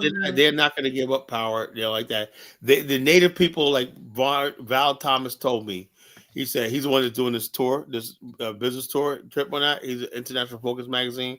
He said, let me tell you something right now. He goes, there's a real fear in Liberia of African Americans coming there and taking over. They really do. Not only that, Kyle, there's a fear of diasporans Liberians going back and taking jobs. Yeah, the whole thing. Yeah. So the bottom line, it's not just African Americans. It's people. And that's good. I'm saying what they basically, if the Liberians that lived in America, so basically, you're saying there's room for a coalition. It is for room for a coalition. I've talked to a lot of Liberian America that lived in America, and I'm close to a lot of them that was born in America, that lived in America, and they basically we and the African Americans are on the same page. But Jonathan, I like your point, right? But yes, the numbers like Dr. Kula. Dr. Kula she's a native Liberian background, but I think she was born in America, and she's the one who made the movie Providence. Dr. Clarice Kula. She's married to Dr. Barton Kula. Oh, she did. She made the movie Providence, and me and her talk all the time. I'm gonna call her tomorrow. We talk all the time, and she's like, all African Americans and Liberians that are educated, live in America, are pretty much on the same page. On the same page. So, but the whole thing is there's so many Liberians who basically should be on that page, right? Because we see things how the world's supposed to work and stuff like that. Like, she's a Native woman, but she basically says, look, man, she was for Cummings. She was one of the Cummings campaign managers. She was like, look, we have to reach out to Black community in Atlanta, Houston. Yeah, I know her husband, Dr. Barton Kula. We've been on platforms before. Wait, Barton Kula is not her fucking husband, is it? That's her husband. Barton Kula. Barton Kula. Barton is her husband. Get the fuck out of here. Yeah, that's her husband. I did not know. I asked her. Yeah, I know you and him got into it a lot, right? Yeah, that's her husband. Okay, he's a medical doctor too. Both medical doctor that live in, I think they live in Georgia. And Barton Kula is her. No, you're lying. He's her husband. What are you telling me, Carla? I know them. They live in Georgia. Barton Kula, Dr. Kula is her husband. Now you think she got her name? That's her husband's name. Oh Lord, yeah. I just thought her name is Clarice Ford Kula. Her maiden name is Ford. Related, man. So Barton's a fucking. Why does she think like that? And he's such a fucking asshole. Yeah, because I mean, I didn't like him either. I think he's a bit arrogant, but that's a husband. He's a fucking native man. He just fucking Barnes is a fucking asshole, man. He's a Pella guy from. Anyway. But let me make this point quickly before we get on track. The point Jonathan was making, right? Jonathan, you're talking about building correlation, which is good. But look at the numbers in terms of the dynamics in Liberia. There's about 6 million people in Liberia, right? And again, I hate to say it, the politics there can be tribalized or has been tribalized. So you have about maybe 100 or 200,000 people who purely consider themselves American-Liberian out of 6 million people. African Americans can't vote, as far as I know right now. So how does that correlation work? Are you going to do a coup? Are you going to go do it through the democratic system? No. Are you going to get the coalition works like this now, right? Now, everyone's, for the most part, it's going to be very tribal. But if you can just pick off portions from each of these tribes to go ahead and split and go with the American Liberians, you can go ahead and break that. Kyla. Believe it or not, younger people want a better life, no matter what part of Africa they're in. They're not as tribal as the older people. Jonathan, you don't know Liberians. They would rather suffer and die than ever see the Congo people. You think so? Don't exaggerate, Kyle. Check It's this out. partially true, but Let me exaggerate. tell you something, right? This is the way it could work, right? Yeah, this is the only way it could work, right? Now I know so many Liberians that I'm connected with that got a lot of land. You know, the Great Cape Mount area. When you go down like Lake Piso, you got literally about 100 miles of virgin land right here. You could build so many new towns, cities, and planned communities and whatnot. This, that, and the other thing. Once you build a bunch of those, right? Gated planned communities with little shopping centers and municipalities, stuff like that, and become completely self-sufficient, you know, the native people respect that, you know. So when you're basically like this, and you basically say what you do is you be like the Lebanese, you know. The Lebanese are actually running Liberia, right? They can't vote or like that, but they running Liberia, you know. They conceded politics, right? Because what they do is, you know how it is to get a politician in your pocket in Liberia. You can give them $100 a month, man. You own them, you know. Police, everything like that is for sale, you know. And we were there, and we had our own banks, we had our own infrastructure and stuff like that, and communities stuff like that. It would work. Kyle, this is one of the smartest things you said. Now you're thinking really good, and that's why I kept saying, "Hey, you don't understand it," and I said it, and you got mad when I said it. The American Liberian was in a great financial position. They should have stepped back from politics, No, what I'm saying, held no, into but the rings of the that's the whole economy, thing, though. and Here's the held true one thing. power that There's way. the one thing. There's the one thing, right? When you get the native people, right? When you get, you have to have assurances, right? That if you give somebody power, right? It goes like that they're not going to be like just the other day there was a Freeport, there was a LMP police whipped the lady, you know. He whipped her, you know. I'm gonna find the video and play it, you know. I'm gonna play. I got the Why are you talking? You try to talk like a Liberian? I know that's how people talk to you. They whip the lady. Did you whip that lady? The guy said, "Get back." Then Ford, you know, had Douala. They're forcing the Douala, whatever. I say Douala. Yeah, Douala is a place in. Anyway, the Cameroon. bottom line is this. The bottom line is this: a police came with his whip and whipped the lady, right? And I'm saying to myself, now, what if that was an African American woman that says, "I love Liberia," whatnot? She'd have to be in the wrong place all the time, and she gets whipped. How do you handle that? You know? No, the police. You know, the police got their ass whooped by the army too because they're so aggressive. They become militarized. Bottom line is this: so the army that came guy and woke ended up them going up. to jail. That guy ended up going to jail. That soldier ended up going to jail. You know, the police are the final authority, and the police and the people back the police up because they said they're the final authority. You know, and so what I'm saying is this: when you got a situation where they treat people like, not for the most part, the police are okay in Liberia, but they are kind of heavy-handed. You know, sometimes with these unnecessary road stops and whatnot out of nowhere. That gets annoying. It was getting on my nerves last time, you know.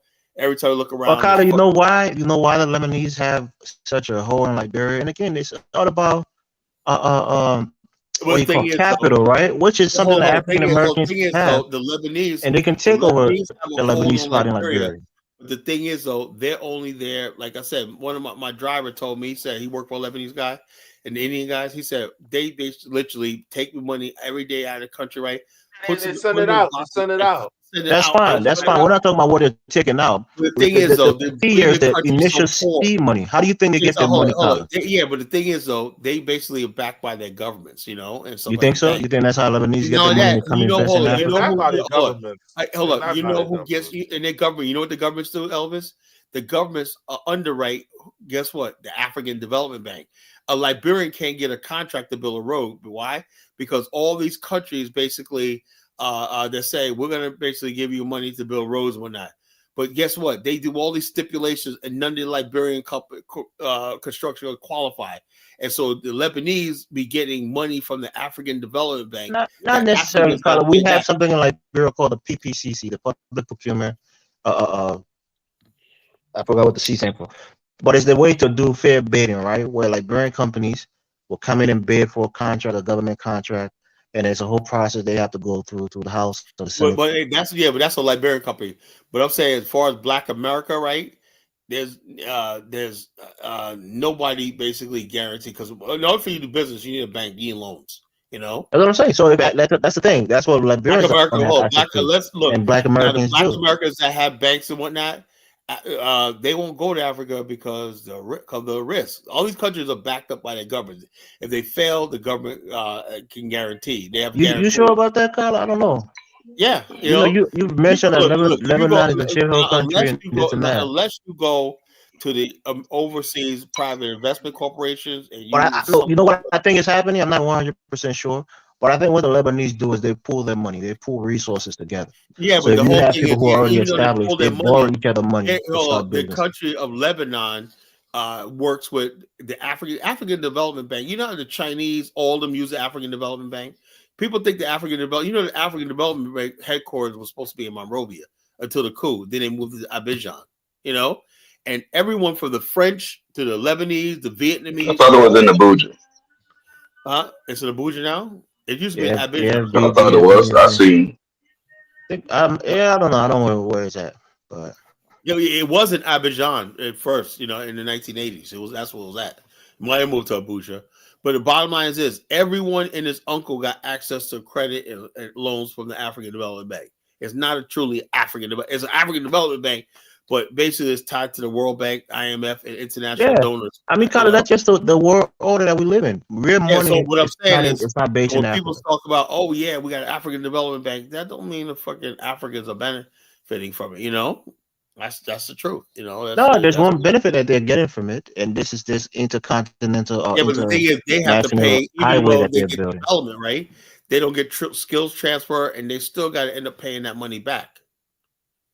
What I'm saying that the African Development Bank, they give out loans for that intercontinental highway across West Africa. But the thing is, they base the African Development Bank, but who gets the construction contract? No African contractors usually qualify for those loans. That's the truth. So who fault is it? Look, the bottom line, because we African Black people all around the world basically don't work together, whatever like that is what it is. The bottom line is we have Black people who build construction companies in America that have major contracts to build highway systems and everything in America, right? Yeah, and then they're not trying to go to Africa. There's opportunities there, but they're not trying to. No, what I'm saying is this: though, in America, we have different things like minority set asides, affirmative action, stuff like that. And so we have guarantors here. Well, I thought you didn't like those things. Things like affirmative action. No, I'm saying like this. They basically say, "Hey, look, is that a form of DEI, Kyla? No, I don't think DEI. DEI is diversity, equity, inclusion. You don't have inclusion. Yeah, set aside. When you have minority set aside. When you have minority set aside, what that was is simply this. This is a difference, right? What they basically said was back in the days was, now in the bidding process, like you said, bidding process, right? You're going to have companies, because they have a lot of money and a lot of capital, could put the bidding thing down to squeeze out competition, right? The minority set aside said, we're going to pick the bid thing only, but so low. So therefore, a non-traditional people, non-connected banks, whatever like that, smaller businesses, which include but never specifically Black, could qualify for these things, right? Because in other words, you can't go but so low. A lot of times companies would take a loss, like the Rockefellers, they would took a loss, right? Just to squeeze out competition. That's called price fixing, right? Same thing in contracting, right? So what this the minority set aside back then was, we're going to make this go for a certain amount. So the Black companies or women companies could basically make a profit, whereas the white major companies may use, they'll have corporate people that come in and say, something, we need to drop this price down a minute to win this bid. So they'll go to their corporate buddies, okay, it has $10 million, and they'll go ahead and drop the price down and get the contract. They said that wasn't fair, but that happened all the time. So what they did was they created a situation where some contracts, like 10% of them, you couldn't do that. It has to be it's like a fixed bid, and you can't just keep going down and say this is a threshold right here, and that threshold allow people who basically don't have the large capital to qualify for a contract. And that's what happened, and it largely a lot of white guys, what they did was they put the business in their wife's name. White women would have been beneficiary of that. they put the business in their wife's name, right? The construction company to get the contract, you know, everything like that. So black people somehow, like in places like Pittsburgh, the black-owned company, the McKinsey Group, run by black females right now, you know. They got the bid to build a Pittsburgh Steel Stadium, you know. And I think part of the airport, the McKinsey Group, you know. And so therefore, you know, it was back in the 90s and then what stopped all this was a man named David Duke appeared, right? And what little black people were getting, he thought that was just too much, you know, because they were trying to say, you're taking jobs away from you. Got everything. You got 99% of all the contracts, everything. These white people went to war in the early 90s to basically take that. And they'll say black people, it's like everybody, even Bill Clinton said, no more minority status, no affirmative action. Even though we weren't even benefit, we was getting crumbs. But the fact that a black person got a contract, anything, even if they were qualified, was just too much for white people, you know? They thought we was getting something we didn't deserve, you know? That's why do you agree with that? No, I don't agree with that. They should set the minority set aside. If you could do the job, right? And somebody else could get the job, that don't mean the white person was more qualified, just that he was connected and he had more money. That's what I'm saying. That's why it's important to have these set aside so they can even the playing field. We don't need to set aside. The fact of the matter is white people are rarely qualified to do anything. They just know people and that's it. That's what I'm saying. So in that case, Jonathan, black people lose out most of the time. So how do you level the playing field? No, we just need to develop our own alternative shit, and that's it. We don't need to beg the government. My whole thing is this. Now, if you're going to go to Liberia, right, what you definitely need is, one is you need black capital, and you basically need this is the thing a lot of black, and I've told about Thomas, right? Black people who get involved with Africa, that's why we're having these problems with the Zidi O'Shea and stuff like that. A lot of times we're going there on hopes and prayers, right? Instead of being upfront and serious about what we're trying to do, you know? This is what we're going to, this is how it's going to work, right? I would tell Africans, right? I said, you got to let us, we're going to build this right here. We need access to this. If we're going to need to build a monorail, we're going to do it, right? We're going to bring our own investors in. We're going to monetize it, create our own tax base, everything like that. If they say no, this is what I said, then we can't do anything. Why? Because we need to do a certain way to make sure it works. And then we show you how you benefit. And we build these communities over here. Whatnot, you'll have a new tax revenue base that can add to the national coffers, right? But if the Africans think short term and like, oh, they want to micromanage and control everything, you know, and basically like, no, we can't do it. I don't want to hear, we got to get to the point we don't want to hear no, you know? And we say we need to build this road right here. How are we going to build it?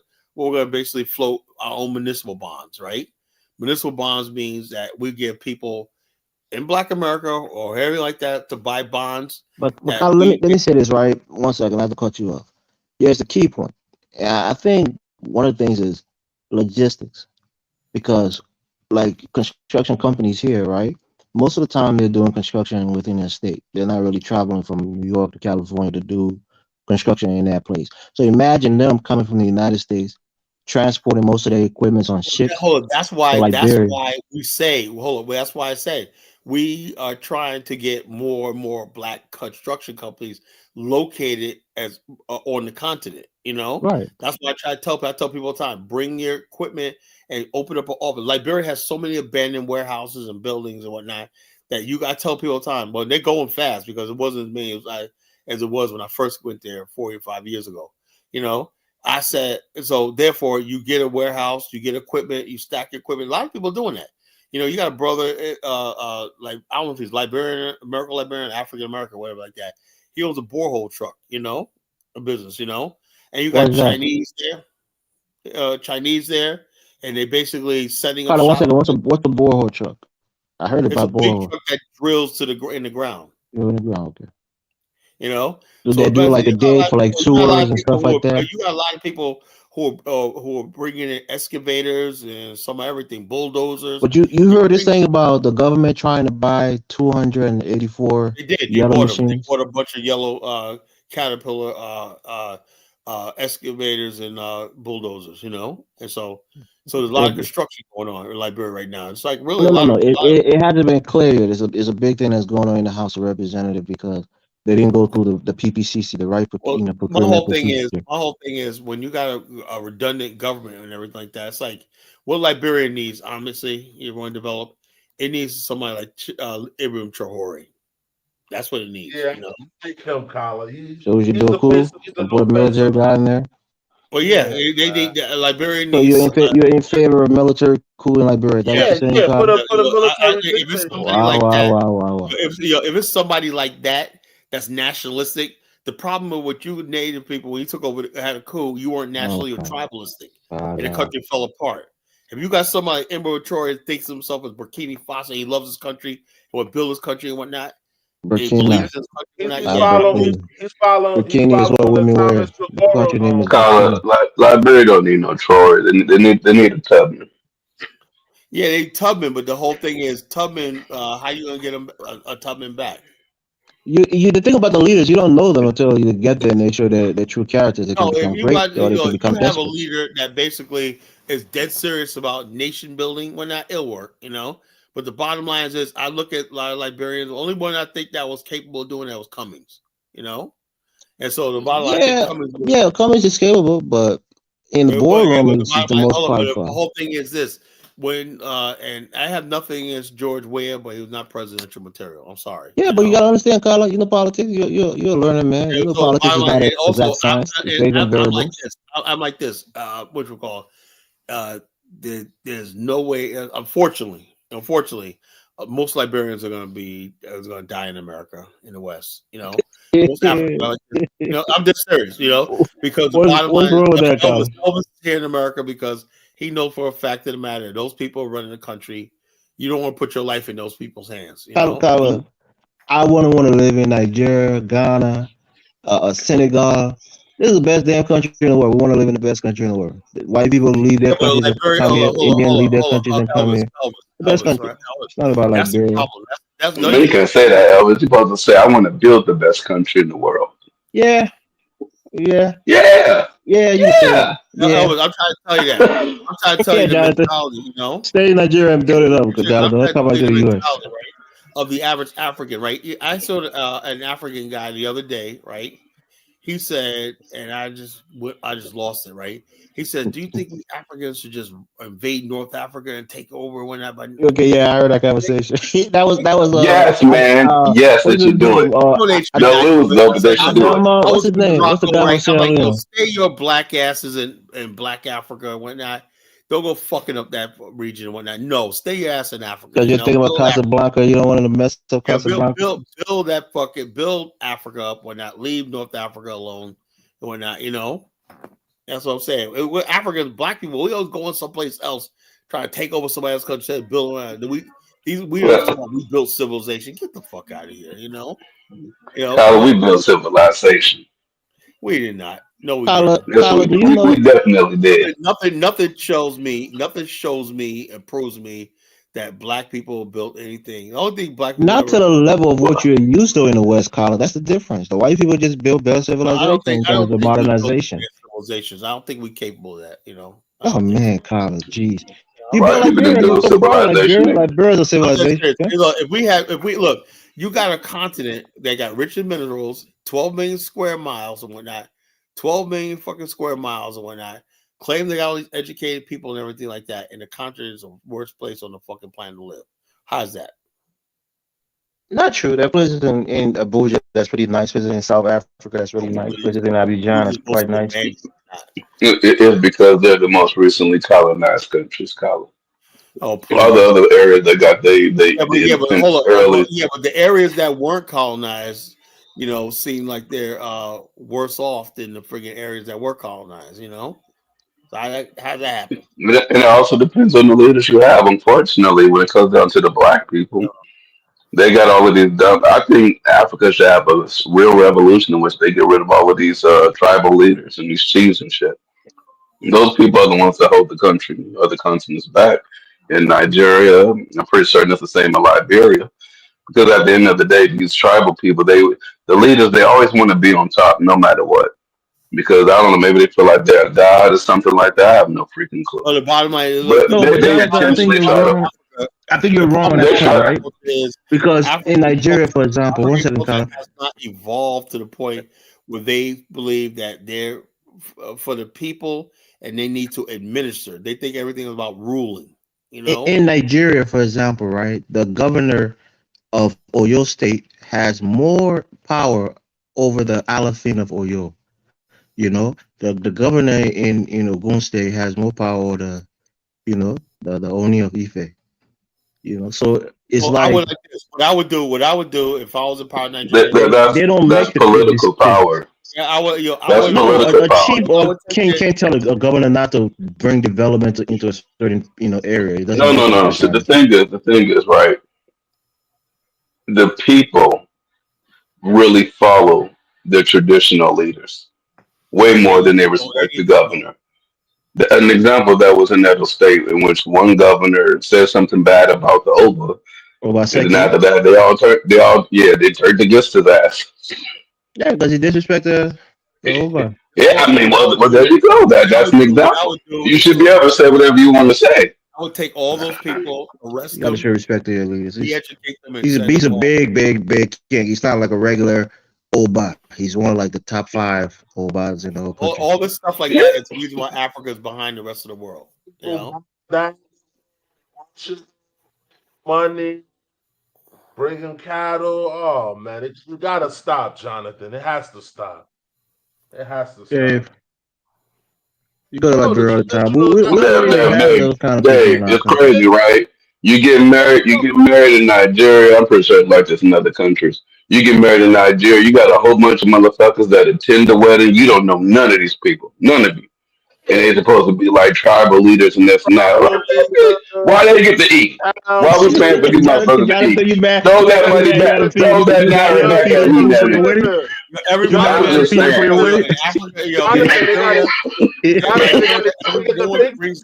Why they gotta eat? Because you married a daughter. That's why they gotta eat.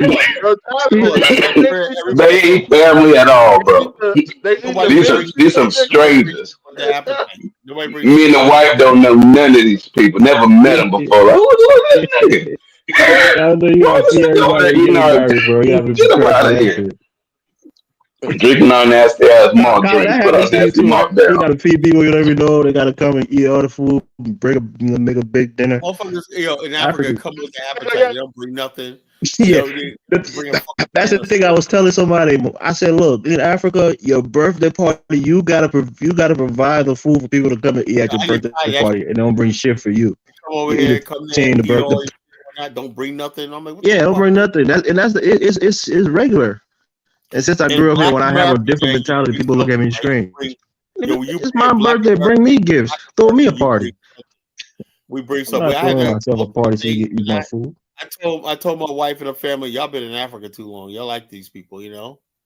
I said y'all take up these African ways, you know. Yeah, a birthday party. Some people spend a few $100s, buy food, buy spare ribs, do a big barbecue, and people just come and eat their food and leave and bring liquor and go home. Money and whatnot, you know. Oh yeah, they always got a sob story, man. Okay, that's what I tell you, Kyle. It's awesome, man. Okay, here, you know me. Medical bills, someone dying, someone need to get surgery. Let them die. Now that I go to Africa, next time I go to Liberia, the first thing I'm gonna say to everybody, get the fuck out of my face, you know. Yeah, like I said, after you go there a few times, man. Like when I first got there, man, I was just giving out money. Hey, my brothers, my African brothers, on that. That's what I tell you, Kyle. They hustle you, man. They hustle you. Wrong move, and then they'll start giving you all the compliments. You're the Tanu. You're the big man. You're the big shot boss. You're the boss, man. Yeah, chief. Kyle feel himself. Why they take you $50, $40? I salute you, Kyle. I'm that mean nigga. Check this out. My driver texted me today and said, "Boss man, he had a broken leg, right?" He said, "I need Dr. Fellows." They make you feel like you're responsible for their well-being now, Kyle. You can't take a risk on nothing. He was my driver 2 years ago. Last year. You know, that relationship never ends. It's only going to be a dependent relationship, even if they don't really. I hate that, and like I said, social media is new plantation. Can't get away from niggas, man. I just deleted my Facebook a couple of days ago. I got too many damn responses because I've been on, I do this Liberian show. A lot of people requesting. I'm like, nigga, nah, I cancel my Facebook. A lot of women in my inbox. I'm like, I got rid of Twitter, you know. That shit, I rebuke the devil. I'm not trying to get caught up in nothing. Don't rebuke the devil. You better go ahead and get caught up, Elvis. Yeah, that's why I deleted that shit. I'm encouraging. My wife knows I'm not a, I told her, I'm like, but You're not a what? Some of those women was like, I told her, I was like, nah, it was getting too tempting. Writing me and shit. There's this one girl that wrote me like, because I didn't write her back in time. She got mad. Okay, you should block me because if I write you and never write me back, I'm gonna block. I'm like, bitch, get on my page. I had to close my Facebook page down. Liberians are. Another girl asked me to send her credit so she can talk to me. I'm like, bitch, I don't even know you. I should send you credit so you can talk to me. That's the hustle, man. Once they'll ask you for small things. That's the first thing they do. God, I'm sure you know this. They will ask you for a small favor. Small favor. It's like $2 or $3. Once you do that favor, they know your goal. They start asking for more and more bigger favors.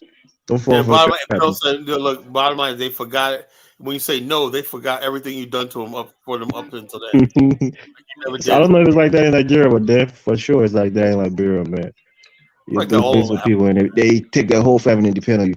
Even family members in Liberia, like somebody was telling me, there's a girl that she saw on the road, said hi to her daughter, and the next time she saw the girl was telling her that it's her daughter's birthday coming up in April, and she should try to, like, nigga, I just said hi to your daughter, and now you want me to contribute to her birthday party? Like I know you, like I even know you. Bottom line, this is what I'm talking about, right? And then when people like Ola say, well, Africa, look, I don't think it's right that you look down on people. There's a cultural thing, man. But, black people in America, we just basically like, wait a minute here. Y'all want to say we're equals and stuff like that. But, we don't do that over here. We don't fucking do that over here. Man, I get it. It's poverty and stuff like that. I get that, but my whole thing is this, Elvis, right? The main thing about life is to make sure your culture, you know what culture does, right? And it's about African culture. Culture makes sure that what we just said just now, you prevent things like that. Like Japanese, their whole culture is centered around not what? Losing face.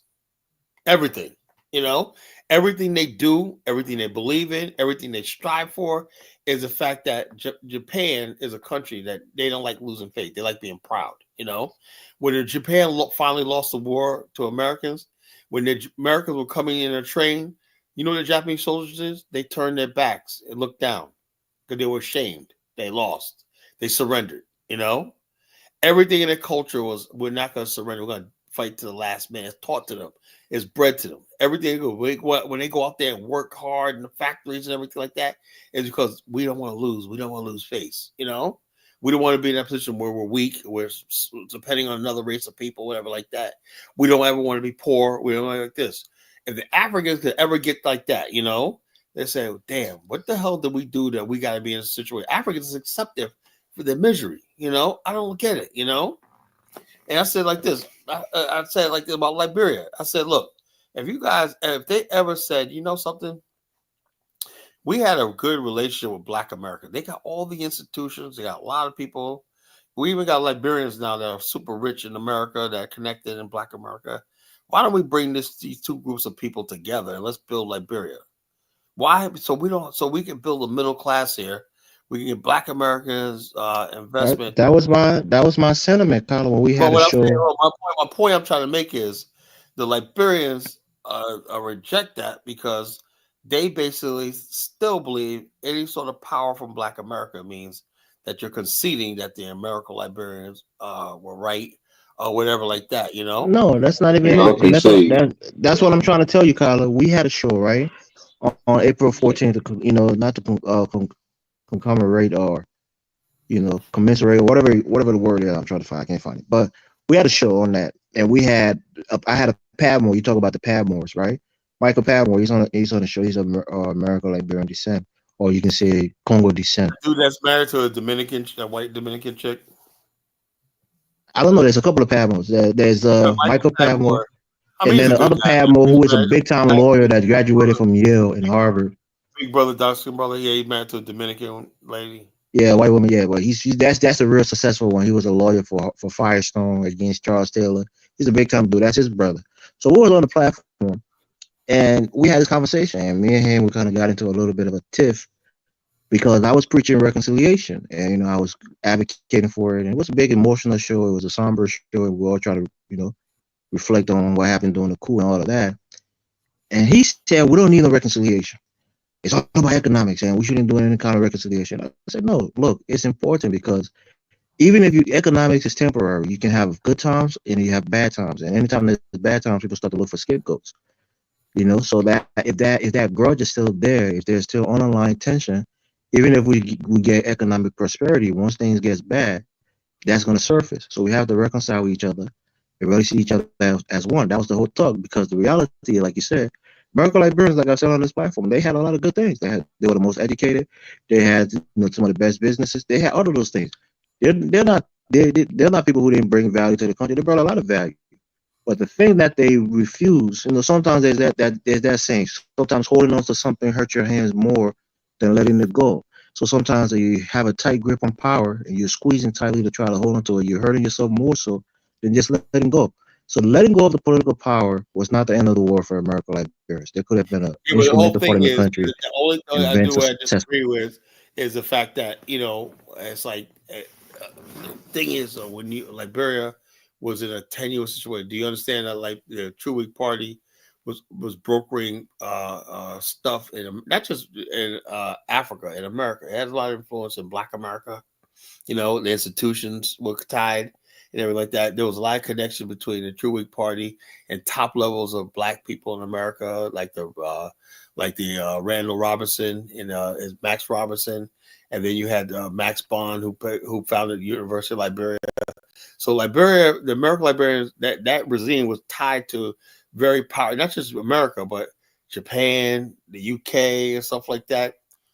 The native people, basically, if you're going to say give political power, that means those people, the connections and all something that built up over a couple of centuries was going to be lost. Now, how would you prepare to deal with that? That's when Liberia collapsed. How would you do it? That's the thing about foresight, right? Good leaders, great minds, intellectual people, they have foresight.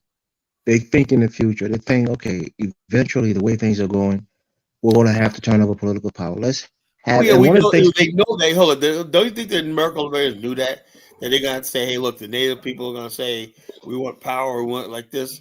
But the bottom line is this: what do you do? Like I said, don't you think there's two things that Elvis, right? There's the nation, the people, and there's the state, right? The state, right? The state is a set number of institutions, laws. Now, people who are Republicanists, right? They believe in the idea of the state, right? People who are Democrats believe in the country is defined by changing people, Now, the American Liberians were more Republican, It's a republic, and whoever the best people to represent the republic should be in charge, right? Where people who are Democratic and whatnot believe that populism should always trump. Liberia was a democratic republic. Yeah, no, but hold on. But the thing is, it was democratic. It was a so you can't take away the Democratic Party. I know, but the whole thing is this, though. Like I said, me personally, I would say like this, right? The American Liberians had a good idea with as far as like their position in Africa, how to develop the country, and everything like that. But the whole thing is if the people, the mass of people, don't see you as one of them, right? Because the bottom line, Liberia should have worked because by our standards, because they're both groups of people with the same race, that's how the whites in South Africa governed over the black people in apartheid, because the English people and the Dutch people were the same race. To this day, right now, the white world is back in South Africa and it's basically white South Africa, and they even trying to succeed Western Cape. When not, that's a way. The black race, whatnot, you see the other people as the same race as you. The American Liberians' origin is Africa. The Africans like everybody else, but you call them settlers and like invaders, or they don't supposed to be here. That we're right. That's not even true. In the beginning of the country, why did people always see this American Liberians as a group instead of one of them? Carla, I mean, let's not go No, down I this mean road. that's serious. Well, I seen the speech, but I think Madam Shirley, she called them settlers. No, and that's what I'm The saying. settler population. They That's call what I'm somebody a settler. saying, Jonathan. That's How what I can you want be to say, settler? right? How can you be a settler? You said she called them. They called themselves that. They called themselves one. No, they didn't call themselves that. Listen, yes, they did. They called themselves the settlers and the pioneers. They call themselves pioneers. You know, that means They also call pioneers, themselves settlers. adventurers, you know. And so, by the way, a settler They is literally somebody. had settlements Yeah, that they yeah, call they had settled. settlements. Yeah, but hold on. Let me. So when somebody from, let's say, Guinea, there's people that came from the Mono Ridge region on the other side of Galenas. They settled in Liberia. Are they settlers? A lot of crime people come from the Ivory Coast. Are they settlers, Elvis? No, when you say a lot of crime people came from the Ivory Coast. Hold up. A lot of people that live in Liberia aren't from Liberia. You know, a lot of crime people are from Ivory Coast, right? No, that's not how it works. So it only works when they're American Liberians. Right? Listen. You gotta understand, colonialism is what drew the borders. Well, hold on. Liberia was give me not 2 seconds, brother. Let me Liberia explain. was not a colonial country, bro. Listen to what I'm saying. Listen to what I'm saying, right? The French drew the border between Liberia and Ivory Coast using the Kabbalah River. Yeah. So everything that was south of the Kabbalah was in Liberia, everything north became the Ivory Coast. Hold on. The American Liberians defined the republic. They're the ones who defined the republic, right? And they settled in Monrovia, right? And basically they were alone in Monrovia and places like Buchanan by themselves, and Bossa Cove by themselves, right? It's the native people that moved towards them, you know. And Maryland, you know, it was Harper and Cape Palmas. I mean, are you kidding me, Carla? Yeah. What? These are places that are 90, 95, 99%. Yeah, but hold on, no, when they lived there, hold on, you settle amongst them, and you think that they're not going to be around. That's another myth. Hold up, do you know at the time Liberia only had 100,000 people, native people in the territory? Yeah, in its territory, but the places that wasn't incorporated had hundreds of thousands of people there. In the whole country, there wasn't that many native people. No, that's because it was in mostly Monrovia, Bassa, and I think Sino, the 3 counties that made up Liberia initially. 1870, the whole entire even when the land was double the size, the whole entire population, native and American Liberians, was only like 100,000 people. That's how small it was. So it wasn't that the native people have so much land, right? They didn't have to even have any contact with the American Liberians, but they chose to come to. That's not true. It is the truth. How did you get? Okay, you're Gina. One second. Listen to me, Carla. Listen, Elvis. I'm not how'd just you get to Monrovia. How'd you get to Monrovia? Listen to what I'm saying. You asked me a question. Listen, I'm not just crime. I'm also Bassa on my mother's side. Okay. Yeah, but hold on. Yeah, Elvis. You're crying. You admit it. You're from Grand. Listen to what I'm saying. How'd you get to Monrovia? Listen to what I'm saying. Okay. Hold on now, Elvis. This is the first time I heard you saying you're a Bassa too. No, I go with my father's tribe. I am my father's son. So although my mother's family is there, but I could, you never tell somebody I'm Bassa and crime or I'm Pele and Gil. You always go by your father's tribe. And most people are usually by So David is African American then. Yeah, Dave could be. Yeah, he could be African American. I accept that. No, he can't be. He has to be because of the father. No, I'm not saying he isn't. I never say he wasn't. I'm just saying his mother is one way. So I'm trying to tell you. You see, I don't qualify, Jonathan. I don't qualify for any tribe. The whole thing is Elvis. The point I'm making, I didn't make my point, Carla. Let me make the point, right? Hold, you said something about. You see, Carla, you're not going to let me talk, and this is why this conversation is derailed. Go ahead. Places like Edina and Orange Grove and other places like that where Bassa, where quote unquote pioneers. Okay, Carla, go ahead. I'm saying like when you talk about Edina, the Edina settlement was built by our people, right? Around Edina is in Bassa territory. Remember something that was burned to the ground at one time by the Bassa people, or Bassa chief burned it to the ground. Fishtown, Bassa Cove was burned to the ground. I went to the settlements that were attacked. And so what I'm saying is this: though, you had native people who had their own territory. You go to Marshall, right? That's all Bassa. That's all Bassa territory. Marshall like mostly Bassa people. You know, it's just huge population of Bassa people and stuff like that. You know, hey, look, you know, but it was a settlement of American Liberians, but it was surrounded with Bassa people. And the bottom line, people got along, whatever, like that. You know, for the most key part, thing right? you just said, surrounded by. You know, that's the thing. Surrounded. You Yeah. can't But go. what I'm saying, hold up. What I'm saying is this though. Yeah, in Bassa, that was Buchanan was a city made by American Liberians, right? And then the surrounding areas, like I said, this is how it usually works, Elvis. When people, the American Liberians create a settlement, right? That becomes a center, like just like now the native people, Jonathan, are doing the same thing to the Mandingos, right? Kabanga, right? And Ganta, right? It's not Kabanga, it's just Banga. Banga. Banga, whatever it is. Banga is basically they're discriminating against Mandingos, right? Because they say Mandingos are interlopers because they're not from the area or whatnot, you know?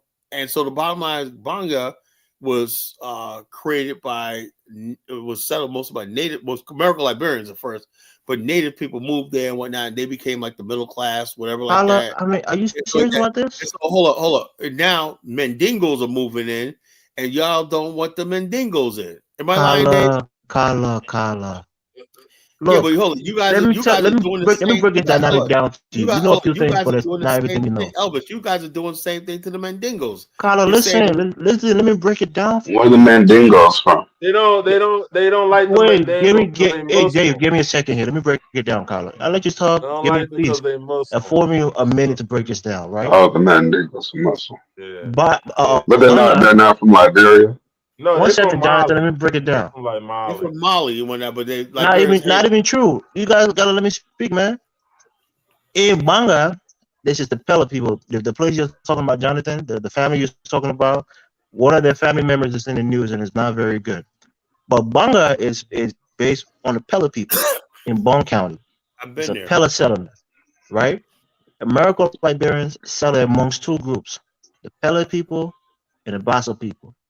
Those people always had, of the native people, they always had Elvis, you must say that was, even though the Pele people there, it was Pele people who they didn't have. You see this? This is why you never let me speak on the show. Liberian settlement that was overrun by Pele people, and that for the most part. Let me finish, Carlos. Did the Pele support the American Liberians? Yeah, they intermarried with them. Yeah. So 1 second. So there goes the coalition. What's the problem? You know, my whole thing is this. Hold up. Now, the people over there, they don't like the Mandingos, right? Because Mandingos. That's what I'm saying. Let me get to the Mandingo issue. The Mandingo issue is not that they don't like them. There was an issue in Liberia where, because of the religion, this is the religion. The Mandingo man would not allow his daughter to marry a Christian person or a native person unless he converts to Islam.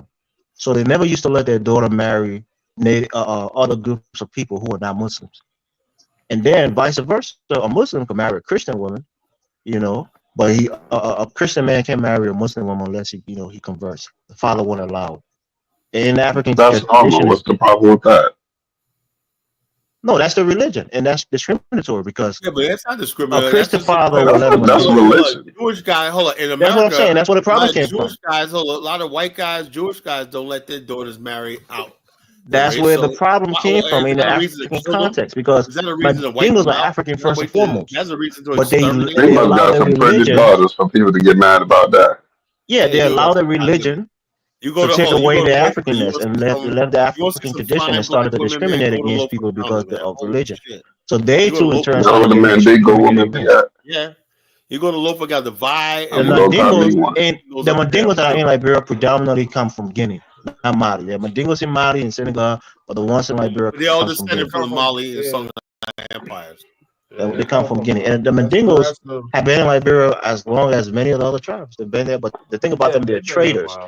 They are entrepreneurs. They sell anywhere there's development. They go in there and they sell, and they start to thrive, and they become, successful people. And one of the things that they do that rub people the wrong way, which is smart, but also in the African context is dangerous.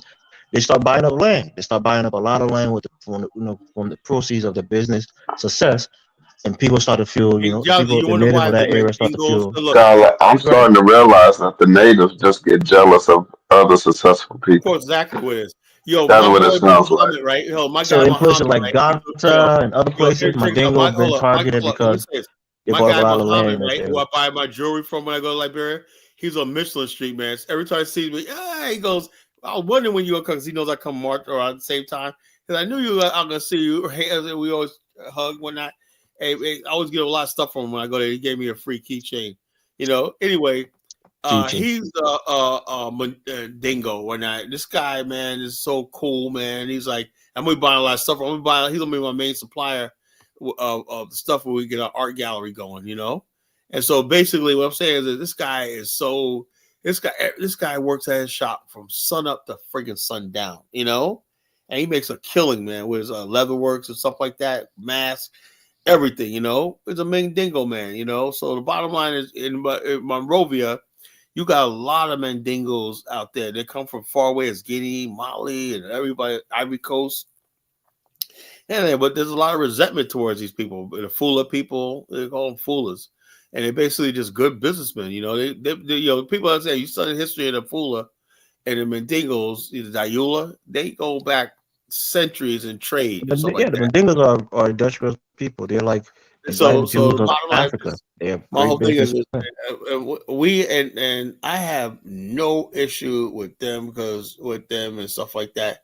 And so my whole thing is this.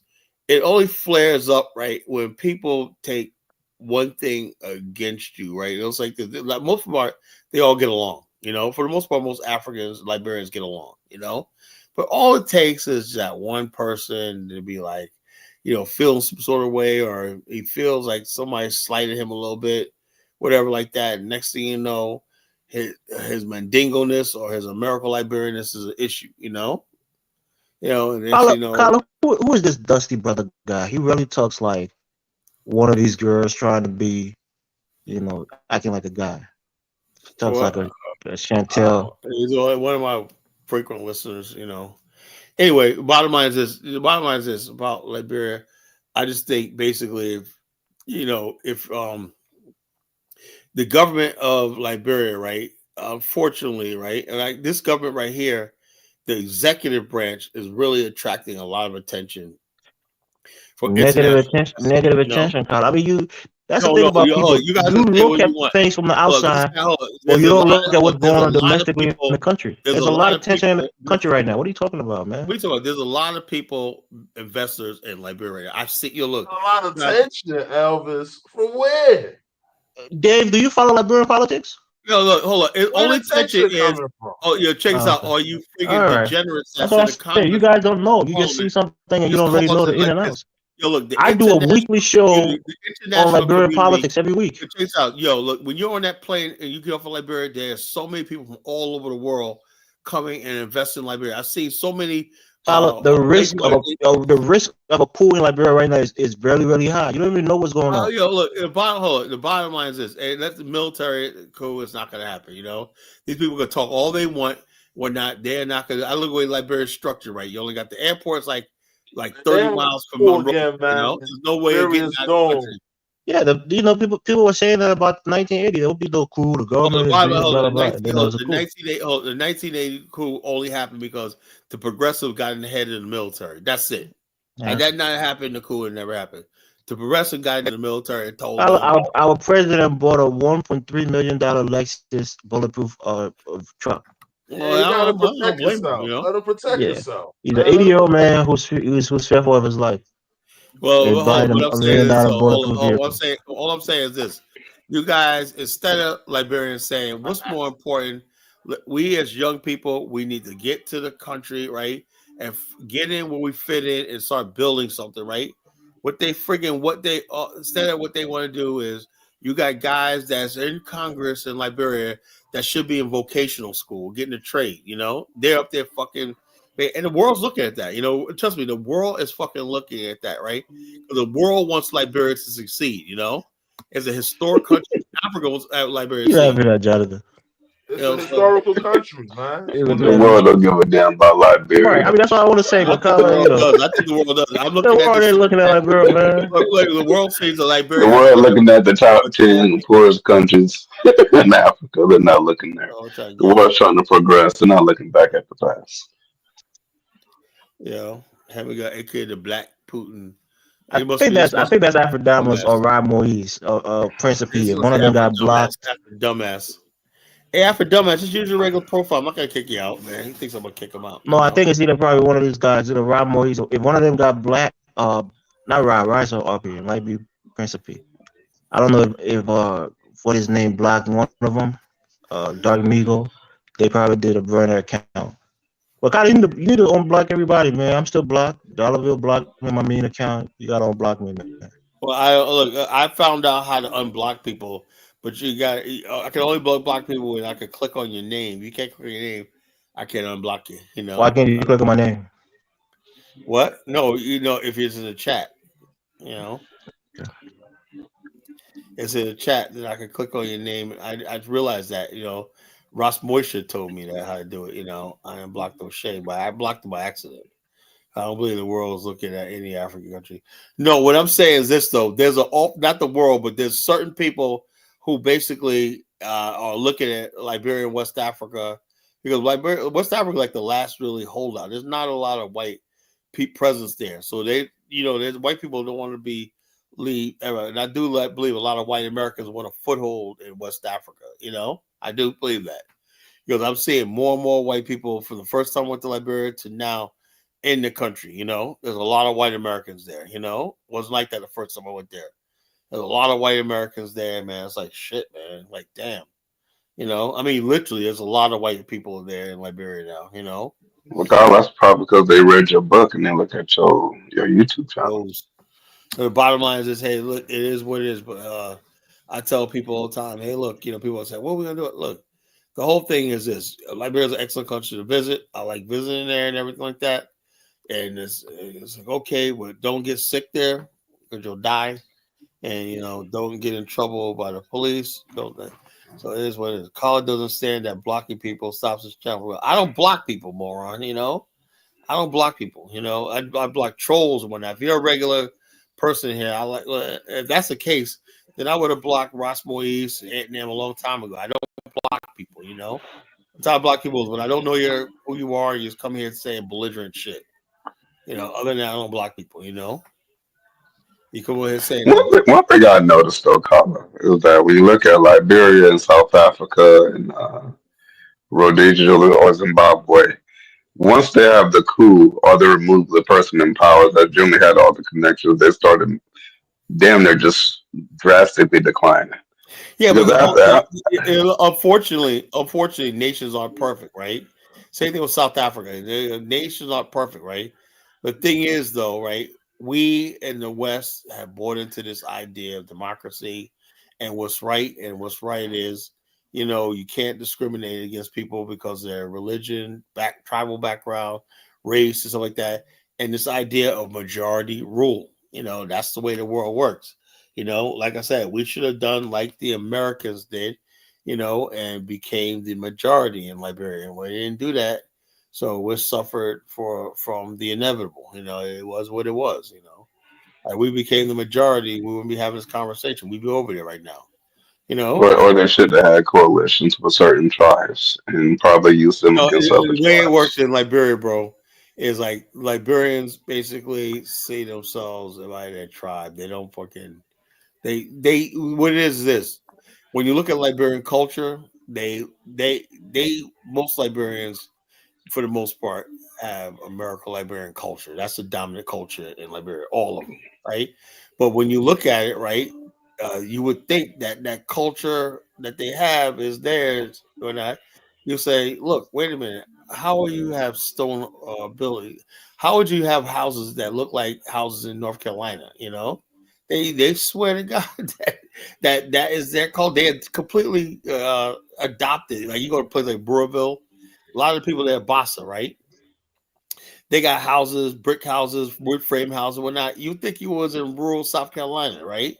But to them, right, and the way they cook and the way they eat and everything like that, the way they fish fry and stuff like that, you would think you was in the rural South, right? But they probably don't even know that this all the culture they have. The AME church is everywhere. The African Methodist Episcopal Church is everywhere in Liberia, right? And they got Jehovah's Witnesses church. But got to Jehovah's all Witnesses Nigerians, out there whatnot, too. they think that's Yo, Kala. They got Hebrew Israelites out there. They got too. Hebrew Israelites. They got They've Nation been of out there Islam. since the 60s, They got Jonathan. Nation of Islam people, Black Muslims, whatnot.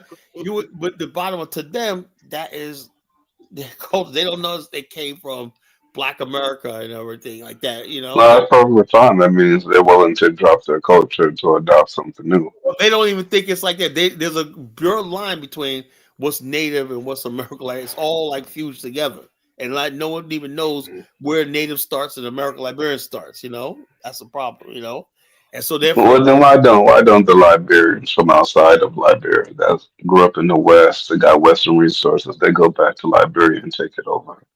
And then well, there's a lot of Liberians trying to do that, but the bottom line is even them are discriminated against. You know, because the bottom line, Congo, bro. They're gonna call them AmeriCorps. You're like a Congo man now. You're American Yeah, Liberian now. oh damn, Elvis, Yeah, you one of us. You said what? You one of us. I wasn't listening. You're in America now. I'm a native boy from Grand Jita in the forest. Oh, whatever, man. No, you're not. You go back, they gonna put you as a rotisserie. But Elvis, that's not how they gonna look at you. Nigga, a couple of pounds, bro. A couple of lot of work. Elvis done fucked around and became an Akata. The way they look at it, is a native man. If you was a native man, what you'll have is you'll be real skinny, right? If you ain't real fucking skinny, Elvis is fat. Kyle, I'm real skinny. No, you're not. No, you're not. You fat. You're a little chubby nigga. I'm real skinny, Kyle. If you're fat, I'm real skinny. Elvis, you're too fat, man. Stop it. You know? I'm real skinny, Kyle. You're going like a Congo man's eating good, and when I stop it, Elvis. You know? I'm real skinny, Kyle. I would have died. I would have killed died. Elvis ain't missed the meal since the coup. Look, you're not like I would have cheated died, nigga. You're not like Elvis eating too much shortbread, man. I don't eat shortbread. That shit made me feel like I'm about to die of choking, bro. I can't eat no shortbread. What's wrong with you? I eat some cornbread, but they gotta be moist. Pause. It can't be no dry ass shortbread or cornbread. Not like very skinny. Whatnot. They all got that skinny. I mean, this a real skinny. Nah, Kyle, it's in the blood, man. My mom family's big. I've been trying to work on it, man. You know, I used to exercise and shit, but bottom line, bottom I line haven't done is in a while. like very skinny, and you're like you're starving and whatnot, and you constantly Liberians. If you ain't like let me give you. If you ain't a jack of all trades like my driver Johnny, this guy's an electrician. I don't have to do nothing, man. This guy does everything. They got like 20 different trades. They freaking work around the clock. They constantly got dollars in their hand. If you ain't a native man, always has dollars coming into his hand. You know, was on a street corner getting this or whatever like that, or somebody. He's always doing something like that. Like me, like everybody else, American Liberian like that. We're not out here trying to make. We don't see us trying to make money in Liberia. You know, it's always a native man. You know, so if you're not living that life, or you driving a KK or driving a pen or whatever motorcycle or not, you are not a native. Or basically, you just know who's a native man, you know, because the way they always look like they're either carrying something on their back or their head. Basically, you ain't struggling to survive. I get it.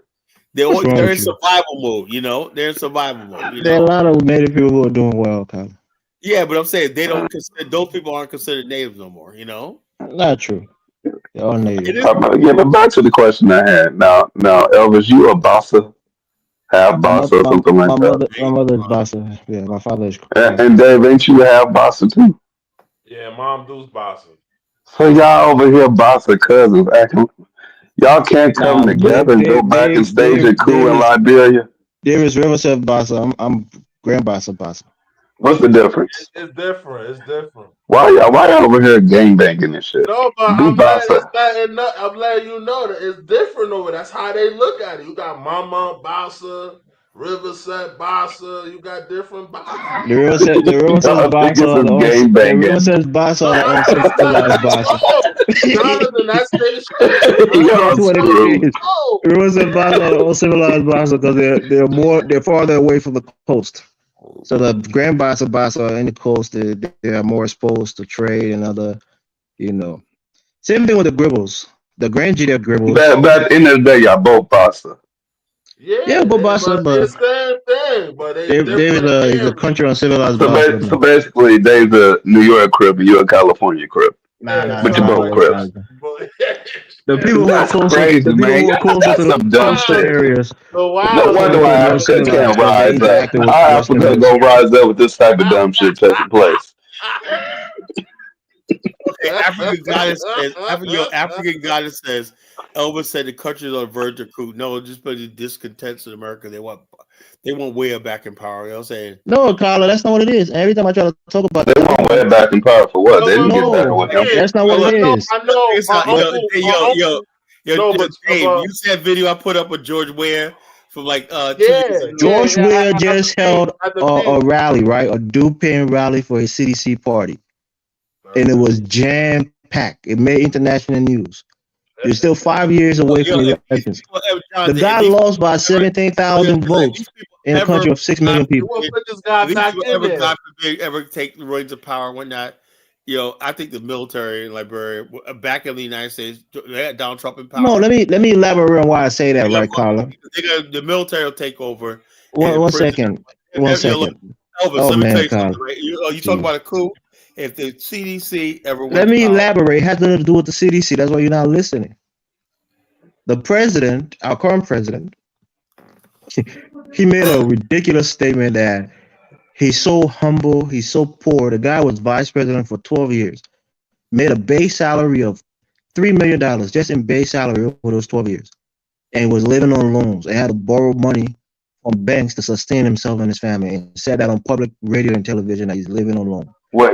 He had a $3 million a year salary as a president? No, not a year. For the 12 years that he was vice president, his base salary was like $279,000. So for 12 straight years, that was just his base salary. He was a millionaire by the time he left the office of vice president. That was just his vice presidential, salary base. But his entire budget. Carla, let me finish, please. His entire budget for that 12 years was like $22 million for the 12 years. But the point is, he said that he don't care about luxury. He would go to work in a wheelbarrow if he had to. And he bought a $1.3 million Lexus 800 vehicle that he's driving as president. Hold on. Elvis, let me talk. And also, he fired tenure positions, which are protected by the Constitution. I gotta put Elvis down. I'm talking, Elvis. I give me time to talk. When I'm talking, shut up. The bottom line is this: Liberia's budget, Jonathan, is less than $800 million. That's less than every major city in America. My city of Virginia Beach's budget is bigger than that. It's like a $2 billion budget, right? So therefore, they're fighting over crumbs and nickels and dimes instead of basically saying, how are we gonna fucking build a country and whatnot, expand the thing like that. They're sitting there fighting over nickels and dimes and whatnot. That's what I call it. Go ahead, Marcus. Nah, what's up? What are you doing? Say, what's up? Cool. Say, Kyle, you got information? My people contacted you about I think from Shreveport. About the tour. Hold on. Did they send me an email? He sent everything about the tour and everything for like a couple days ago. What's the person's name? Let me look it up now. Shit. Let me see.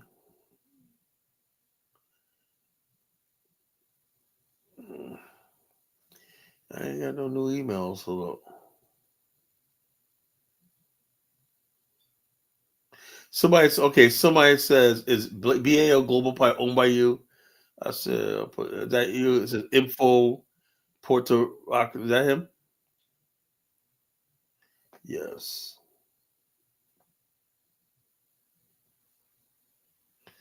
Yeah. Marcus Moore. Okay, I got it. This is Marcus. Hello. I got you. I sent your email back. Was there anything else, Marcus?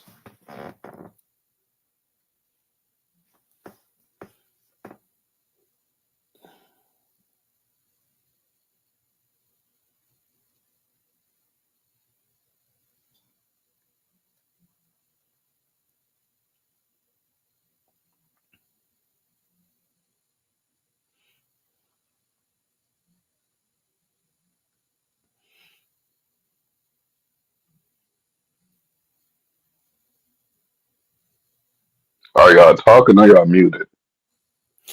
I'm talking. I don't know. Marcus basically asked me a question. I'm still looking at my email.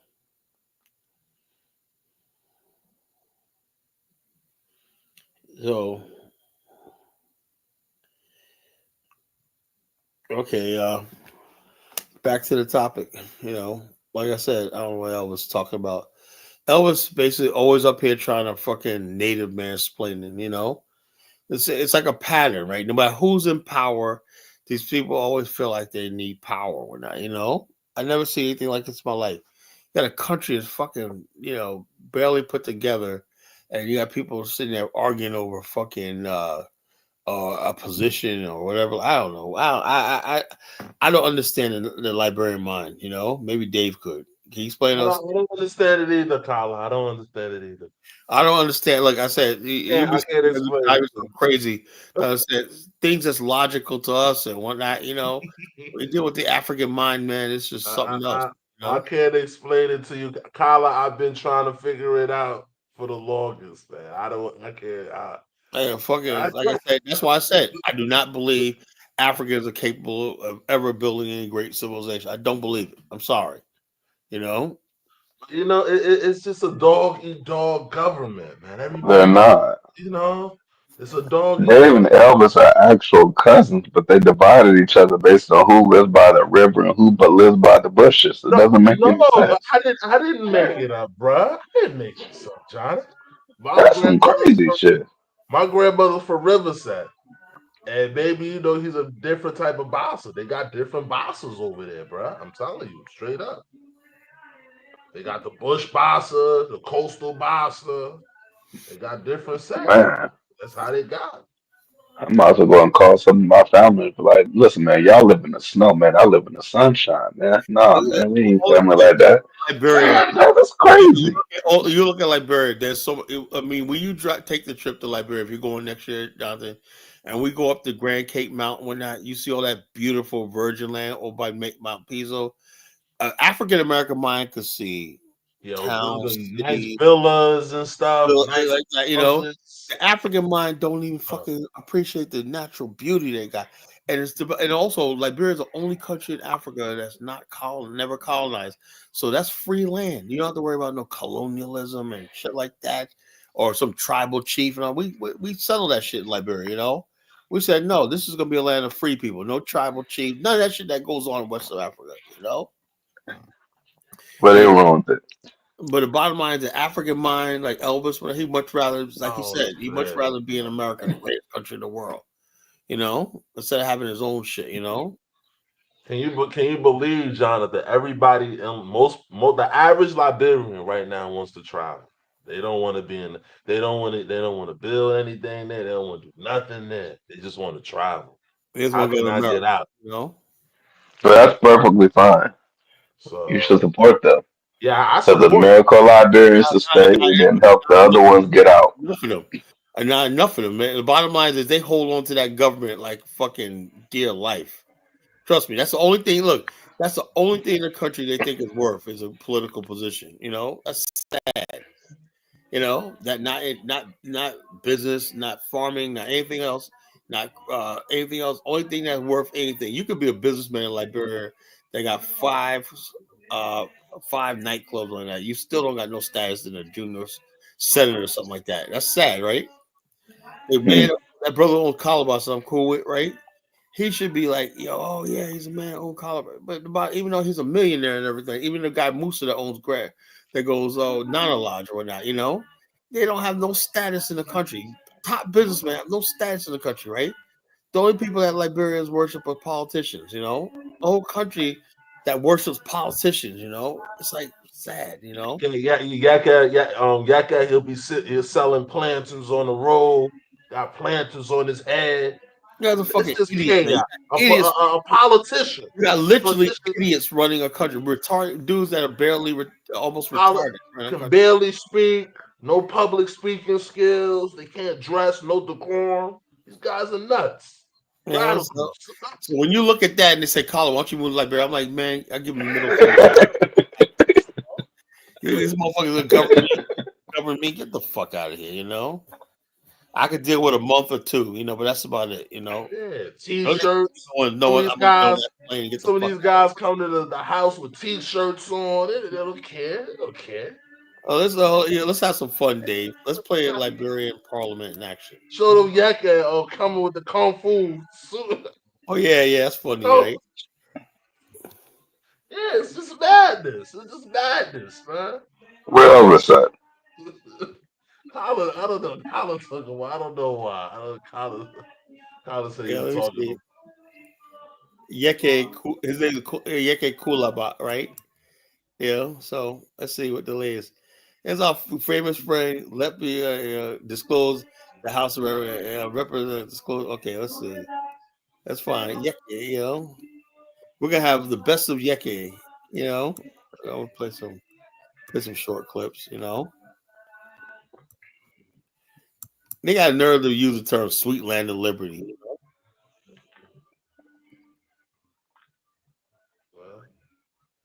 That's the problem too. I got with Liberia. No nationalistic spirit, man. There's no nationalistic they only care about their. I don't know what they care about. Yeah, it damn sure ain't tried because they separated the Bassa tribe. I didn't come on my country down to a council to sit he's a representative. With deadly clown. You know? Who are those John Tassi fighting to Richard Owen, all his rebels? I'm gonna find Yeke in karate uniform. Let's see, Yeke. With the karate. That shit was fucking hilarious. I couldn't believe the fuck I was seeing. Remember that? I put it on Facebook. I couldn't believe what the hell I was seeing. I said, we gotta see like scenes like this one, man. Yeah, that kid's campaigning it, man.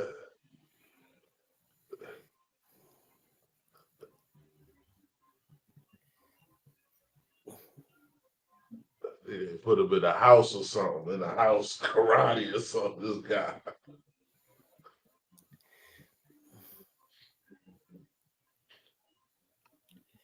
I can't find it. What the fuck, man? I can't find it. That was on Facebook, man. I was like, I couldn't believe the fuck I was seeing, man. This guy. Yeah, they made his karate move on the freaking house floor.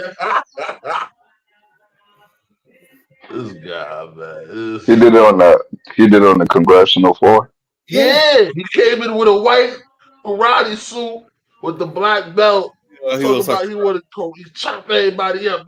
He gonna karate everybody when I was like, like I said, man, the fun never ends, man. The fun never fucking ends. Yeah, this guy, man, has a one here. You go. Oh yeah, this is like a Liberian Parliament, man. This is fucking classic. This shit. Please take your seat. Police, please take your seat. Now, Jonathan, please take your seat, please. This was what we make it. We have no option but to ask you out of this chamber if you keep on proceeding this way. Please have your seat, please. Honorable Ellis, please have your seat. Honorable Kopa, please have your seat. Honorable Musa Berete, please have your seat. Yeah, let's go. Honorable Musa Berete, please have your seat, please. Honorable Musa Berete, please have your seat, please. Quiet in the chambers, please. Distinguished colleagues. Yeah, please have your seat. Honorable Berete, please have your seat. Thank you. Honorable Junior, please have your seat. These people run the country. Man. All representatives. All representatives. All representatives. Jonathan, I like your move, man. I like what you're talking about. All we need is one seat. If we can get one seat, we start from there. We get one seat, we get one district. We can start from there. Just get one seat. Y'all let these people run the country? Yeah, these are all representatives. Man, everyone should flee Liberia then. Shit. Yeah. This is what we're dealing with, man. What are they doing? What are they arguing about? Nothing. We don't know, man. Who's gonna steal the most money? I don't know. Who's gonna steal the basically most? who is Who's gonna steal the most? you know? Why Jonathan getting 10 and I'm getting 9? That's what they're arguing about. Yeah. Yeah, that's what And I say to myself, we have intelligent people. People telling me, oh no, in Africa there's not necessarily, you guys can't run your own country. Well, you could do better than this shit, you know. I know that, you know.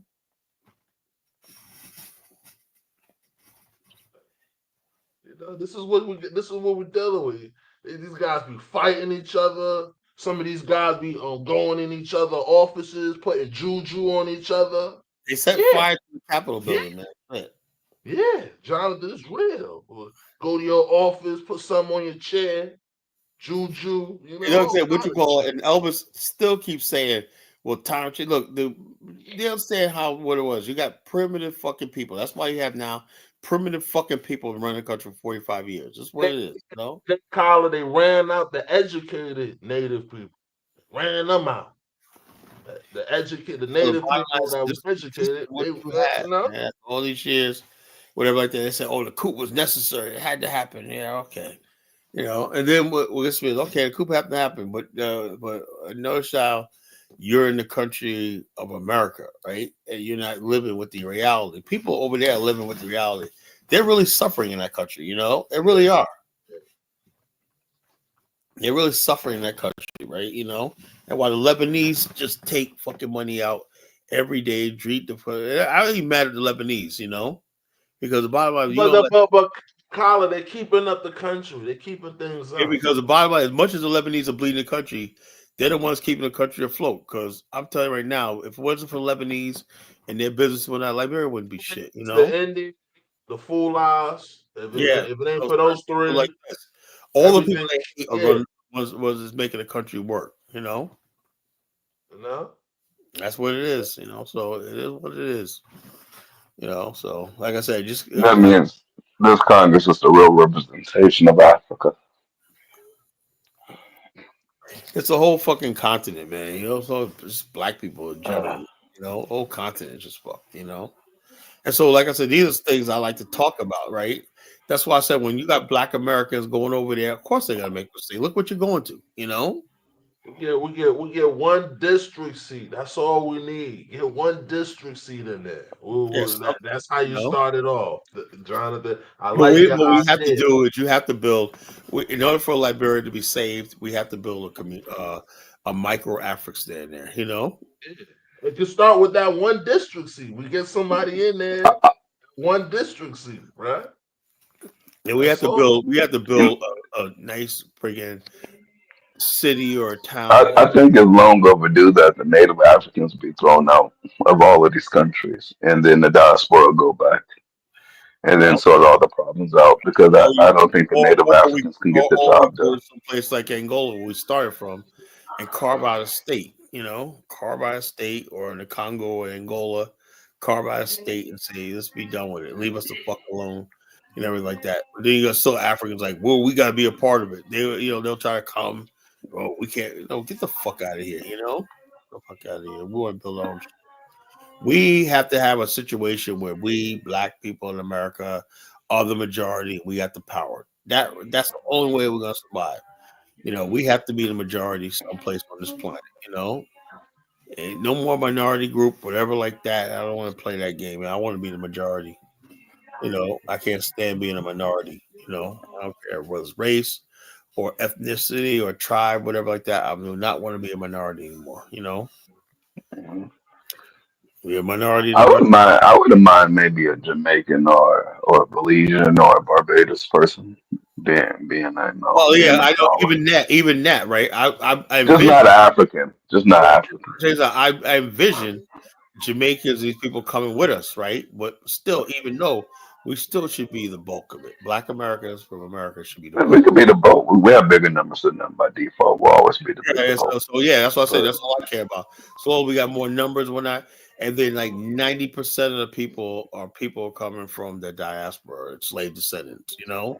Because we're pretty much all on the same page. That's why I understand people like O'Shea come at Jamaica. Look, Jamaicans are on our side. They're slave descendants, you know? They're on our fucking side. You grew up in New York. That's what I was. All the blacks, Jamaicans, you know, Haitians, we all stuck together, you know, because we were like a race, you know. We had to deal with the Italians, we had to deal with the fucking Puerto Ricans, we had to deal with all these other people, Dominicans and everything, and all the black people just stuck together as one group, you know. That's how it was. You know what I find funny though, right? The blacks in the Caribbeans always got along. Black or West Indians, they always got along. It's not until the African immigrants came, and then all of a sudden the black and the West Indians started having It's problems. social media. That's why you got people like idiot like Principe, right? He's acting like he thinks he's an African immigrant. No, nigga, you're not. That's why I said it as a divisive shit, you know. Bras Moïse, that nigga's a Haitian. You ain't no fucking housing, nigga. You know. And so, like I said, until when African immigrants came here, they basically tried to separate. I try to tell people They brought their tribalist bullshit. Yeah, they brought That's what it is. their tribalist.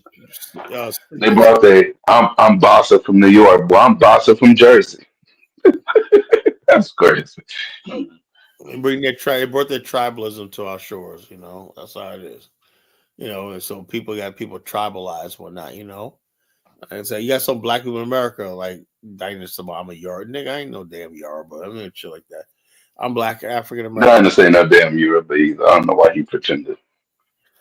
Hey, everybody wants to be something different and exotic, man. That's an escape from being black in America. That's all that is. You know, Nothing more exotic than claiming poverty. So Jonathan will ever question Tariq for going after Jamaicans. What the hell is he talking about? You know, I don't know what this guy talked about. Henry Muller. Jonathan will never question what about going after Jamaicans. What? I never see Tariq. Tariq has a thing with Jamaicans. Does he talk about Jamaicans? He does, but he only talks about with Jamaicans. Some Jamaicans, you know, Jamaicans that come here. The recent ones that try to act all anti us. Yeah, those ones. Those are the ones Tariq talking about. He ain't talking about regular Jamaicans. He's talking about those ones that come here. I don't think he'll be talking about all Jamaicans. That wouldn't make sense. You know, so. But bottom line, it's like it seems like all friggin' now hold on a second, Colin. This Henry Mugler been talking gay shit all throughout the whole chat. Henry Mugler, you got some secret shit you got going on in your life that you're trying to put out in the chat room. Just say so, bro. Yeah. No one judges you. It's okay.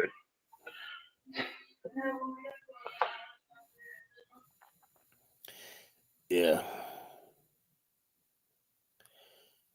Pretty soon I'm gonna have Mr. Rosenthal on. I'm gonna try to get him on sometime next week. Y'all gonna like him. You know, he's president of African Gold Bullion Bank, you know. He's opened up gold bullion banks all over the continent, you know. And he knows he's friends with President Museveni of Uganda. Well, I found the karate. I found the karate video. Oh yeah, you put it in the back chat? I put it in the back chat. It's the second one. It's the second one. I gotta play it, man. I got to play it. You gotta play that shit. It's in the second one. Got to play it. Yo, Jonathan, you gotta watch. Yo, you going live, bro. This is hilarious. Yeah, Jonathan, you're gonna love this, man. This is an honorable Yepe Kolaka, you know, whatever his name is, you know. This is the man of the hour, man. This is Liberia's next president, man, you know. You know. Follow me to Rio. I got my trophy in the car. Oh, okay, all right.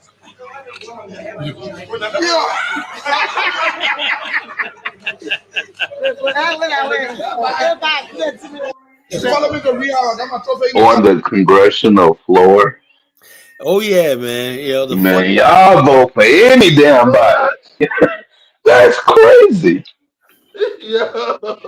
So that man over there pretending this Halloween and shit. Yo, that's a grown ass man. So he would have karate chopped the president. He would have karate chopped everybody. Yeah, he said he went to.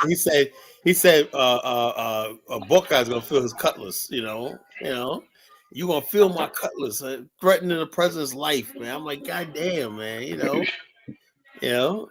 The mere fact you want votes for him, Liberia might deserve to suffer at this point just for voting stupid. Yeah, that's what it. This is what you They got. deserve to be in the top 10 level of poverty. The crew like that because he knows the majority of people are stupid and ignorant and whatnot. You know, I'll argue with somebody the other day, and you, Jonathan, talking about native people in like Africa educate. Get the fuck out of here. You know. Yeah, I'd say native. I said there are people in the village that are educated. You mean all of them? All I I know mean is all of them. I'm looking at these freaking illiterates, man. I'm like, I said, and Nathaniel McGill. That's another one, man. They got Jonathan. They got another one with him. He sat in the speaker chair. They had to kick him out again. He went in the House speaker chair. That's the one. Look at the other one. You posted it. I put it there in the back chat. He in the speaker chair. Guy's nuts. In the speaker chair, banging his gavel. Yeah, this guy. He want to overthrow the speaker.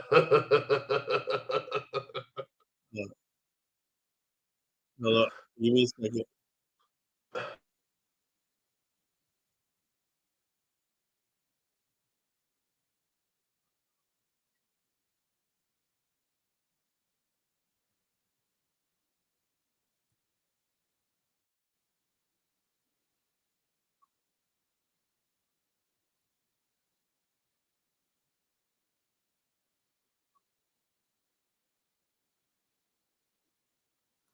Hold up. No, that's not the right one. Hold up. Let me see. I got the wrong one. Hold up. Hold up. Hold up.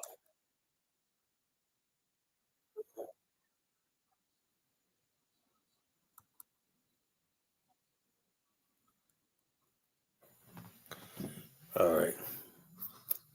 Let's see. I got it. Let me see. 1 second. Okay. Parade. Let's see.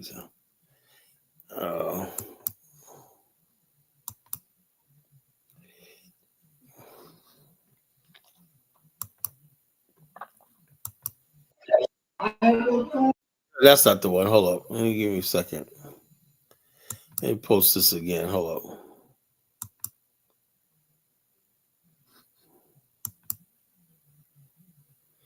Okay. Hey, 1 second, folks.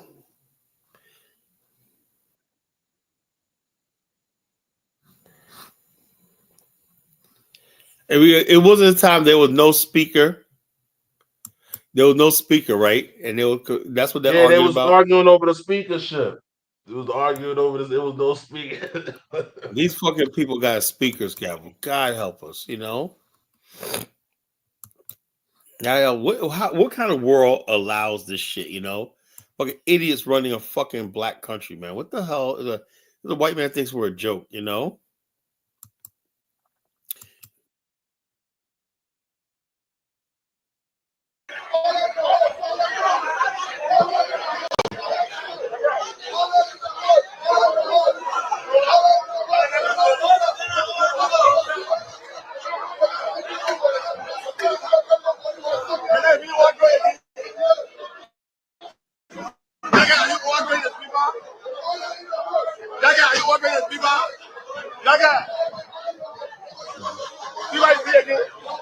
This is something out of Planet of the Apes, you know.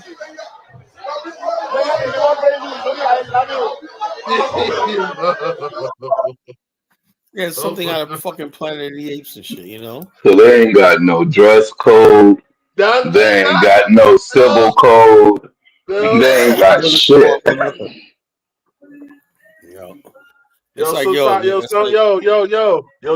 Sometimes he come to the because you know he an old rebel.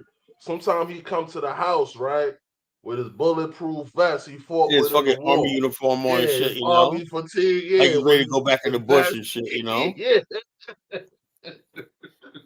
Yeah. So army fatigue vest that he fought in the war. Because he an old rebel, you know what I mean?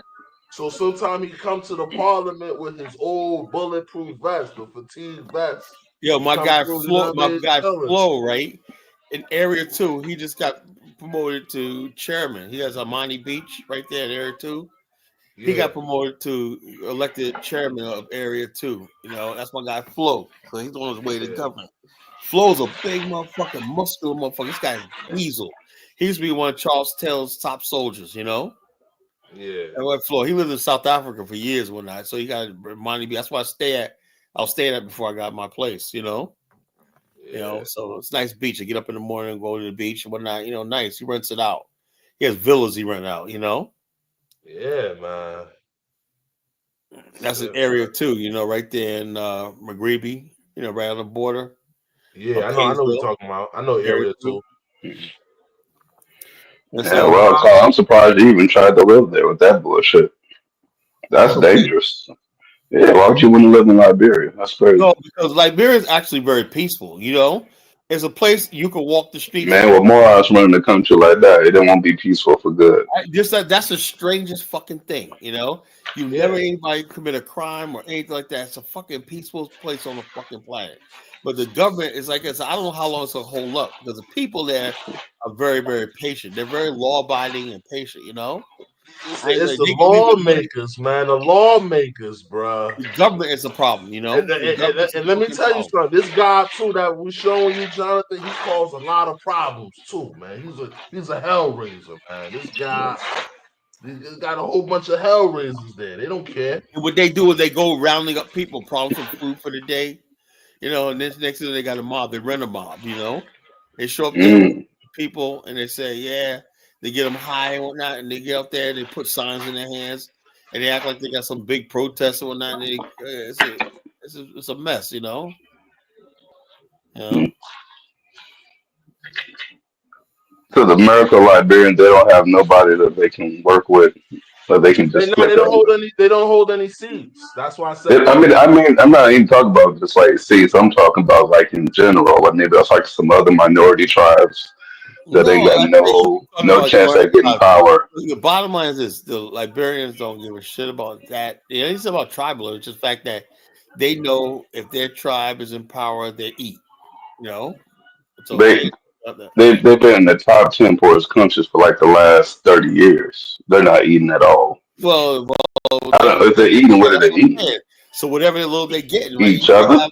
Somebody in the district, whatever that district representative might be broker deal with NGO to give them rice and so like that. So whatever they're living on, they don't want to mess that shit up, you know. Whatever little they're getting, they don't want to lose that. So Sally Struthers is over there giving them rice and they satisfied. So it is what it is. It's really tough. And also, you know what's the thing about Liberia? Although they're very poor, they basically got demands of a modern civilization. All Liberians want electricity. They want running water. They want all shit like that. You can't get it being the top 10 poorest country. Yeah, but they have it though. I don't know how they do it, but you know why? Because our ancestors that built the country left such They had a lot of infrastructure. Come a on, lot of Kyler. infrastructure. Yo, Kyler, you know you can still see the water lines, the water pipe, the you got water lines, sewer lines, all that shit. Still like see it, still Jonathan, from like 100 years ago. You can still see it. You still you know it's all clogged up. Our you know, ancestors, no man, we're not playing you know? games. When you go on You Capitol see all Hill, of you that, look bro. at the city of Monrovia City building. You see that stone wall right there. You realize that our ancestors were not playing fucking games. You know, they really built a country. You look at that black stone wall, right? It's like beautiful. You know, it's like damn, man. Our ancestors built this shit, man. It's like then we go down and look at the Executive Mansion and Capitol Hill, right? Executive Mansion. Oh man. Hey, yo, you know I went to Club Monserrato. You know what, Club Monserrato. Have you been there? It's a new Club Monserrato. Nah, I ain't been there. Restaurant Liberia, man. A lot of white people there, but it's nice. They got sushi bar, hibachi, all that shit like that there. You know, nice. You know, on the. But are there any like American Liberian organizations in which you could reach out to them or something like that? Not really. You know, only organization I have is me. you know, and the Association of African American Liberian and people I ain't associated. gonna lie, I ain't gonna lie, Jonathan, too, man. A lot of them, like the descendants, they don't want to be bothered, man. You know what A bothered lot with of them, Liberia, man? a lot of them. I ain't gonna lie to you, bro. A lot of them, they in America. A lot of They're in them, Australia, they're in Europe, you they're know, all over. they're in Ghana. My boy Sam Cooper, right? He the Coopers, right? His father was S.D. Cooper, you know. He built S.D. Cooper Road. You know S.D. Cooper Road right there? S.D. Cooper Road, I know S.D. Right there off Tubman Boulevard, which we call Sam Cooper. My brother said his father built that road. Nice street, nice neighborhood, you know. Yeah.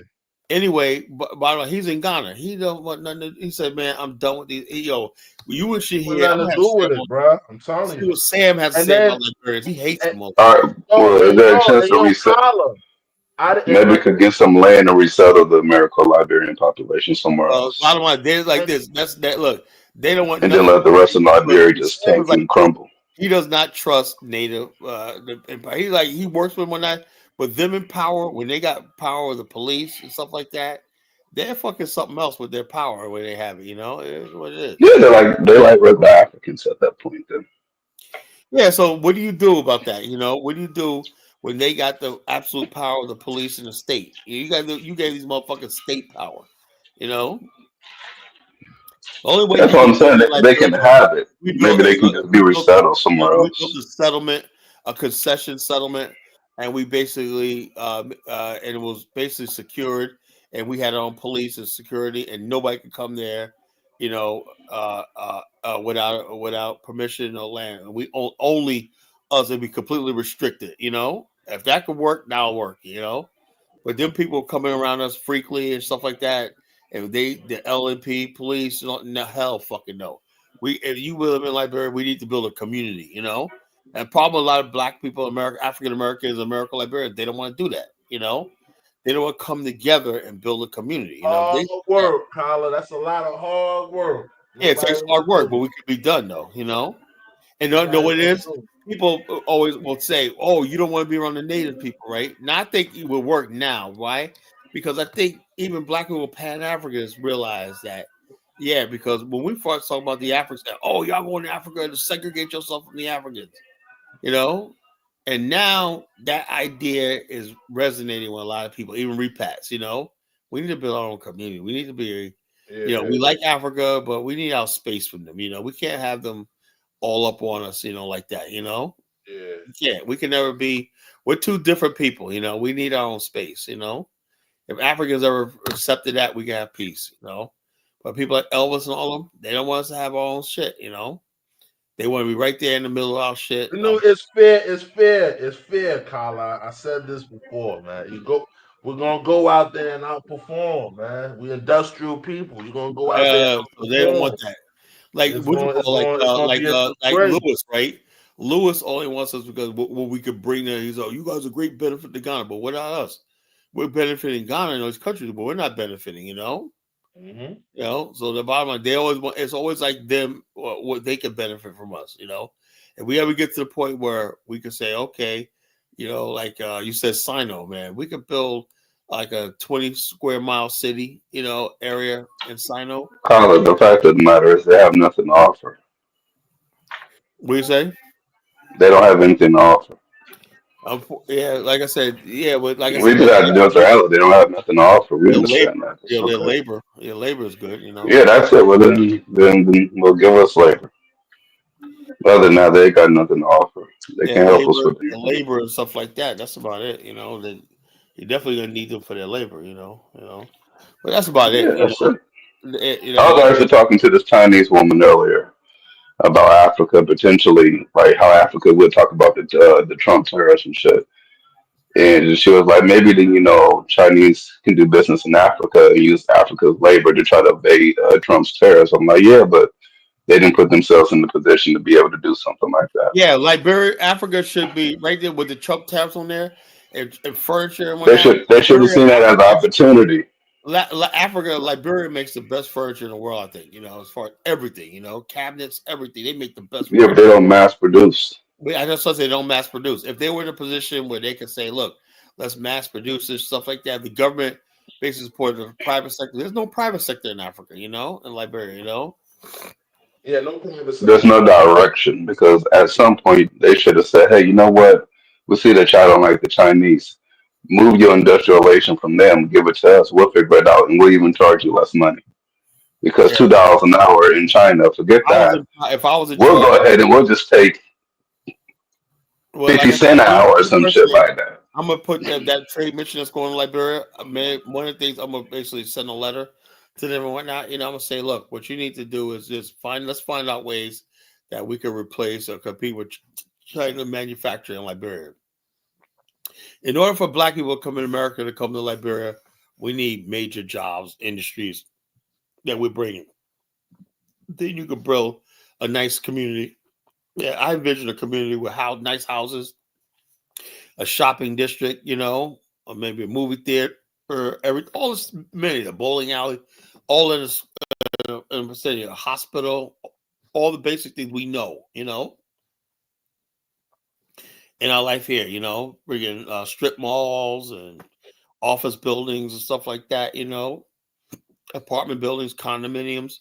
We could build stuff like that, in an area. We could be happy. We could do something. Then our power and influence in Liberia will grow. Trust me, so it is what it is. So, anyway, fellas, it's late, man. I'm tired, man, but thanks for coming out. Any final words about our friend O'Shea? Did you watch the show last night, Jonathan?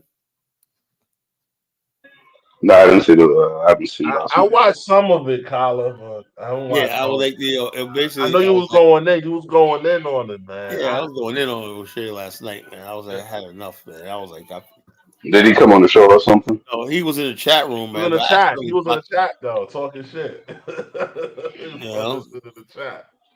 I was fucking pissed off. Did he release his proof about Bomani or something? No, he don't got no evidence. No, he don't got no. He made a video though. He made a video though. Yeah. What you call it? Basically like this. The bottom line is, this is what I want to say. This about Bomani, right? People understand. The people who are buying land and settling in Bomani's community have no. Wait, you went live yesterday? I thought you were in Dallas. I wasn't. I was. But he wasn't going to go live in Dallas. I got back. Thursday. I got back to Thursday morning. Thursday. No, I got back Thursday. Thursday morning. Which we call you gotta say something. Bomani, the people who buy land from Bomani have known him for decades, been doing business with him for decades, And so these ain't people that come up, I want to buy some land, and Bomani's like on YouTube trying to sell people land. You have to know him, And these are people that have traveled with him before, People have done business with IT business, people who have known about him for years, have been to him in several countries. And they say, something, I remember I went to Ghana with you 5 years ago. I heard you got land. I want to settle there. People are ready to retire and whatnot. I always think about living in Africa.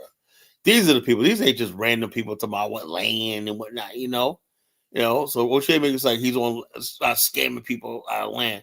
Most of the people that he got 50 people houses under construction, 50 plots under construction in his land, all satisfied customers, And the whole thing is he basically works only with people he knows, All those people are people who have known him for years. So O'Shea's a fucking liar. He's scamming people out there. Who the fuck he scamming? These are people he already know. And the people have saw O'Shea's video, they contact him and said, "Man, you know what this fucking asshole saying about you?" He said, "Man, I think we'll go ahead and put down on your tour." He's getting more support now that O'Shea's been running his fucking mouth. So like I said, man, O'Shea can talk all he want. We're not stopping. We got a group. We got Dion, man. He's probably bringing some people on this Liberia tour. We're building this Liberia tour up. It's gonna be the best tour ever, So all you people that want to go, get with us and whatnot, we're gonna make this shit happen. This is gonna be the tour of tours, We're gonna have a fucking ball. We're gonna have a fucking ball. I promise you. This tour is gonna be tours. And let's see if O'Shea can match this, because he matched the tour I did. And I didn't have I did that tour and I didn't have a YouTube channel at the time. You know, but mine knew nothing about Liberia. I was the one who promoted that tour, you know? And so he said, I don't know nothing about Liberia, calls the host, whatever like that, you know, and I did it, you know. I didn't have a YouTube channel. I got 500,000 subscribers and whatnot. O'Shea should have been doing tours if he about it, you know. I don't know. I think O'Shea's an agent, man. I think so too, man. I think he's here. I think he's an agent That now. Kung Fu Phantom was just breaking it down, man. This guy, man, has really. He's been against this movement, you know that from day one. You know, he was basically saying, "Fuck Africa." When he was on this "fuck Africa" shit for a long time. They're saying, you know, he goes to Africa. Kung Fu Phantom said he was one. I thought it was Dinus who took him to Africa. He said, "No, it was me." You know, they want to know about Kenya. I was like, "Damn, I know that. I didn't know that." You know. And he says O'Shea does know about JT the bigger figure and stuff like that, but he never say anything. No, he can't. He's selective with his talk. Yeah, he's a selective outrage, you know. Yeah, selective. So I don't know what he got against you and Bomani. I don't know what because we're successful and shit like that. I don't know. You know, that's crazy. Cause I never gave him his button. You know, when did he become a Pan-Africanist? I never gave him his button. You know, so who vouched? I called Dynasty the other day, man. You gave that motherfucker his button. Said, well, you know, blah blah blah. Dynasty. I said, Dynasty, I'm holding you responsible, man. You're supposed to be responsible for this. Because he used to come on Dinah's show. That's why. Yeah. They used to be going on each other's shows. I remember when he used to go on each other's shows. Yeah. So it gave him legitimacy. Like, that's what I said. It's part of the movement, man. He's all right, man. Yeah, I told Dynasty fucked up, man, you know, with that shit. He said, well, you know, Colin, I didn't know he was gonna do all this shit, you know. I said, you fucked up with this nigga, man, you know, Kunganda, you know. This guy brought his fucking minstrel show to Africa, you know. It's like having Mantan, you know, the Mantan, you know, blackface Mantan. Oh man, you got the bamboozle, bro. Yeah, I played. They made me delete that, man. Well, I played that last time show. They made me delete it. YouTube made me. Too much. You know, like man, Al Jolson, man, that's O'Shea. Same thing, man. You know, we always had minstrel shows, sambos and shines and buck dances and whatnot. You know, we always had these fucking motherfuckers around the community. You know, but we never friggin' But you had right them in the too. Pan-African movement. You know, you're right too, Kyle. I thought the internet was gonna save us, man. It made things worse. I forget. The internet is. I thought more information was gonna be tried. No, you know what happened was when powers that be realized the power of it, they took it over, right? You know, we don't have like I go on Facebook, right? Facebook ain't just me with a friends. Why do I got all these strange ass fucking people sending me fucking shit on my time like I don't want to see? You know, why do I need to see that? Like it's sponsorships and stuff is like a lot of I don't want to see all this shit. I don't want to see. Look, I should not know who Sexy Red is, but how did I find out who Sexy Red is? Unfortunately, the internet. You know, I should not know who. If like back in the days, if it was a type of music or something like that, I just don't buy it, right? And if it's on the radio, I don't play it. You know, I don't look at it, right? Yeah. But when you're on your phone and whatnot, and you turn your phone, and I'm saying like this rapper, I don't know what the fuck, like all these rappers that got killed over the last couple of years, right? Yeah. Never heard of this motherfucker. I never heard of Young Dolph. Never heard of motherfucker. You know, how did I find out about him dying? I never heard of him either. I never heard of half these niggas, most of these niggas, you know. But the bottom line, I heard. But then they'll come up on your lawn like, "Oh, your dog died." I was like, "Why is this on my line? I don't know who this niggas. I don't want to know these niggas. Rest in peace." But goddamn, you know, why the fuck I gotta know this shit? You know, I don't understand. Like they force everything. I blame the advertisers and the marketers too, man. Yeah, it should not be on our fucking timeline, you know. Yeah, I ain't gonna sugarcoat. I didn't know who the hell Young Dolph was. I didn't know who Pop Smoke was. I didn't know. Jamal knows all these motherfuckers, man. Because Jamal's a 45-year-old fucking kid when he knows all this. I knew who PNB Rock was. So. I didn't know who Pop Smoke was. Yo, Pop Smoke. I don't know. I said, who the fuck is that? You know, he just got killed out in LA. I was like, I don't know who the fuck that is. You know. Yeah. What she did get killed though? You said O'Shea fled Poland because of conflict? I don't know. I believe. Why would you want to be in Poland anyway? It's I have Poland. no idea. He was going for a medical degree, right? And he said he graduated, right? But how the fuck you graduate from medical school? I don't know. We didn't see no pictures of graduation. Carla, calm down. Don't question that dude's education. He likely I got a question. graduated from medical school. That's fine. Check us out. What part of fucking education did you fucking get a degree or whatever like that? Medical school. You just have to get your medical license, and you're gonna fucking become a fucking YouTuber talking about fucking East Love and migrants, and fucking Marx meets Africa. What's other topics he talk about? All those stupid things, celebrity junk. That's what you fucking went to college for, and they talk about celebrity junk and all stuff like that. But yo, Colin, you was right last night. Yo, why O'Shea don't open up no hospitals, Say again, no clinics? I said you was right about last night. Like, Dave, why? Hello? Yeah, go ahead.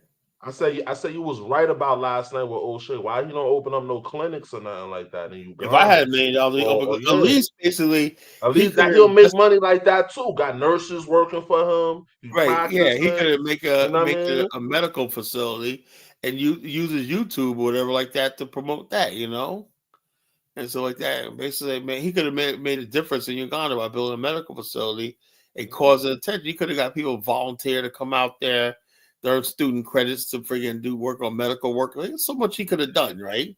If he was a serious man, Like you said, he not really in the movement because he not really in the movement. If I had his education and I was a medical doctor, that's what I'd be in Africa, being a doctor, saving lives and stuff like that. And also, you're creating opportunity for Black Americans to live there. Because it's so crazy that you brought up that topic. I totally forgot that he was in medical school and everything because he's so much on YouTube. Dude, I got so much on YouTube. I forgot. Like, oh yeah, you do. He is a medical doctor.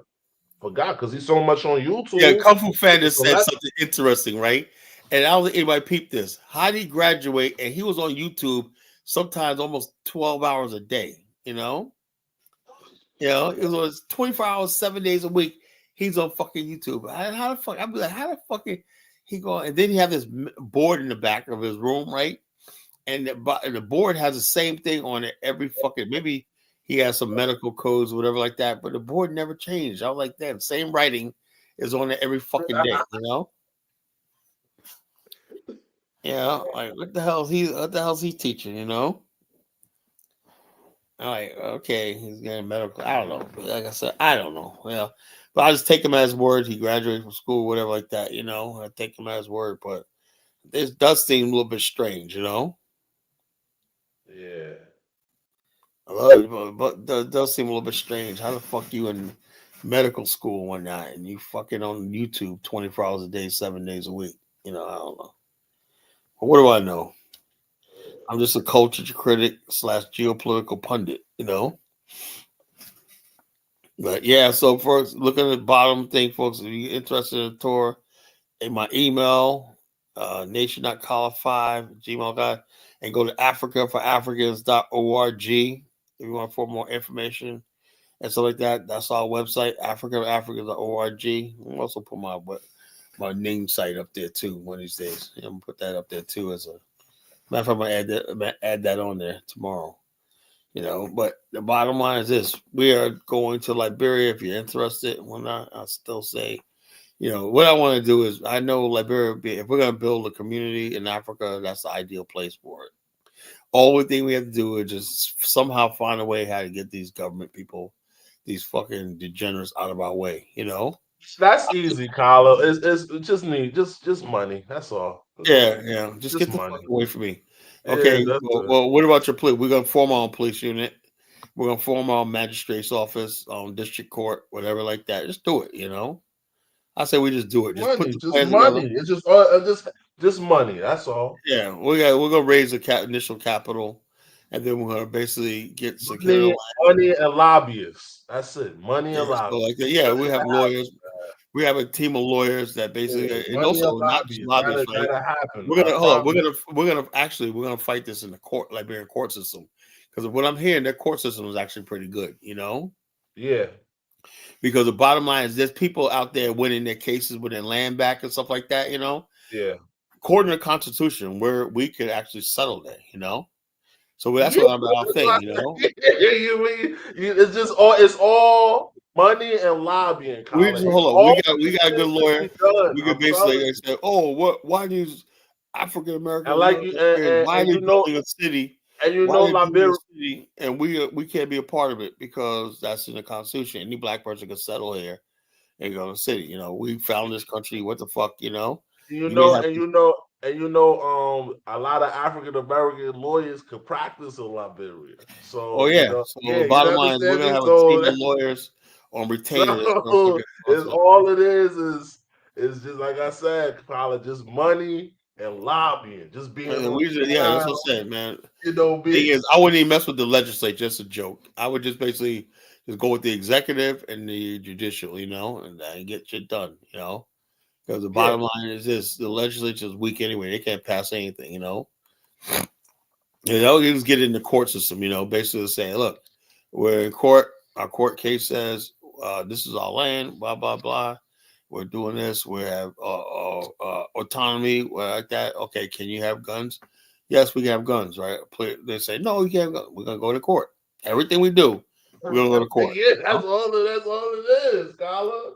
And then since I know a lot of them don't have money, we could fucking it's just money. It's all since they don't have money. They don't have money to challenge us in court. Everything you talking about can be accomplished. You just need heavy money. We do that. The bottom line is and boots on the ground. Talk. Yeah, once we get territory earmarked, right? Like Great African, he says he has 300 acres of land in Nimba that he wants to. He says we could develop, if we want to go Nimba route. Remember, but you told me landing thing. Somebody got to give me a land proposal by the summer. I want a land proposal by the summer, So whoever comes, I'm gonna put that out there next. I'll say anybody got land we want to build the first micro African, in Liberia, a prototype African, but take ideas from Black Star community, but Black Star is just a residential. We want to also have an industrial zone, commercial zone, business zone, all that stuff, like entertainment zone, all that stuff, energy zone, all that stuff like that is going to be included in that,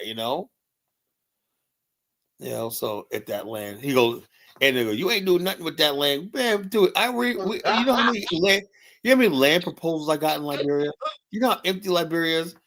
I mean, I could go Liberia empty, Colin. Colin, you got counties in Liberia, not even 5,000 people there. That's what I'm saying, man. And we're the majority. We'll be majority in every.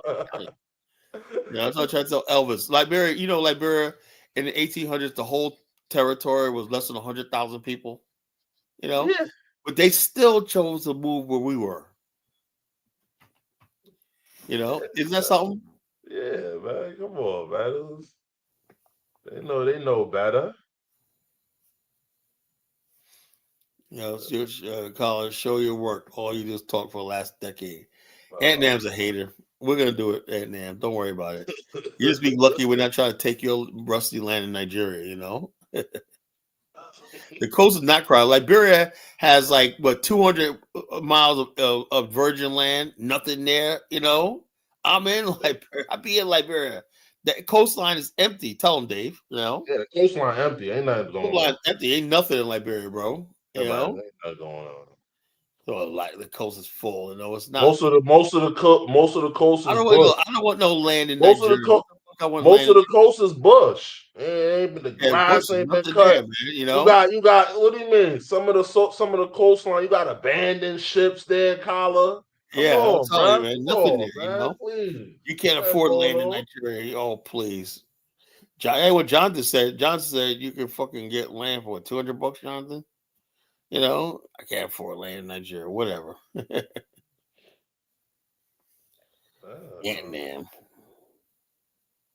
I've been thinking people like Ant-Man when I'm up in Dallas at the top floor of our executive street, looking down on Dallas and whatnot, having drinks, all types of different types of wines and everything. And I think about, and I'm on the top of the world, my agency and everything. I'm thinking about people like Ant-Man online and whatnot. Oh man, no, actually, and then we're gonna pay taxes. I don't mind. We develop this land. We don't mind splitting the tax base. What do you think, Dave? Split the tax base, right? Yeah, it'll mind splitting the tax. We get 60-40 our way.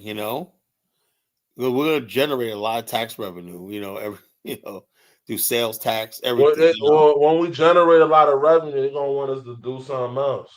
Yeah. So bottom line is this: hey, look, that's how we're gonna sell it because we're gonna be generating tax. Once we get going, and we say, look, we're gonna do this. Well, now you guys gotta let us build it our way. Now, if you want to stand in our way and stifle us, it's not gonna generate shit. It's gonna fail. But let us do it our way. It's a self-sufficient, autonomous territory, and we tax 60%, 40% tax our way. So it is what it is. And so yeah, like I said, I'm looking for land proposals. So me and David here's gonna start putting this shit together. About doing this. So in about a year or so, we'll be able to break ground. We're gonna find a way how to do it. We're gonna break ground. We're gonna be the first settlement in 200 years in Liberia. We just continue what our ancestors laid for us. We gotta be somewhere on the grid. Liberian grid goes all the way down to, I don't know. I've never been to the end of Grand Bassa. Does the grid line work go all the way down there? Grand Bassa, I don't know about the grid line. I know the grid line goes through Buchanan. I know that.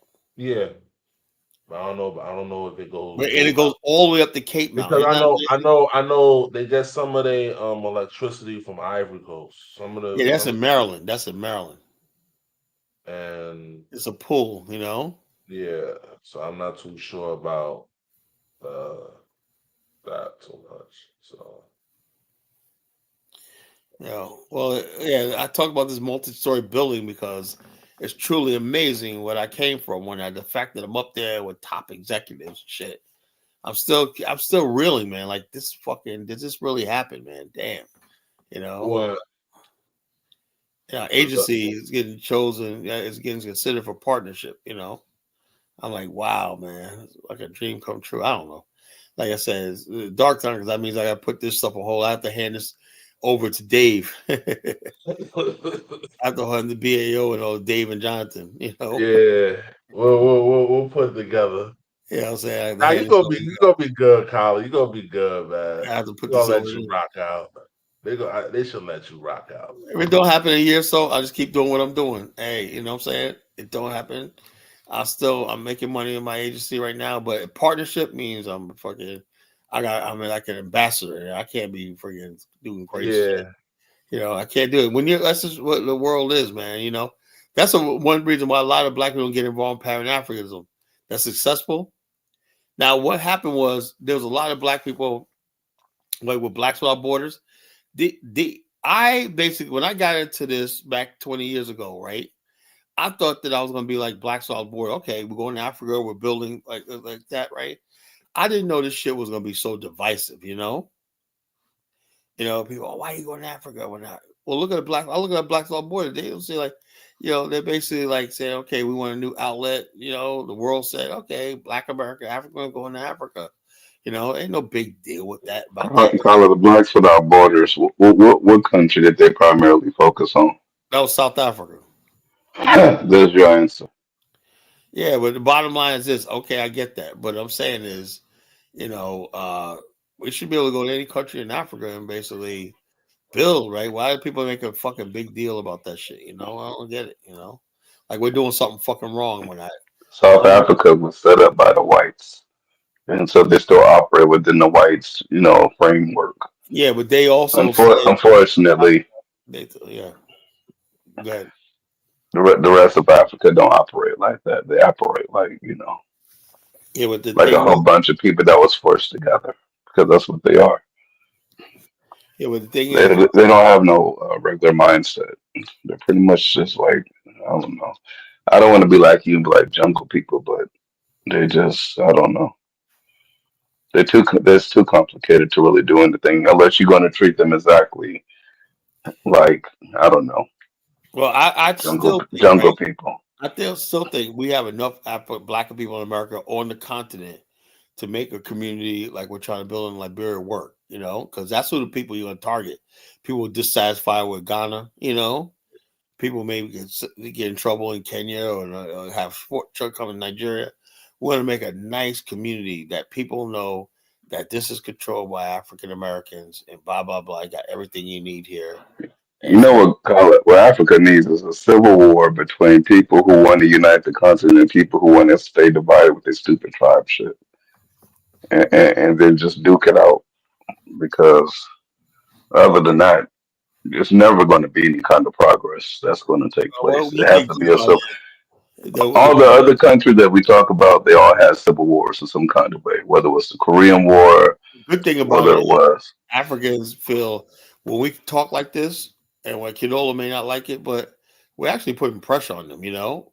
We're actually putting pressure on them because the bottom line is this: as Black people come in contact with each other, we're starting to ask what they. No one's having problems in Nigeria. Shut up, Nam. You know, Nigeria's having the most problems. You know, well, we need 600,000 homicides, 2 million kidnappers, and then within a 12-month period, according to the MBS of Nigerian government. That is hell of a problem, bro. Yo, Kala, did you see the video with the Chinese man and his girlfriends and his kids was giving they had the Nigerian police guys lined up and they was giving them money? No, I didn't see that. Can you find that? God, it was so disgraceful. So disgraceful. Did you see it? Yeah, you got it. Find that, man. I'm gonna play that. I'm gonna play that on the way out, man. Unless you're gonna come up man, tomorrow. Yeah, unless you want to find it tomorrow. The Chinese guy, he had all the Nigerian police lined up, like 10 of these guys. 20 of them. Yo, giving so them money. Find it, yo. He had his the African, he had the swearing suit on, just chilling. Damn. And then find that, find that video for tomorrow night, bro. I'm gonna find it for you, find man. it for tomorrow night. We'll play it, man. Look at so Ant-Nam said he apologized. Ant-Nam knows about it. So you know we're talking about Ant-Nam. We got the goods on you, Ant-Nam. You know, Ant-Nam's on the run, man. Ant-Nam, you got some questions to answer, man, you know? Oh man. So anyway, fellas, it's been late, you know. Wow, damn, 5 hours. Another great show for the history. I got it, Carlos. See it. Oh man, this guy. I found it. I'm gonna give it to you tomorrow. All right, man. Make sure you're here tomorrow. Yeah, all right. Fellas. All right, fellas. Y'all take care. All right, take care. All right, have a good night. All right, later. All right.